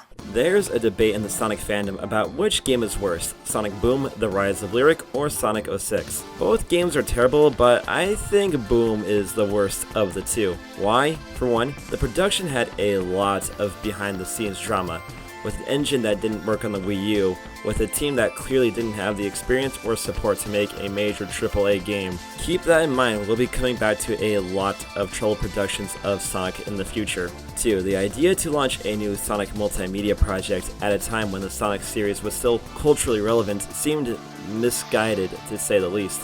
Despite the game's broken launch, Sonic Boom did get a patch that substantially fixed things. So the game went from borderline broken to just plain boring. You can't even make fun of the gameplay anymore. At least with Sonic 06 you can laugh at the gameplay. Ultimately, Boom was just that, a boom of a drunken shit. At the very least the cartoon was good, and they canceled that and the comic. What was the point of the Boom series again? We know that fun surprises are important in Sonic games. That's why we made it so whenever you load into a level, there's now a 1 in 5 chance malware will be injected into your computer and destroy your PC. Let's get this out of the way. This game is cum shooting out of an echidna's genitals onto an N-Gage. Sonic 06 is a broken piece of shit. Every play session is a game of chance. As in, it's a chance if your game fucks out and you have to start over somewhere because your game just decided to not work, then you have to reset the console and slog through a bunch of really long loading screens. The whole game feels like it's being held together by dental floss, and it's a crapshoot if the game will even work. Beyond the borderline broken gameplay, the plot is idiotic with people running around with their heads cut off. The voice acting is bad.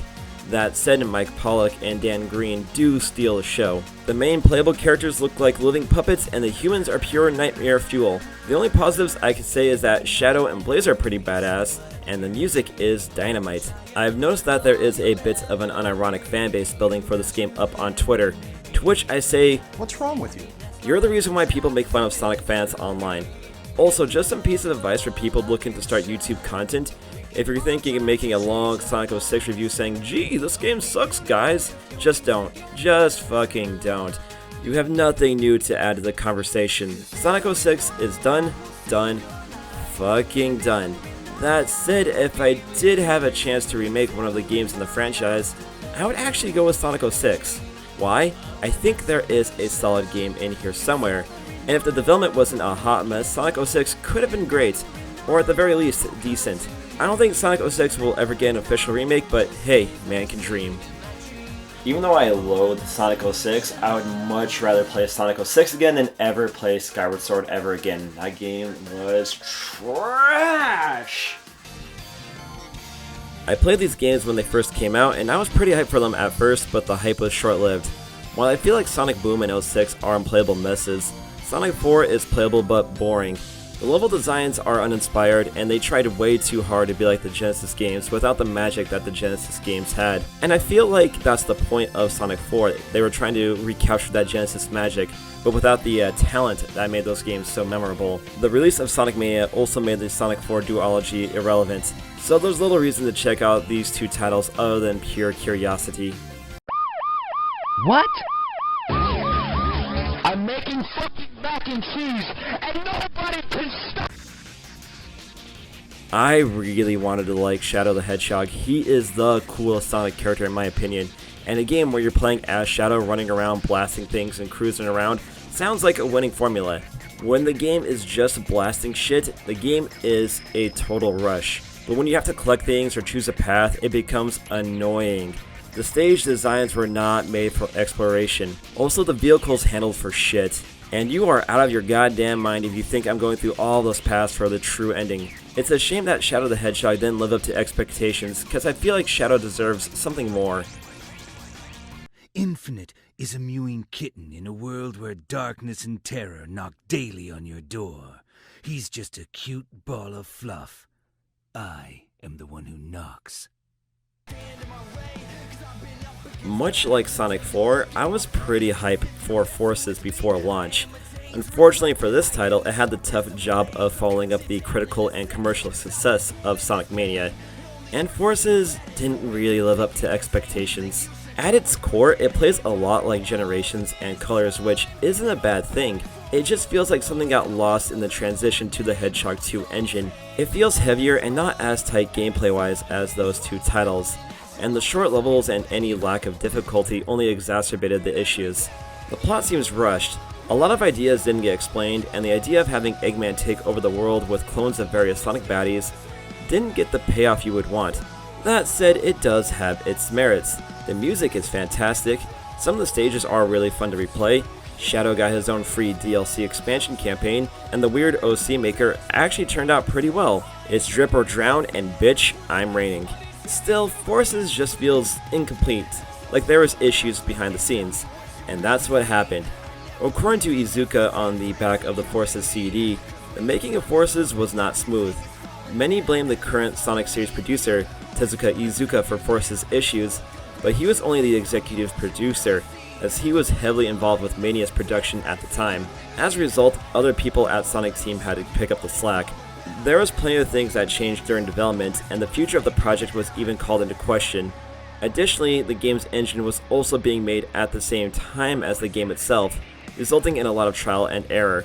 While the development of Forces wasn't as disastrous as other titles such as Sonic 06 or Boom, it shows in the final product that it could have been something greater. At the end of the day, Forces to me is a perfectly average game. While the highs aren't as high as other Sonic greats, the lows aren't particularly experience ruining. It's only 3 hours long anyway, and I know many of you are doing shit with your free time, so hey, go give Sonic Forces a try.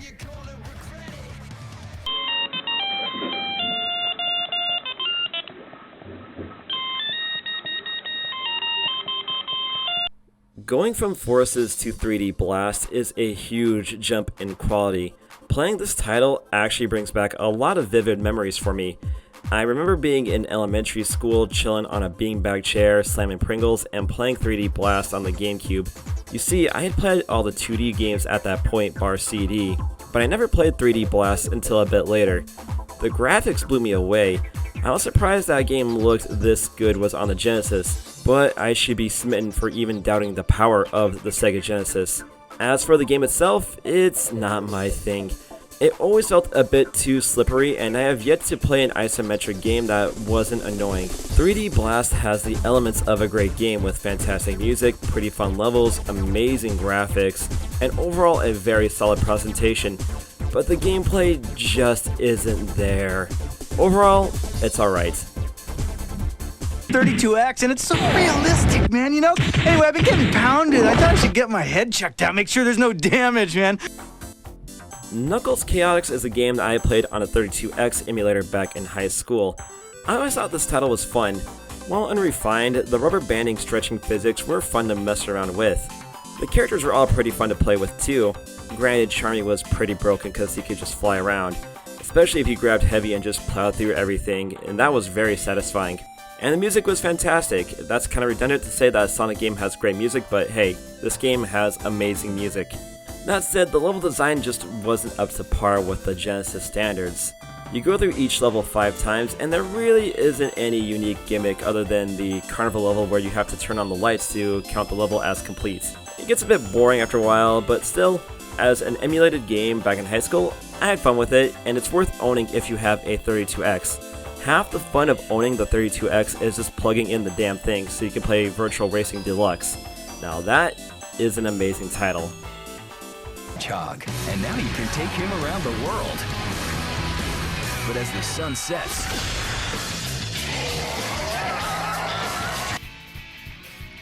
Sonic Unleashed had the fortune of following up Sonic 06. You could transplant the head of Chris Frosniak onto Scott the Woz's body and do a cover album of Beach Boy tunes with them playing a kazoo, and it would compare better to Sonic 06. That doesn't make any sense, but the point is this game is leagues better than Sonic 06. If you don't know, Sonic Unleashed is broken up into two parts: the daytime stages where you're Sonic, and the night levels where you're the werehog beating up dudes. The daytime levels are awesome, they're really fast, they're such a blast to play, and it almost feels like a racing game at points. I find myself going back to the daytime levels every now and again just because you do get such an adrenaline rush from playing them. The nighttime levels, on the other hand, are a bit clunky. It's not the worst beat 'em up in the world, but it's pretty clumsy and not as fluid as you would want in a Sonic game. Granted, I wasn't expecting Ninja Gaiden levels of depth here, but hey, I could have wanted something better. To me, Sonic Unleashed is a bit of a mixed bag. I think half of the game is amazing, but I think the other half is just kind of meh and didn't really live up to its true potential. I've said this before and I'll say it again. I think a Sonic beat 'em up with Knuckles doing this would have been the shit.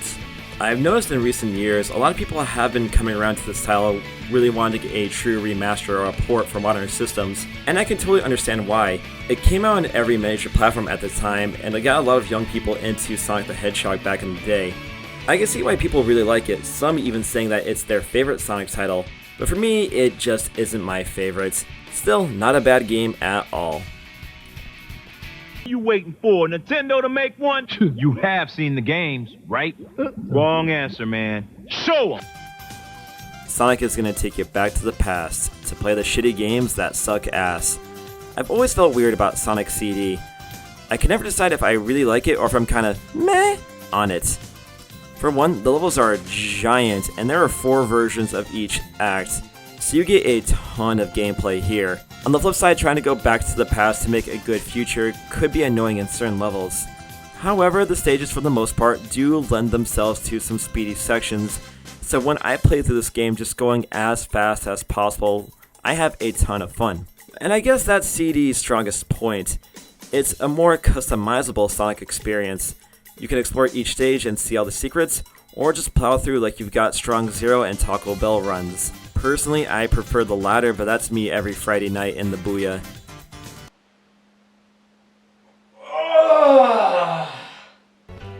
After a line of questionable releases, Sonic Team finally got their act together with Sonic Colors.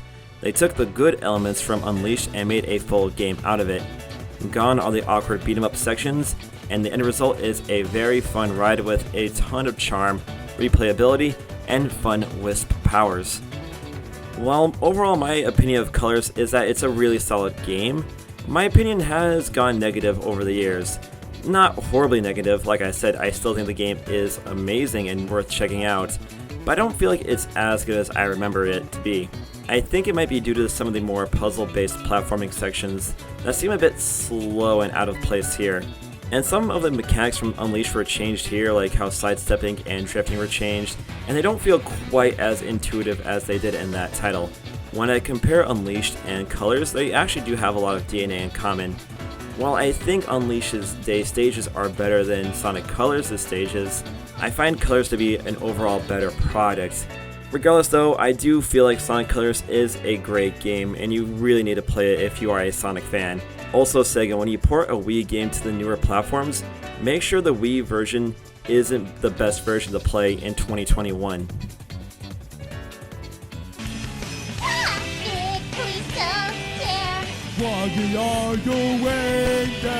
Similar to Unleashed, Heroes is a good game that a lot of kids played back in the day. In fact, I still have my GameCube copy from when I was a kid back at my parents' house in America.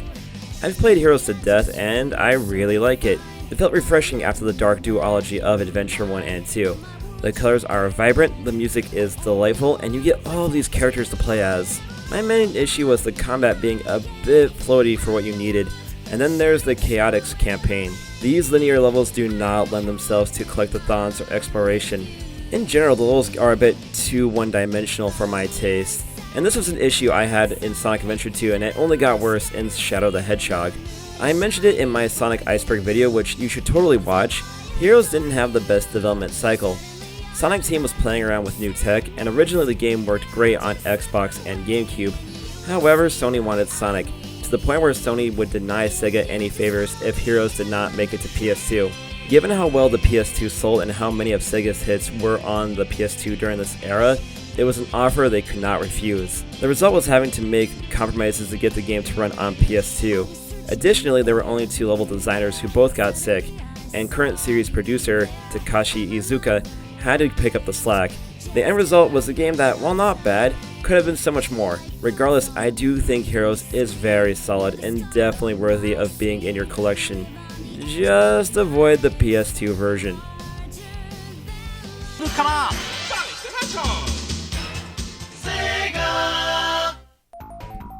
We all had to start from somewhere, and Sonic 1 was certainly a start.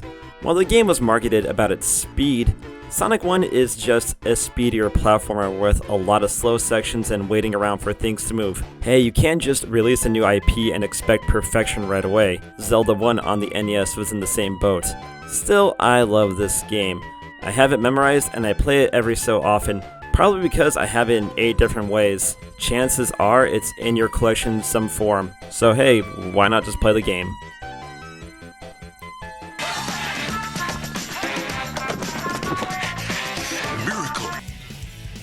I've covered Adventure 2 in its own video back in 2019, so if you want more of a detailed video, go watch that. But this is 2021.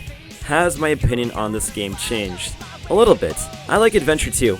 Quite a bit, actually. It is a flawed game, with some crap level design, shitty audio mixing, and some bizarre controls.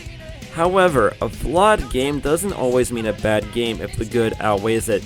And that's how I feel about Adventure 1. The highs of this title are some of the highest in all of gaming, be it blasting through things as Eggman, or cruising through City Escape as Sonic, or raising Chao. Remember kids, if you can't raise a Chao, you can't raise a child. Adventure 2, taken as a whole, is an awesome ride. And if anybody tells you it sucks, you can tell them officially that they have a horrible opinion, and are wrong.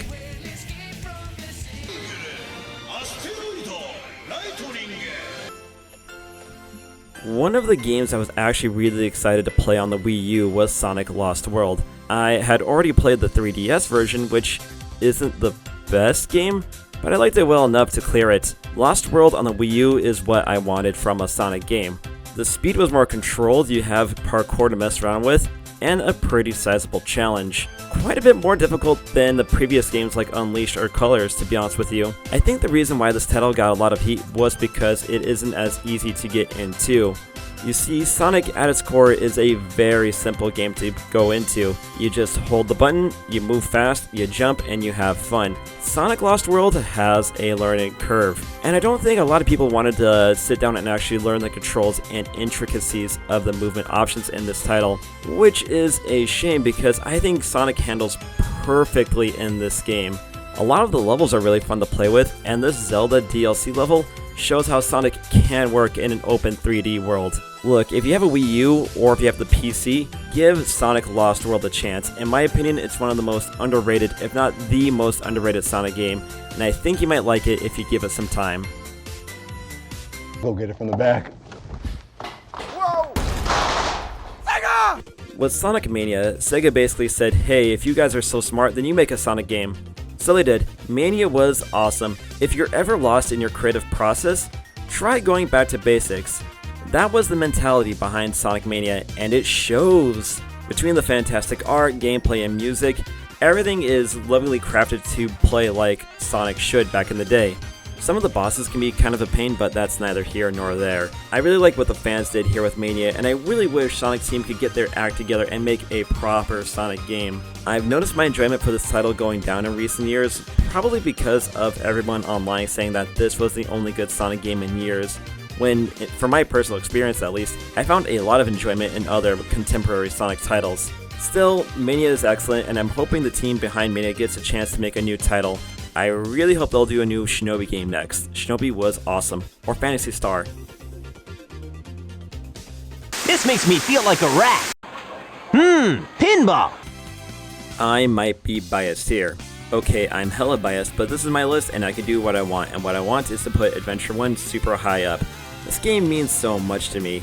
I played it way back in the day. I think I was 6 or 7 when this game dropped, and this is the game that made me fall in love with gaming. I think we all have that game that awakened some sort of deep response from you as a kid, and for me, that was Adventure 1. I used to play this game every summer to completion, and each time I had a fantastic time. To me, Adventure 1, much like 2, is a very flawed game, but the high points are so high that I can forgive the shortcomings of this title. And maybe other than Lost World, I find that Sonic and his friends handle extremely well in this title. And much like Adventure 2, I also gave this game a more in-depth review a while back, so I'll just say for now, Adventure 1 is a wonderful game. Now, only if Sega could port the game and do a good job of it. Sonic 1 was a good start. 2 was a sign that Sonic is here to stay. Bigger and badder levels, brighter colors, and brilliant music, and Tails, who isn't in this footage because he always gets in the way. That's punishment for 2 babies 1 fox, you sick fuck. Everything Sonic 1 did, Sonic 2 does better, and many will cite this as their favorite Sonic title, and for good reason. Personally, I would love to see a version of Sonic 2 that has all the cut content in it. Now that would be tits. Remember what I said about Sonic 2?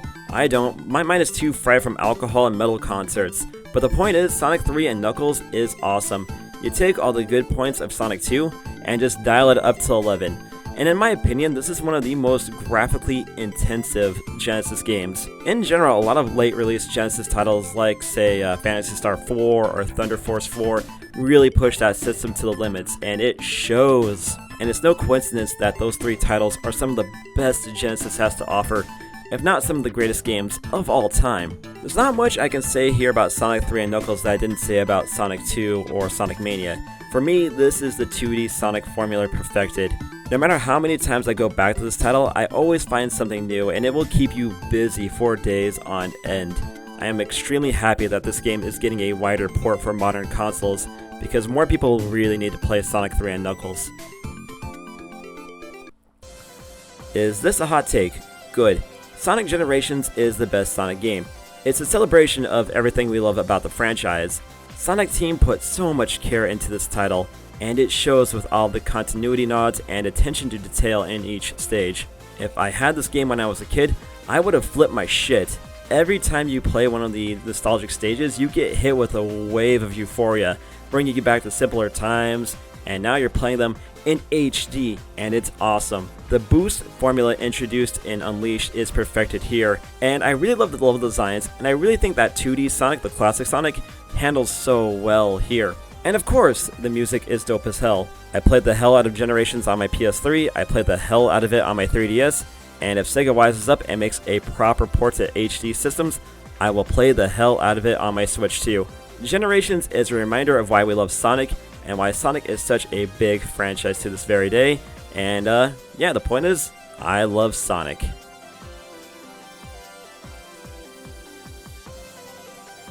So that is every Sonic game ranked from worst to best, at least the platformers. For me, I grew up with all these games, I had a ton of fun playing them again, it brought me back to some very important times in my life when it was just me, Sonic, and hanging out and gaming all day. And what I find interesting about the Sonic series is that each game is so different and the quality does vary a lot. But I feel like all these games, for the most part, do have some qualities that will appeal to you, like, hey, I like this game because of this reason, I like this game more because of this reason. So there's a lot of content in the Sonic franchise, and I do recommend going into the series. Don't let the internet and naysayers deter you from this amazing franchise, because Sonic is awesome. If I haven't made that clear by now, you should definitely be playing some Sonic the Hedgehog, though I might be a bit biased here. Though if you are new to the franchise and you want like a little crash course on what to play, I recommend playing Sonic 2, 3 and Knuckles, Mania, both Adventure 1 and Adventure 2, and Generations. And have fun, and you gotta go fast. Also, I like the way my hair looks right now. It looks pretty badass for this more wild look. Anyway, guys, that does it for this video, so thank you for watching. What's your favorite Sonic games? Let me know down there in the comments. And if you have any suggestions for future videos, let me know down there in the comments too. And while you're down there, make sure you subscribe to the channel and hit the bell as well for notifications on future videos. Hit me up on the social media, Twitter, Instagram, TikTok at ZMangs. And with that, I sign up for now, and we'll see you on the next video. Later, everybody. Take care.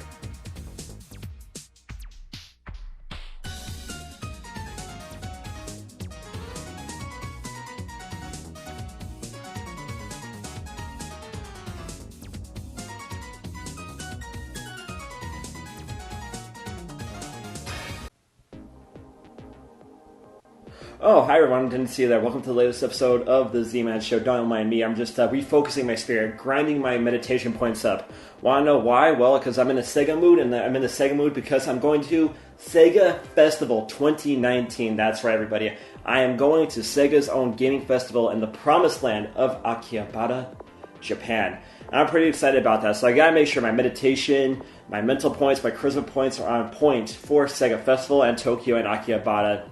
So while I go back on my grind, you can check out this new video of Phantasy Star for the Sega Master System.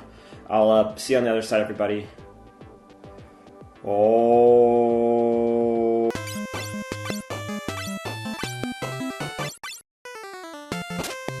Sega systems didn't get the same glut of JRPGs that the NES, Super NES, and later the PlayStation would get. I will say that the few JRPGs that Sega consoles did get were really damn good, like the coveted Panzer Dragoon Saga for the Saturn, or the phenomenal Skies of Arcadia for the Dreamcast. But the series that many associate with Sega and JRPGs is Phantasy Star. I'm sure a lot of you out there know Phantasy Star for Phantasy Star Online, a game for the GameCube and the Dreamcast that many spent long nights playing trying to get all the loot in the world. Seriously, play this game after playing games like Anthem or Destiny, and you'll see a lot of influence from Phantasy Star Online on those two titles. The only difference is, Phantasy Star Online is actually pretty damn fun. Anthem, load of wank. Unfortunately, I'm not talking about Phantasy Star Online in this episode, but I want to go back to the origins of this franchise. Where did Phantasy Star Online come from? It came from a humble little game known as Phantasy Star 1 for the Sega Master System. Even in the Sega fandom, it's a very overlooked title. Probably because its sequels on the Genesis were just so much better in terms of design, gameplay, story, and all that good stuff. And probably because it's an 8-bit RPG on the Sega Master System. A system that got its back blown out by the NES in North America, but did do well in Brazil and Europe. This is the version we're playing on the Nintendo Switch, the Sega Ages version. It's a very nice re-release with some new features, and well, it's on the Nintendo Switch, which automatically makes it amazing. So, no time like the present, let's take a look at Phantasy Star 1 for the Sega Master System, being played on the Nintendo Switch. So what's the plot of the game? After all, JRPGs need a good plot. Alice, the main heroine, her brother got killed by LASIK, and no, LASIK is not laser eye surgery, he's the main bad guy. And just like that, Alice decides she wants revenge, and she's off on an adventure. There's your plot, now let's get grinding. First impressions of Phantasy Star were bad. Alice starts out very weak. She's armed with the equivalent of armor made out of papier-mâché and a sword made out of connected Crayola markers. Straying from the path at all will lead you to a battle where death is inevitable. The first hour or so will be spent grinding for Meseta to get better weapons and supplies. And get ready to grind like you're playing Tony Hawk with the infinite grind cheat on. Even when you get to the point where you and your party are well fitted out with better weapons and plenty of supplies, it's always a good idea to grind, as you want to be higher level than your opponents, and you always want better weapons when you can get the opportunity to do so. With the open nature of the game, it's pretty easy to go into an area where you're not supposed to go and just get one-shotted. Though I will say that Phantasy Star 1, once you get it going, once you get your party footed out, it isn't quite as hard or as grindy as Phantasy Star 2. On another note, I love how the healers in this game are burgers and cola. Nice. That's right, burgers and soda. Truly, truly, truly, the Warriors' diet. So, who's in our party? The star of the show is Alice. She's on the volleyball team, her favorite artist is Heart, and she enjoys baking cakes that she can eat in one sitting. She's a balanced warrior that packs good offense, defense, and can learn magic. Meow is a cat thing that can talk and likes playing with string. Meow has solid offense and packs some defensive magic like knocking glasses off the table. Odin is the warrior who had to repeat the 3rd grade twice. While he lacks the knowledge and magic, he makes up for in offense and the ability to use multiple weapons such as swords, axes, or guns. The last member is Noah, a magician who spends his weekends getting dominated at the local BDSM club. Seriously, look at his face, that's the look of a man who's a total sub. Despite that, he has low defense but has plenty of magic to keep the monsters at bay. You don't get all the party members right away, it does take a while to get everyone into the party ready to go. But my favorite part is trying to get Meow into the party, as you have to trade a bunch of weed to get him. Man, this is some good shit. I think I heard the cat talking to me, man. Cause it is talking to you, you fucking hippie. Whoa, man, like chill, you want a chocodile? It's a Twinkie dipped in chocolate, man. No, I don't want a chocodile, you fucking druggie. The plot of Phantasy Star 1 is pretty weak. It's just kill LASIK. It starts out as revenge for Alice and her brother, but the more we play the game, the more we learn that LASIK is kind of an asshole. LASIK is the kind of guy who picks his boogers then wipes them on the couch. He shakes the beer in the refrigerator at parties. He doesn't flush the toilet in public restrooms. He counterfeits jeans on the side. What utter scum. Combat is simple. This is an early JRPG, so a lot of contemporary mechanics like status effects, buffing, debuffing, affinity, knowing who is next in battle, choosing different targets, guarding, are not here in Phantasy Star 1. And that's both a good thing and a bad thing depending on where you stand. There's less to worry about, so you can just focus on offense, defense, and healing. But at the same time though, there is little strategy to combat besides attack, attack, attack. Bosses and rare encounters do need a bit more elbow grease to defeat, but I cleared most bosses just by mashing attack and taking or dodging most hits, using burgers and healing spells when necessary. The wall and protect skills are very essential, as they are the only ways to block enemy attacks. And unless I'm missing something, there was no way to recover MP in the field, so you gotta use your magic wisely. Fleeing is rarely recommended unless you're totally outgunned, as the experience and money gained from battle adds up very quickly and makes playing Phantasy Star 1 much easier in the long run. As primitive as the combat is, it's weirdly addicting. There's just something about the simple and fast combat that keeps me coming back for more. I like the monster designs, and they have some really cool animations. And it's nice that the ghouls from the Thriller music video managed to find work after that video was done. Without elaborate animations to go through, most battles are clear within a few minutes, and with the constant promise of more experience and Meseta, it's very rewarding to keep playing more battles. Some games you play for loot, some games you play for the story, but for me, Phantasy Star 1 was all about getting better weapons and going deeper into the dungeons of Phantasy Star. 8-bit JRPGs are known for being a bit obtuse and a bit grindy, and that definitely applies to Phantasy Star 1. I think people in the 80s had way more free time than I do now, as there's a lot of cryptic stuff in this game. Like this boss, you have to get defeated by it in order to progress. Like, how was I supposed to know that, assholes? See this lava field? You think you would get something like, I don't know, some boots or a hovercraft to fly across it, but no, you gotta nut up and take the damage and get epilepsy from lava. On the Sega Ages version of Phantasy Star, there's a map for the dungeons, but if you're playing the Master System version or another version of the game, you better grab a paper and a pen, as you need to map out these dungeons, and it's very easy to get lost in thanks to these same looking backgrounds. Doors that you have to unlock don't stay unlocked, so you have to keep using that dungeon key over and over and over again. There's no item management or bulk selling items. And most annoyingly, there's no stats for weapons or armor. What's more powerful, a laser sword or a ceramic sword? If it wasn't for the handy list of weapons and items provided in the Ages version, I wouldn't know. And also, thank Gaia that GameFAQs exists.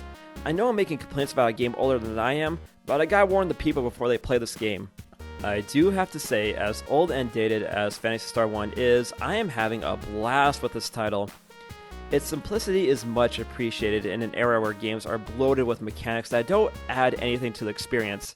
I'm looking at you, Kingdom Hearts 3, you overblown bastard. For an 8-bit game, the graphics are awesome, the 3D dungeons look really damn good, and you gotta love the Master System color palette. I'm not one for fantasy settings, but the mix of sci-fi and fantasy gives Phantasy Star a unique charm that other JRPGs of the time just didn't have. And the most notable part of the game is Alice herself. She's one of the earliest leading ladies in video games, and a badass one at that. Her quest isn't one for the D, or the V if she swings that way. We don't assume here on the Z-Man show, nor is she out for treasure. No, Alice is out for blood, and is steadfast in her quest. Unlike other heroines these days who are played for fan service, Alice is carried by her will and her resolve. Plus, look at that cover art. She looks like He-Man fused with Avril Lavigne after she fell off the wagon. Phantasy Star as a series got better and better as the years got on, but don't sleep on the origin of the franchise. Phantasy Star 1 is a classic JRPG, and one that deserves at least one playthrough. Whoa. The review is over? Okay. Hey everybody, how's it going? So, Phantasy Star 1, it was a pretty fun game. But the thing about it, RPGs, when I think about them, they're probably aged the worst in terms of gameplay design. I think RPGs aged horribly over time. A lot of those early 8-bit games were nothing but grind fests. And when you play modern, contemporary JRPGs like, say, Persona 5 or a Dragon Quest, whatever number they're on now, they're so much easier to get into. That said, though, Phantasy Star on the Switch, the Sega Ages version, is relatively accessible, and I do recommend it if you're a JRPG fan. But yeah, again, get the Sega Ages version. It has an easy mode, it has an FM sound, and overall, it's just a really fantastic version of this legendary game. And on that note, I think the review is done. With Sega being interested in bringing back some of their old IPs for a new generation, like they've already confirmed that a new Sakura Tyson's in the can. I'm hoping they bring back some more of their older IPs, like say Phantasy Star, Jet Set Radio, Shinobi, Skies of Arcadia. Man can dream, but maybe Sega will wake up to smell the OJ and bring back some of their new titles for the Nintendo Switch. Especially the Switch, because I really love the Nintendo Switch, if you haven't learned by now. Anyway guys, I think that's it for this review. Remember to like the video, subscribe to the channel, hit the bell as well. Remember to hit me up on Twitch, Twitter, Patreon, Instagram, all at ZMangs, and I'll see you on the next episode of The Z-Man Show. And don't worry, we'll get back to some more AAA shit in a few weeks. I just had to get my spiritual points up before I could do that. So, see you next week, everybody. Later. Back to grinding. Oh.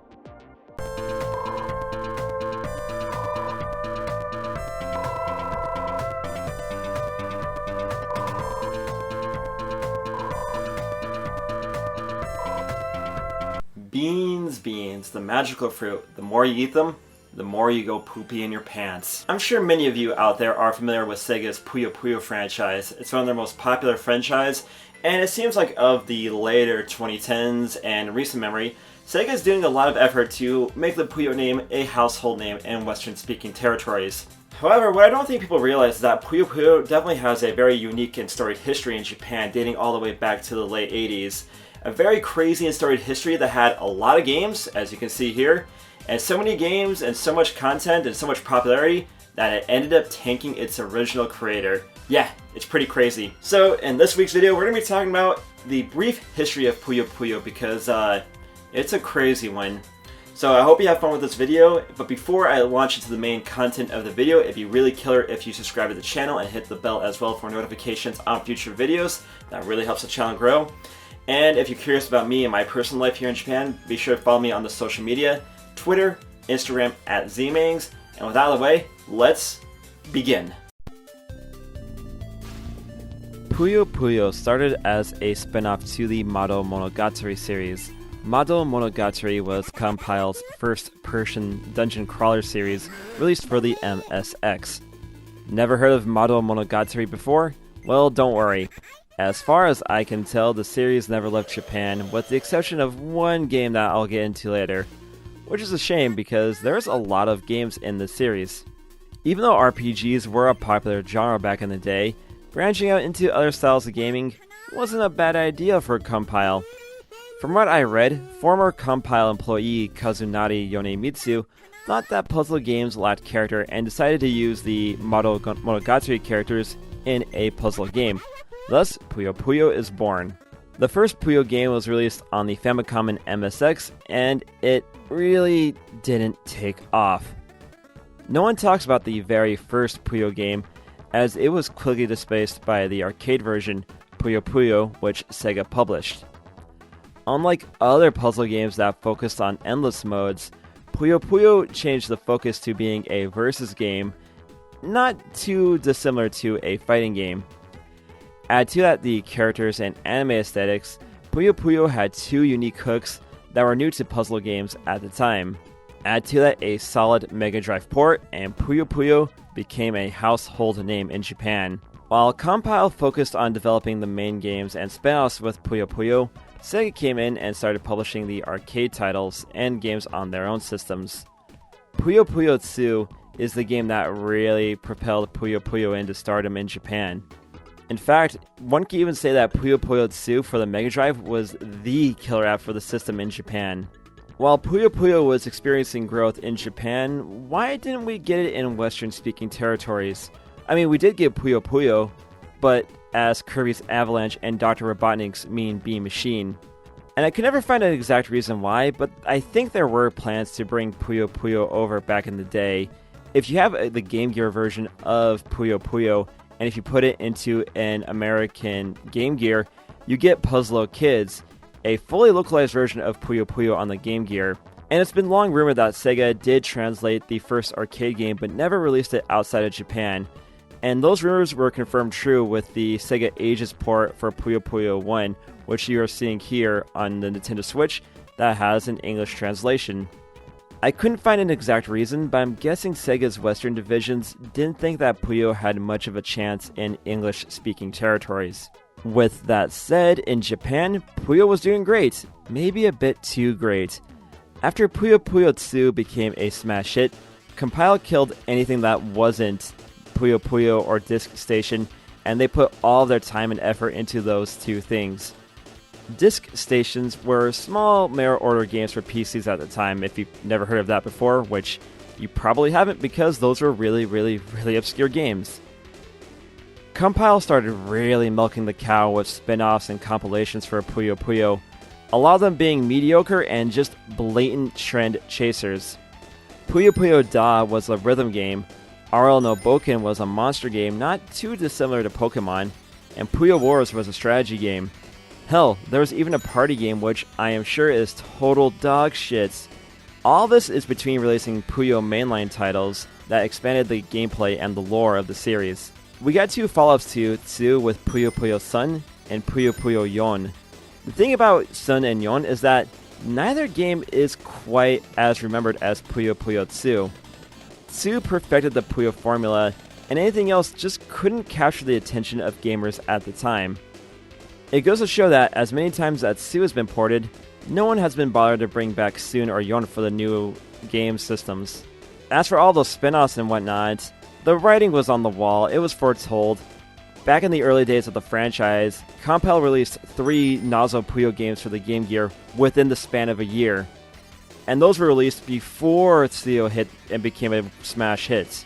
In the video proper, I didn't describe how exactly Compile went into bankruptcy, but I think it has to do with a lot of their games at the time, their non-Puyo titles, not selling so well. A lot of their games didn't do so well in Japan, or if they did go abroad, they weren't selling so well abroad. And with their focus so squared in on Puyo, they pushed it way too hard, and as we see here in the video, it didn't quite work out for them in the long run. As time went on, Compile's financial issues got worse and worse. Sega got control of the Puyo series in 1998, but Compile was still developing the games until their closure. Compile's swan song was Puyo Puyo Box, released in 2000, a giant celebration of Puyo, released almost as if to acknowledge that Compile was going under and they're going to go out with a bang. While considered a good game by those who have played it, Box wasn't enough to save Compile. From here on out, Sega would develop and publish Puyo Puyo titles. So, what happened to Compile after its closure?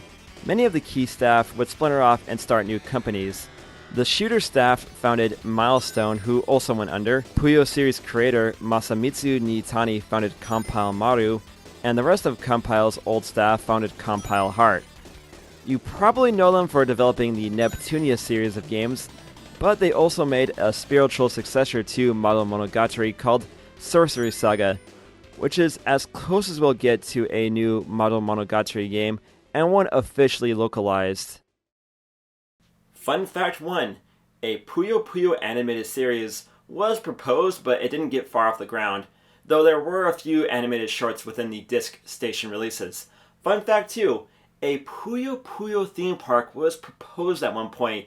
I don't think it got far off the ground, or someone was just thinking way too ahead of itself, but I think it would have turned out better than Euro Disneyland.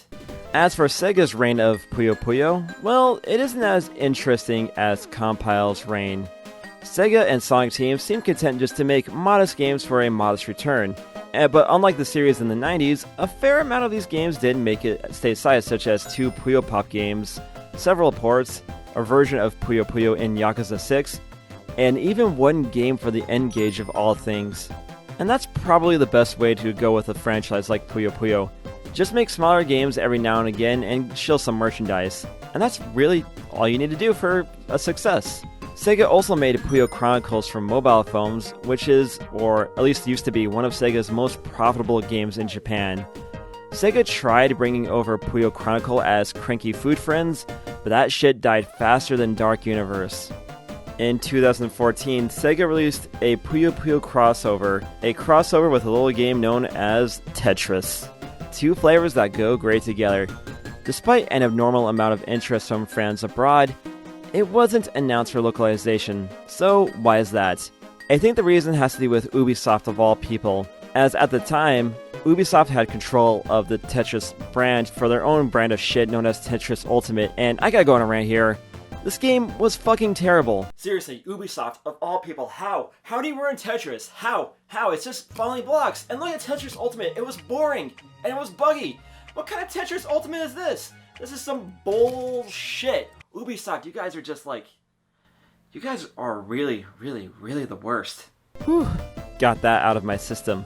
Sega did manage to sneak Puyo Puyo Tetris into Western territories, thanks to a technicality. You see, when Ubisoft inked that contract for the Tetris series, it didn't account for physical PlayStation 4 games or the Nintendo Switch. So with those little holes in Ubisoft's contract, Puyo Tetris got localized and it was a fairly modest hit. And that's really it with Sega's era of Puyo Puyo. I wish I had more to say, but Sega has treated Puyo better than some of their other series. I'm sure we'll see more ports and new games in the future. With Puyo Puyo Tetris 2 on the horizon, I'm sure it will do just fine and introduce many new gamers to the awesome sauce that is Puyo Puyo and Tetris. You can't go wrong with either game. So, there you go. There's the brief history of Puyo Puyo. Yeah, it's a pretty crazy series with a lot of games, but really, the only game we really need is Puyo Puyo 2. That game is, it's a good one, and I'm very sure that Puyo Puyo Tetris 2 will also do gangbusters for Sega and fans of the puzzle genre worldwide. So with that, I think I shall end the video. So let me know in the comments, what do you think about Puyo Puyo? Who's your favorite character? What's your favorite game in the series? What's your favorite puzzle game? Let me know in the comments. And while you're down there, make sure you subscribe to the channel and hit the bell as well for notifications on future videos. And make sure you're following me on Twitter, Instagram at Zmings. I'm very active on the Instagrams, doing a lot of shit posting over there. And if you like this video, why don't you check out my video on the history of Sakura Tyson? That was also a fun one. Anyway guys, take it easy, stay safe, stay healthy, and we'll see you later.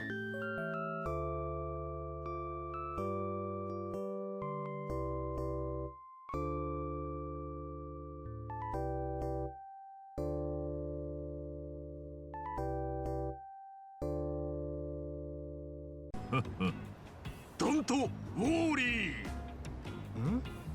え、違う。Yakuza. I love Sega's Yakuza series, also known as Like a Dragon in Japan. I bought Yakuza 0 on a whim back in 2017, and I absolutely adored it. So much so that I bought the subsequent games such as Kiwami 1, Kiwami 2, and Yakuza 6. And every single one of those games I really enjoyed. I was excited to hear that Sega was continuing the Yakuza series with a new character called Yakuza Like a Dragon, or some people call as Yakuza 7, and I was really excited for it. So excited to the point where I decided to buy the Japanese version, and now that's the version I'm reviewing for you today here on this week's video. I know there's a lot of concern about the game because they did change up the core gameplay mechanics from a 3D brawling game to a turn-based RPG, but I love my turn-based RPGs, and I love my Yakuza, so to me, this is a match made in heaven. So, let's get into this review. But before I get into the main content of the video, it'd be really helpful if you could subscribe to the channel and ring the bell for notifications on future videos. Doing those two simple things really helps the channel grow. And if you're curious about more of my life in Japan, you can follow me on the social media, Twitter, Instagram at Zmings. I post a lot of content on Instagram. A lot of cool stuff there if you want to see more of the Japan not seen in Yakuza. And one more thing, this is the Japanese version, and I don't think there's any content changes from the Japanese version to the localized release, but do keep that in mind. And with that out of the way, let's begin. Yakuza Like a Dragon, which I will call Yakuza 7 for the sake of this review, is a slow burn for the plot and gameplay. We start out in the year 2000, running errands for the Arakawa family as new hero Ichiban Kasuga. Ichiban, while a nice enough guy, is a total washout of a Yakuza. His tasks include the epic quest of getting cleaning supplies for the local soap land, and his other task of getting Peking Duck failed, resulting in him taking the fall for the Arakawa family, landing him 18 years in prison.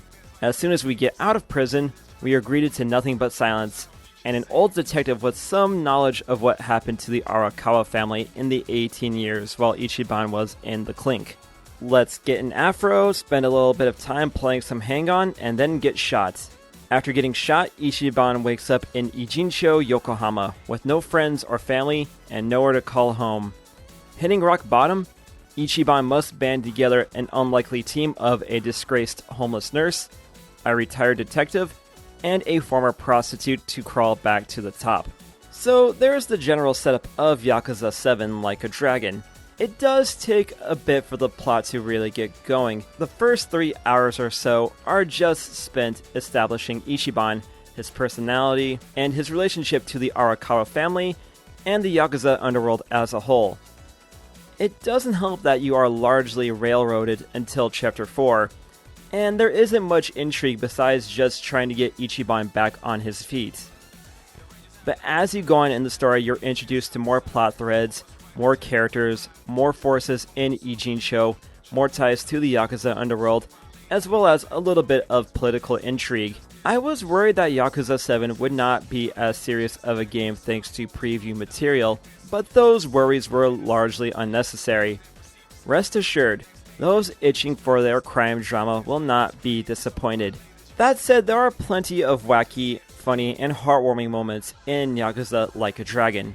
As always with a Yakuza game, the world of Ijincho is extremely dense, packed with enough sub-stories and games within games within games to make any Ubisoft game blush.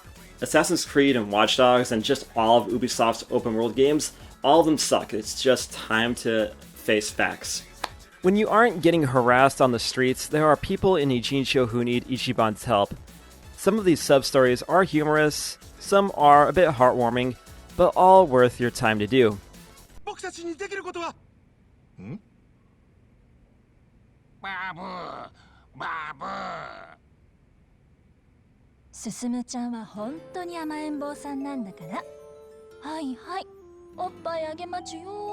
Every side story has a reward, be it a new summon, a helpful item, a helping hand in your business, or just leveling up Ichiban's social skills. For those Persona fans, Ichiban does have social abilities like guts and intelligence that need to be leveled up in order to unlock more parts of the city, more jobs to take on, and more social links with your team. In the previous paragraph, I mentioned a business mini-game. It's reminiscent of Kiryu's real estate business from Yakuza 0, and honestly, this Japanese was just way beyond my pea-brain. But if you do want a complete party, you do need to do the business side stories to unlock the 7th party member. Well, I could always go back to school to help me out with my business, and you can do that too. And again, this Japanese was way beyond me. Alright, I got my test results right here, and let's see how well I did on the test, and damn it! Failed again. Well, it's time to go back to collecting cans on the streets. Ugh, this sucks, fam. But all work and no play makes Ichiban a dull boy. Why not spend some time playing some Virtua Fighter at the arcade, drinking with the squad, racing some karts, or watching movies trying not to fall asleep? If I'm watching a movie called Robot Cock, there is no way in fuck I am sleeping through that shit. And then there's the Japanese pastime of pachinko. Oh man, it's a party tonight! Go! Straight! And turn right! Go, go, go! Go your way! Believe yourself! Gameplay is in the same boat as the story. It takes a while for it to get going. Ichiban is stuck with his fist for the early game, and you don't get a second permanent party member until the 3rd chapter, and it isn't until chapter 5 where you can change jobs. Many were concerned about Yakuza's gameplay shifting from a third-person brawler to a turn-based RPG. It was a controversial decision, but I understand why they did it. After so many games of the same brawling action, I can understand if Nagoshi's team wanted to try something different. After all, who wants to make the same thing over and over again? I am happy to say the combat in Yakuza 7 is great. It's fast-paced and it has that same brutality you've come to love from the Yakuza games. It takes a lot of inspiration from Dragon Quest for its combat with that classic turn-based system. But there's also a dash of Grandia in there, as positioning is very important too. For example, if there are things like bikes or traffic cones on the ground, your character will pick them up and use them as weapons in their attack for huge damage. If you attack someone farther away, one of their buddies can intercept your attack, so there is a bit of strategy in who to attack based on position rather than weakness. And for those third strike rats in the crowd, you know who you are. You can negate a bit of damage by hitting the block button when their attack hits. The more you work with your team and level up your relationship values, they will start doing things like intercepting hits or comboing off your attacks for huge damage. And when you need the big guns, Kiwami arts and summons are always there to help you out.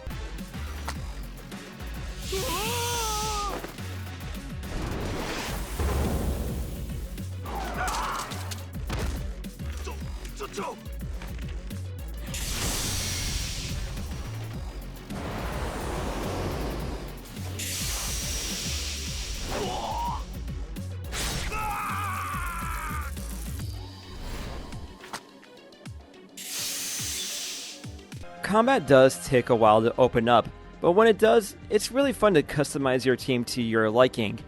I'm not sure if there are any game-breaking builds out there, and I'm not sure if there are any builds that are totally useless. But if you keep grinding and keep experimenting, you will find something that works for you. As fun as Yakuza Like a Dragon is, it isn't perfect. Load times on the base PS4 were bad. The Xbox Series X or the PlayStation 5 versions are definitely the ways to play this game. Ijincho is huge, and it can be hard to get around at first.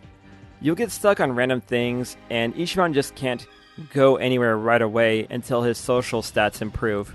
There are way more goons this time around. No matter where you go, there are always a ton of baddies waiting to get smashed.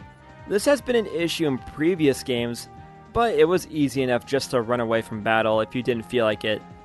And like a dragon, I find that there was more foot traffic, and I also found that the bad guys' alert range was way bigger than in previous titles. And honestly, in RPGs, I always find that my luck with the run ability to be kind of not so good, so I just don't even bother with it in this game, and thus I ended up grinding a lot. And occasionally battles can move kind of slow. Sometimes your character will get stuck running on something, trying to hit their opponent. And there are some bosses that are way more annoying than difficult. Like, why does a boss need a health regeneration buff? It doesn't make the fight difficult, just longer than it needs to be. And there's also a few bosses who have only one weakness. And if you didn't know that beforehand, I hope you have some items to take them out, or just grind until you can outpower them. And like Persona, if Ichiban dies, then it's game over. That's fine, but there's at least one boss with a one-hit kill attack, and if that lands against Ichiban, have fun redoing that boss all over again, douchebag. Always keep a few revival items on you. These are mostly nitpicks, but stuff that did bite my ankle every now and again. And as always with any AAA Sega game, the production values are top-notch. It really is like watching a Hollywood movie, but this time you're playing it, and it's better than most Hollywood movies. And finally, I want to talk about Ichiban. Some people were worried about Ichiban if he was able to carry the torch for the Yakuza series going forward. It's always hard to change heroes after so long, especially one so beloved as Kazuma Kiryu. But after playing Like a Dragon, I'm confident Ichiban will do just fine. He has a long way to go to get to the top, but I am looking forward to spending many more adventures with him and the crew of Ichincho. So, there's my review of Yakuza Like a Dragon, and I gotta say, this game is excellent. Sega really knocked it out of the park in this one, as they do with the other Yakuza games. And I know some people might be turned off with the turn-based combat, but I will say, if you go into this game with an open mind, I think you're really gonna have a good time with this title. And I do have to give Sega a lot of credit with the Yakuza series. Even though these games have been coming out yearly since about 2017, they all feel very fresh. I think it has to do with the writing and some of the side stuff in the games, but each game stands out on its own. They don't blur together. I can easily point out, okay, that one's Yakuza 3, that one's Yakuza 4, and I can't really do that with some of the other open world AAA games out there. I just wish Sega would take this formula they have with the Yakuza series and put it towards other games in their back catalog. Imagine, say, a Golden Axe with this formula, or maybe a proper Phantasy Star with this formula, or, I don't know, maybe one of the greatest games ever known as Skies of Arcadia. Imagine the Skies of Arcadia with the AAA production values of a Yakuza title.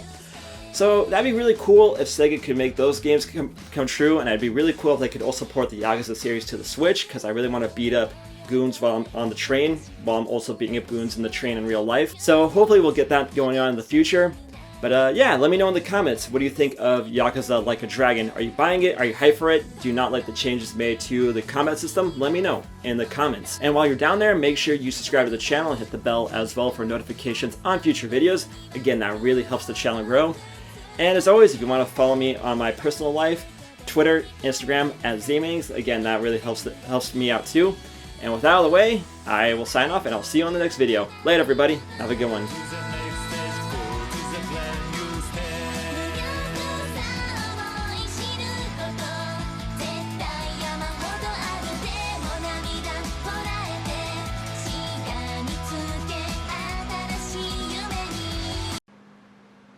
You tired of fighting games that look like this?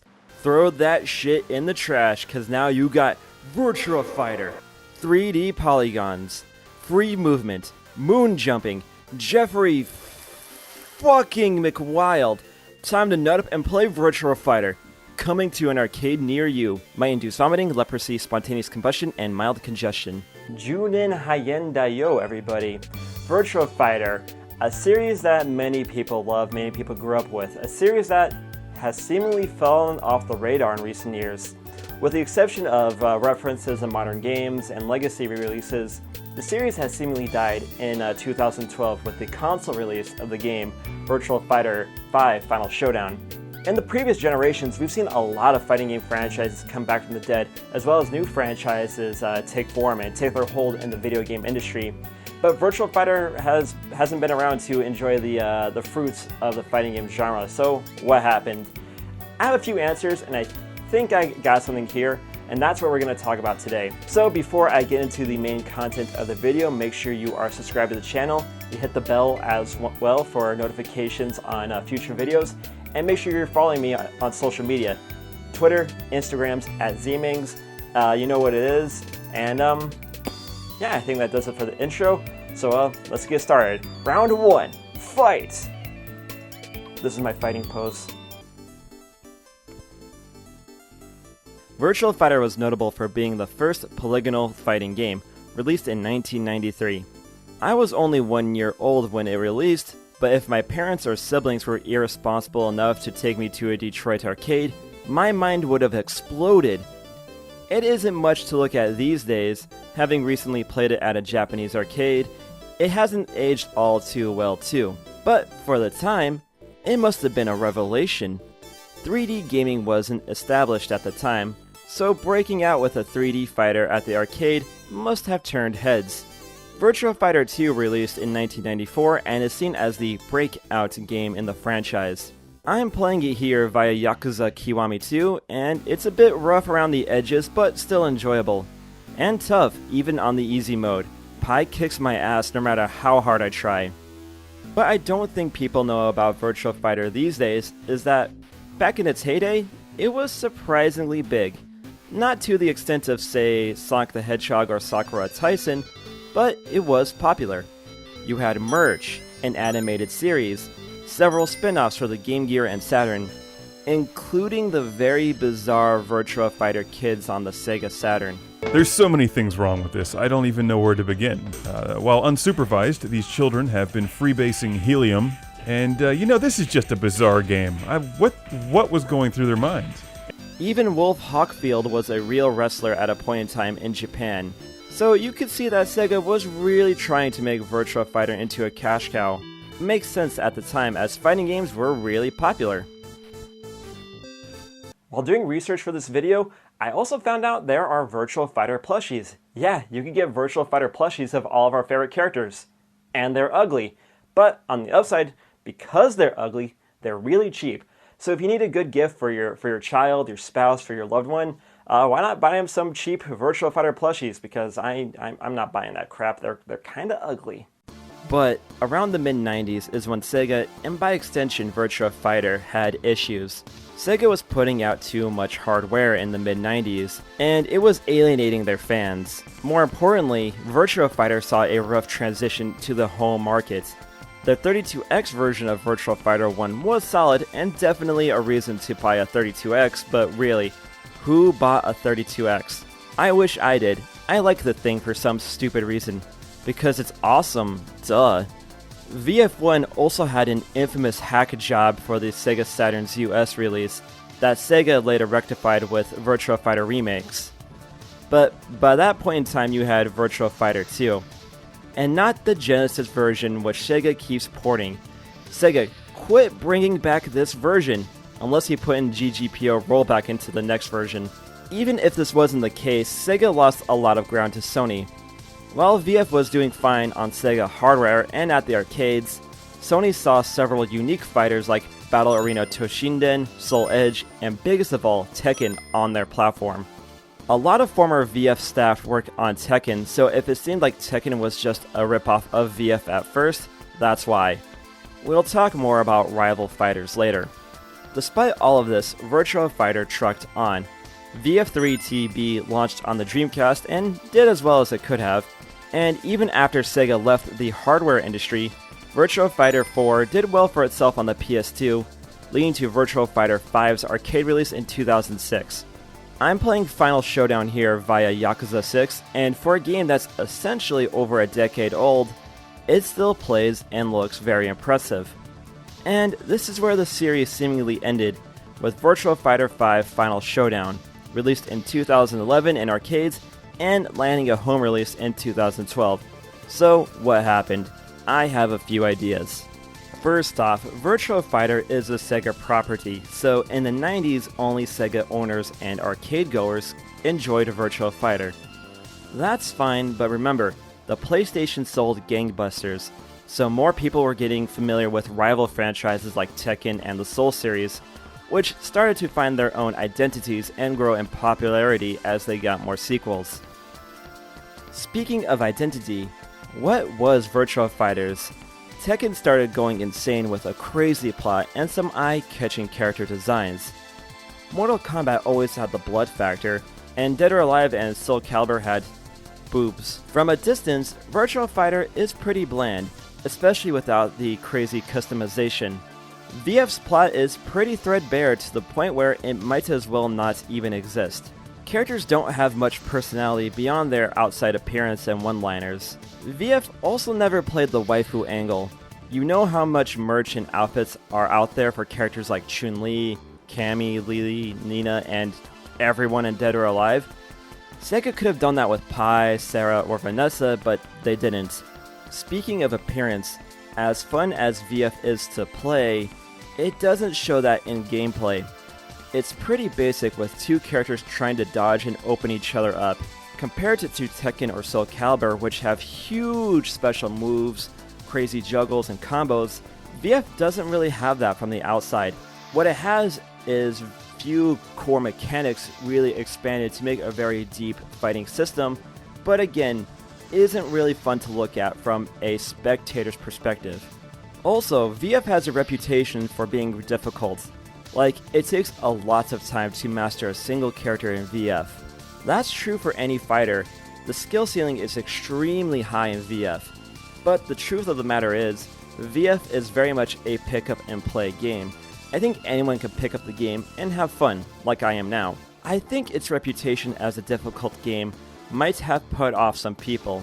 And finally, many of Sega's key staff left the company, including series creator Yu Suzuki.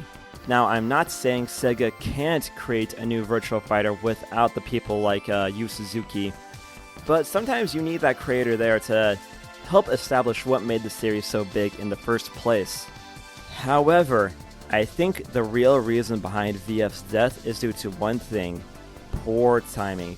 Virtua Fighter 5 had a total of 3 console releases. Early 2007 for the PS3, later 2007 for the 360, and 2012 digitally for Final Showdown. 2007 was a bit too early. The HD era of gaming was new, and in 2007, not everyone upgraded to the new systems. That said, the PS3 version of Virtua Fighter 5 did do well in Japan and could be considered an early killer app for the platform. Another issue with the first version of Virtua Fighter 5 on PS3 was lack of online play, which would have been huge to it so early in the platform's life. The 360 version would later rectify that, at the expense of leaving PS3 owners in the dust. Also, this was all before Street Fighter 4 was announced and it revitalizing the fighting game genre in the mainstream. Had Virtua Fighter 5 been released on both platforms with online play in 2008 or 9, I think it would have sold a lot more. After a few years of silence, Virtua Fighter 5 Final Showdown released digitally on PS360. Despite, at the time, having the best netcode of any fighter, the lobby and matchmaking systems were shit though, it released just at the wrong time.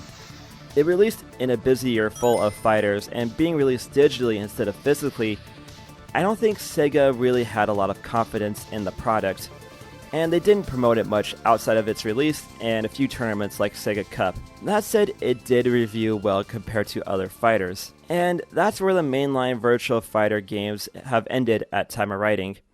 There were also 2 mobile games, but those don't count. But here's the weird thing: despite the series seemingly ending on a high note, Sega is still aware of the franchise. Akira and friends have appeared in other games such as Sonic All-Stars Racing, Project Cross Zone, Dead or Alive 5, and Dengeki Bunko Fighting Climax as playable characters. Which is a good thing because you can beat the shit out of that stupid Ramo chick with Akira. That show sucked and you weebs know it. Persona 3 Dancing had VF costumes for DLC, Akira himself appears as an assist trophy in Super Smash Bros. Ultimate, and him and Jackie have Mii costumes. This is what I have to do to pretend I'm playing Virtua Fighter 6, Sega. This isn't a way to live. Various Virtua Fighter games appear in the Yakuza games as playable arcade games, and the first Virtua Fighter is being touted as one of the reasons to pick up the Sega Mini Arcade. More recently, Akira and Pai will be throwing hands with Kenshiro in Fist of the North Stars mobile game. And Sega keeps promoting merch for Virtua Fighter 2, such as toys and clothes. And even people in the industry such as Masahiro Sakurai, Ed Boon, Katsuhiro Harada, and Childish Gambino hold the series in high regard. So Virtua Fighter, it's in this weird position where Sega is aware of the franchise and keeps bringing it back for nostalgia points, but isn't sure what to do with it. Well, Sega, if you want to win back fans, now might be the best time to bring back Virtua Fighter.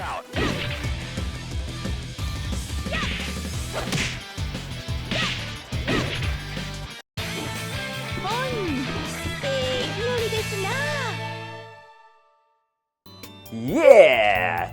So, Virtua Fighter. One thing I didn't note in the video proper is that it was the first 3D fighter, which is cool and all, but the issue is when you're the first of something, unless you do something really crazy and really revolutionary, you're only going to be known for being the first of something. What's going to happen is your competitors, other people in the industry, they're going to look at your idea and see what you didn't do, and they're going to build upon it and take what should be your success and make something way bigger. Tekken and Soul Calibur weren't the first 3D fighters, but they saw what Virtua Fighter did and added in elements that game didn't have and made much bigger franchises than Virtua Fighter. I really hope Sega brings back Virtua Fighter. They do seem intent on letting us know that Virtua Fighter was a thing, and I really do think someone at Sega really wants to bring back the series. Maybe they don't have the time, maybe they don't have the resources, maybe they don't have the talent, Or maybe it's just a market thing. Maybe they think the fighting game genre is just too flooded and Virtua Fighter 6 won't stand out. But you know what, Sega? I say nuts to that. Give us the Virtua Fighter 6. Make sure the gameplay is tight as ever. Some new characters, online play, get some guest characters in there like say Kazuma Kiryu, or maybe even the new guy Ichiban. And I think it'd be pretty dope. Or if you're not gonna do that, just give us the old games in a collection, like the Samurai Shodown collection, all the games, rollback netcode, tutorial modes, training room, the works, and it will be 100% Gucci. And I think that does it for this video. So thank you for watching, everybody. If you enjoyed the content, make sure you are subscribed to the channel. Hit the bell as well for notifications on future videos. Make sure you leave a like. That also helps out a lot. And leave me something in the comments. Let me know what you think about Virtua Fighter, or what other franchise Sega should bring back from the dead. And also make sure, if you're not already, make sure you're following me on social media, Twitter, Instagram @ZMangs. And with that, I think we're done here tonight. So take care, everybody. Stay safe, stay healthy, and yeah, I should end with a Virtua Fighter quote. I win!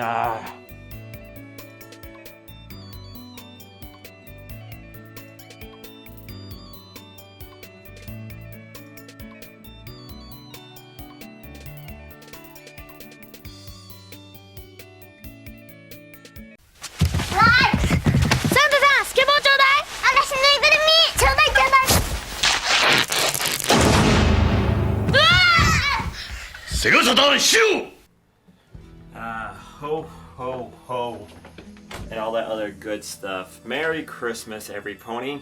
Well, at time recording, it's almost Christmas, so might as well see what Santa got us for Christmas this year. So, let's check under the tree. Yeah, the tree is a little bit smaller this year, but hey, we gotta make compromises somewhere. We're in Tokyo after all. Alright, so we got ourselves a Pokemon tote bag. But the tote bag isn't the interesting part, it's what's in the side of the tote bag that matters, and that's the Sega Astro City Mini. So what's inside the Astro City Mini?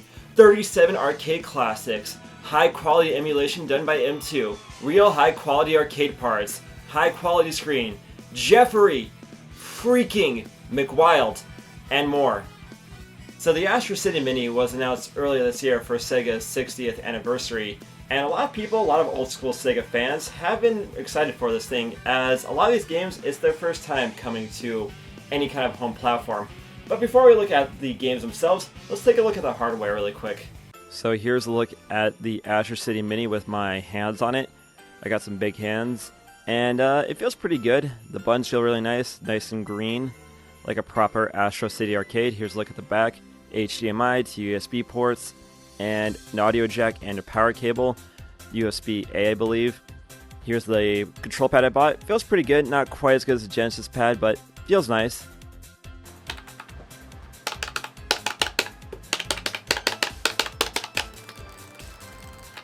That was just to show you that, yes, these buttons are clicky. I'm not sure if they're Sanwa, but they feel good. Here's a look at the unit in action with the screen on. I like that green bar underneath the speakers. It's a nice touch. The screen is super high resolution, and when you do go into the games, there is bars on the side, and you can change those in the system settings if you want to. I personally like this this kind of blue-ish thing right here. It gives a little bit of flair, and it's not too distracting. Each game has 2 save slots, and it's really intuitive to use. Whenever you want to pause a game, you have to hit both the credit and the start buttons at the same time. But overall, the build quality of this thing is really high tier. I'm really impressed with Sega here. It's certainly a lot better than the SNK mini arcade that came out a while back. I don't have one of those, but I have played it, and I wasn't impressed. Oh ho, thank you Z-Man. What a handsome dude. Anyway, now that we've looked at the hardware, really impressed with this unit, by the way. Really high quality stuff here from Sega. Let's take a look at all 37 games in the Astro City Mini. Again, there's 37 titles on this thing, and I'm going to go over them in chronological order. And I'm only going to give you a few sentences and my quick thoughts on these games. I mean, who wants to talk about something like, say, Columns or Ichidan R for more than a minute? So, let's just jump right into it. So with that out of the way, let's begin. First up is Flicky. a simple game with a colorful premise. Get the birds to the exit and avoid the cats. I played the heck out of this game on Sonic Mega Collection back in the day. Simple to play, difficult to master. The key ingredients to a great arcade title.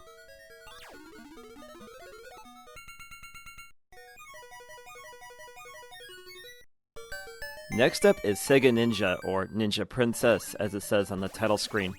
It's basically Akari Warriors, but you're a cute ninja girl this time. It's fun, but insanely challenging. It's a game that keeps motivating you to go forward and see how far you can get. Ninja Princess should get a remake, preferably one made by Team Ninja. That would be tits. Quite literally. My Hero, the first of a few questionable choices on the Astro City Mini. It's an early brawler in the style of Kung Fu or Urban Champion. It isn't bad, but it has one fatal flaw. You die in one hit. Dying in one hit is common in a lot of arcade titles, but in My Hero, it just makes the game a giant headache. You go back somewhat far after dying, and these bastards are relentless. How much of a jabroni is this fool if he can't take a single punch? And really, how important is this chick if they gotta send wave after wave after wave after one guy who can't even take a single hit? Every time I play this title, I get a little bit farther, but dying in one hit really kills this game. Sorry, Bae, I hope you enjoy your new home with your captors. Space Harrier, an arcade classic. One of the games that put Sega and Yu Suzuki on the map. Space Harrier is for sure a classic, and is just about on every game system these days, but we always love seeing it on other systems. Can't go wrong with more Space Harrier. I got some gaming coasters, by the way. I got Mario Kart, I got the really crappy port of Final Fantasy Crystal Chronicles, and I got Space Harrier. I want one of those one-eyed woolly mammoth things. Those things are pretty baller. A classic shooter, Fantasy Zone. I hate that name. Sounds like a strip club. Whatever. Fantasy Zone is the game that never gets old. Don't be fooled. Behind the bright colors and energetic music lies one hell of an arcade challenge. This is also a good time to note that a lot of these games don't have a rapid fire feature built into the game. So instead of mashing the buttons like a Neanderthal, the Astro City Mini maps one of the other buttons to rapid fire. Trust me, this extra button makes some of these games way easier to play. Some say rapid fire is cheating. I say to those people they can eat my asshole. Wonder Boy, Wonder Boy Monsterland, and Wonder Boy 3 The Monster Lair, 3 great 2D titles. The first Wonder Boy is like an endless runner where you get fruits. Monster Land expands the idea with RPG elements, and Monster Lair refines the formula from the first title. I don't know why Wonder Boy starts out in his underwear in Monster Land. If I was going out to fight monsters, I would at least put on some clothes, but I digress. All 3 Wonder Boy titles are fantastic and are welcome additions here. Quartet 2, a bit of a weird title, is a run-and-gun platformer. It's a fun little game, but Jesus Christ on a cracker, this game throws a lot of shit at you. You do have a fair amount of health, but good luck keeping it with all the shit coming at you. It's pretty fun. Another questionable choice on the Astro City Mini is Alex Kidd and the Lost Stars. Much like My Hero, I do want to like this game, but it is annoying. There's just a ton of bad guys that come at you. You get good power-ups, but they don't last too long. And Alex Kidd has this annoying death yell whenever he dies. And he will die very, very, very often. You know what though? Screw Alex Kidd. He deserves to die if his opponents aren't much better than flying letters at him. Alien Syndrome is a fun overhead run-and-gun shooter that totally isn't ripping off Alien. It's just you, a gun, and a bunch of gummy worms between you and your friends. Never played this title until now, and I'm sad I've missed out on this game for so long. It's quite addicting, and I really love the aesthetic here. One of my favorites on the Astro City Mini is Shinobi, a classic running and platforming title. It's challenging but fair, and it always keeps you going for one more round. But the one thing I've never liked about the first Shinobi title is that I never liked how Joe Musashi jumps. It looks like he dumped ass. Also, does the Musashi clan have a cloning farm? Is that why all these kids look the same? Maybe I'm reading too much into Shinobi, but I'm happy this game is here. But the point is, Sega, make a new Shinobi title! Sonic Boom, not to be confused with that other Sonic Boom, is an early and extremely difficult spaceship shooting title. Well, airplane shooter in this case. What makes these early shooters so difficult is the strategic enemy placement. It's not about how many bad guys and how many bullets they put on the screen, it's just that they always put a bullet right where you want to be. Another thing about these games is that whenever you die, you go back to a checkpoint, which makes it that much harder to progress. Another thing about this title in particular is that the bullets are very hard to see, especially if you're playing on the Astro City Mini's arcade screen. It's not a bad title by any means, but man, is it a challenge. Rise from your grave. Wise from your grave. Altered Beast isn't the best title, but it is memorable. I can see why Sega marketed this game so much back in the day in the Genesis's early life. It's certainly got a charm to it, that's for sure, and that's why people still refer to this game years after launch. As cool as the monster designs are, the bear always confused me in this title. It looks like a giant teddy bear doing kung fu. I'm surprised Sega hasn't marketed the bear as a mascot, given that my Japanese friends say kawaii upon seeing me get to stage 3 in Altered Beast. That's an aside though. Altered Beast, it's fun. Yeah. Scramble Spirits is another brutally hard shooter. There's some quality of life improvements here over Sonic Boom, such as respawning in place, as well as options that you can use in battle. There are also some cool scaling effects here, and the music is really nice. Scramble Spirits is tough, but fun and worth a few plays.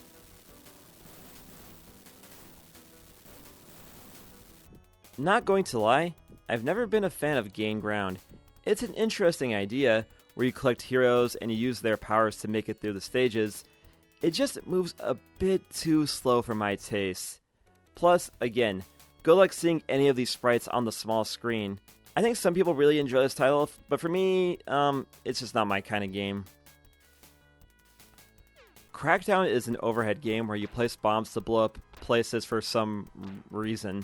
I don't know why. One thing I dislike about this game is that the action takes place in only 1/4 of the screen.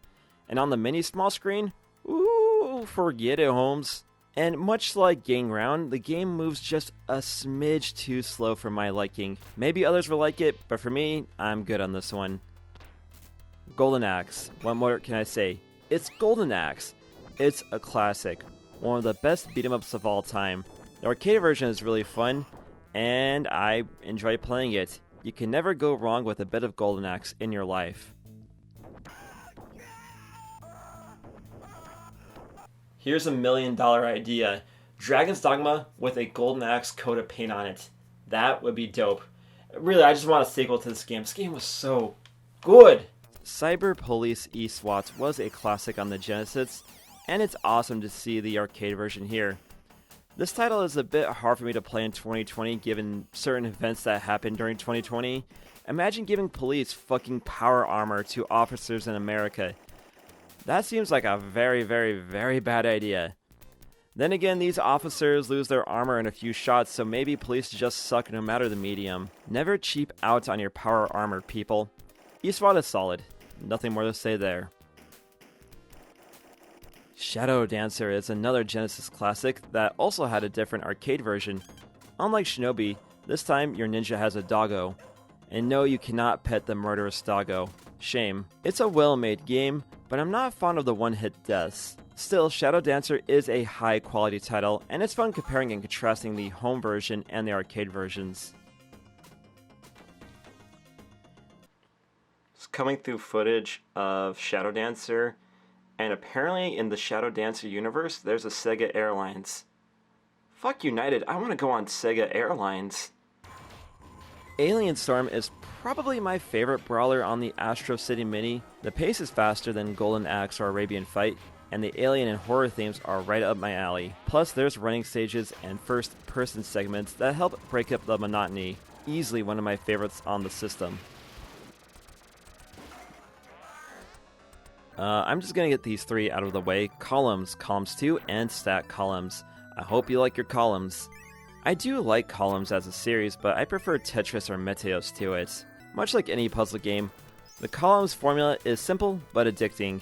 Of the 3 columns games here, I like 2's Flash columns mode the most.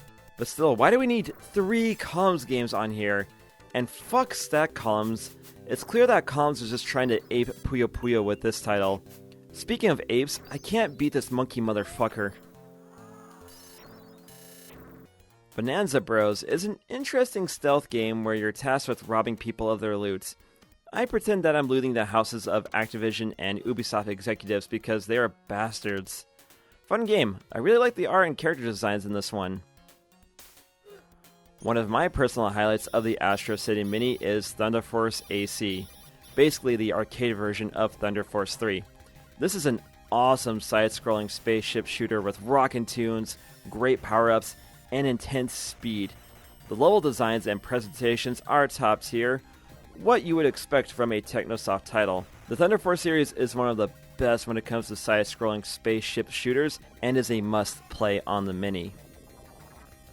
Radmobile is an interesting choice. This is the only racer on the Astro City Mini, and it's a welcome addition.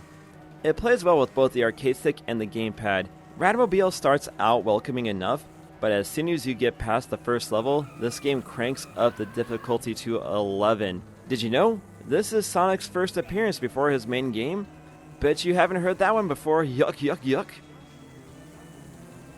Con is a series that I've always wanted to play, but it's always avoided availability. All the retro games were stuck in Japan, and they go for outrageous prices on auction sites. Thankfully, Sega got the rights to put Con on the Astro City Mini, and I'm happy to finally play this series. And it's really fun. Great challenge, great art, music, and great gameplay make Con one of the highlights on the Mini. The series is getting a revival in early 2021, and I am so in there, my dudes. And this is an aside, but do you think these guys look like mini Elsas? Or is Frozen just stuck in my brain? Arabian Fight is a welcome addition. It's a beat-em-up set in Arabia with magic spells and cool scaling effects. It is a bit stiff, it doesn't feel quite as fluid as other Sega brawlers, and the hitboxes are kind of weird, but that aside, it is a fun brawler, and it did not deserve to languish in obscurity until 2020. So here's an idea, Disney, if you decide to do a sequel to Aladdin for the live-action remake.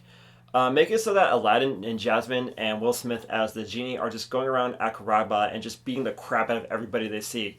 That is $1 million idea.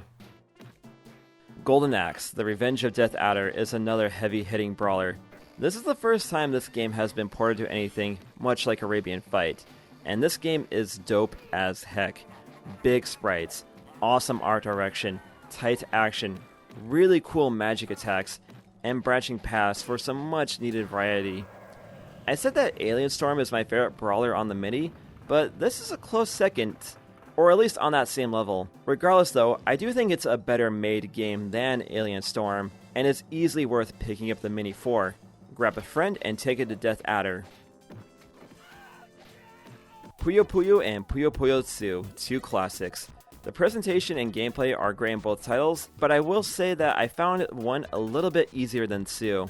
Still, if you like your Puyo Puyo, you have 2 options here to enjoy. If you're curious, I did do a whole history lesson on Puyo Puyo, so go check that video out after this one is over. Dark Edge is a interesting fighting game. It's a 3D game but with 2D sprites. It isn't bad, but it's unrefined. Also, the character designs just suck. Hey, here's a lesson for fighting game developers. Make sure your character designs don't suck if you want your game to succeed. Isn't that right, Marvel vs. Capcom Infinite and Rivals of Aether? There is an idea here for a fighter if Sega wanted to continue the Dark Edge series, but as it stands, Dark Edge is a curiosity more than a must-play. Tant R and Ichidan R, I'm going to combine these titles because they're basically the same thing. They are WarioWare, little micro games. Simple to pick up and play, even with the language barrier. You shouldn't have any issue figuring out these two titles. They're fun in short spurts, but did we really need both of them? Speaking of WarioWare and micro games, hey Nintendo, when's WarioWare coming to the Switch? That should be pretty baller. I can't wait to fail those mini games because of Joy-Con drift. So it's come to this. We've come to the final game, the headlining game of the Astro City Mini. That game being Dotori-kun. You know what though? This game's actually pretty fun for a little testing game. Nah, I'm just playing. The real headliner of the Astro City Mini is Virtua Fighter. The first one. The first 3D fighting game. Virtua Fighter 1 has a unique charm to it. But I will say that we've come a long way since this title. Maybe I'm not an expert, but every character feels weirdly similar and everybody is quite stiff. It reminds me of the early Mortal Kombat games in that sense. For an early 3D fighting game, the graphics have a charm to them that ages it very well compared to other early 3D titles. I find this game more visually appealing than say a lot of early Nintendo 64 or PlayStation games. And you can't go wrong when a game has a character named Jeffrey fucking McWild in it. I cannot wait for offline tournaments to happen again so someone can bring their Astro City Mini to run Virtua Fighter 1 tournaments at the next EVO.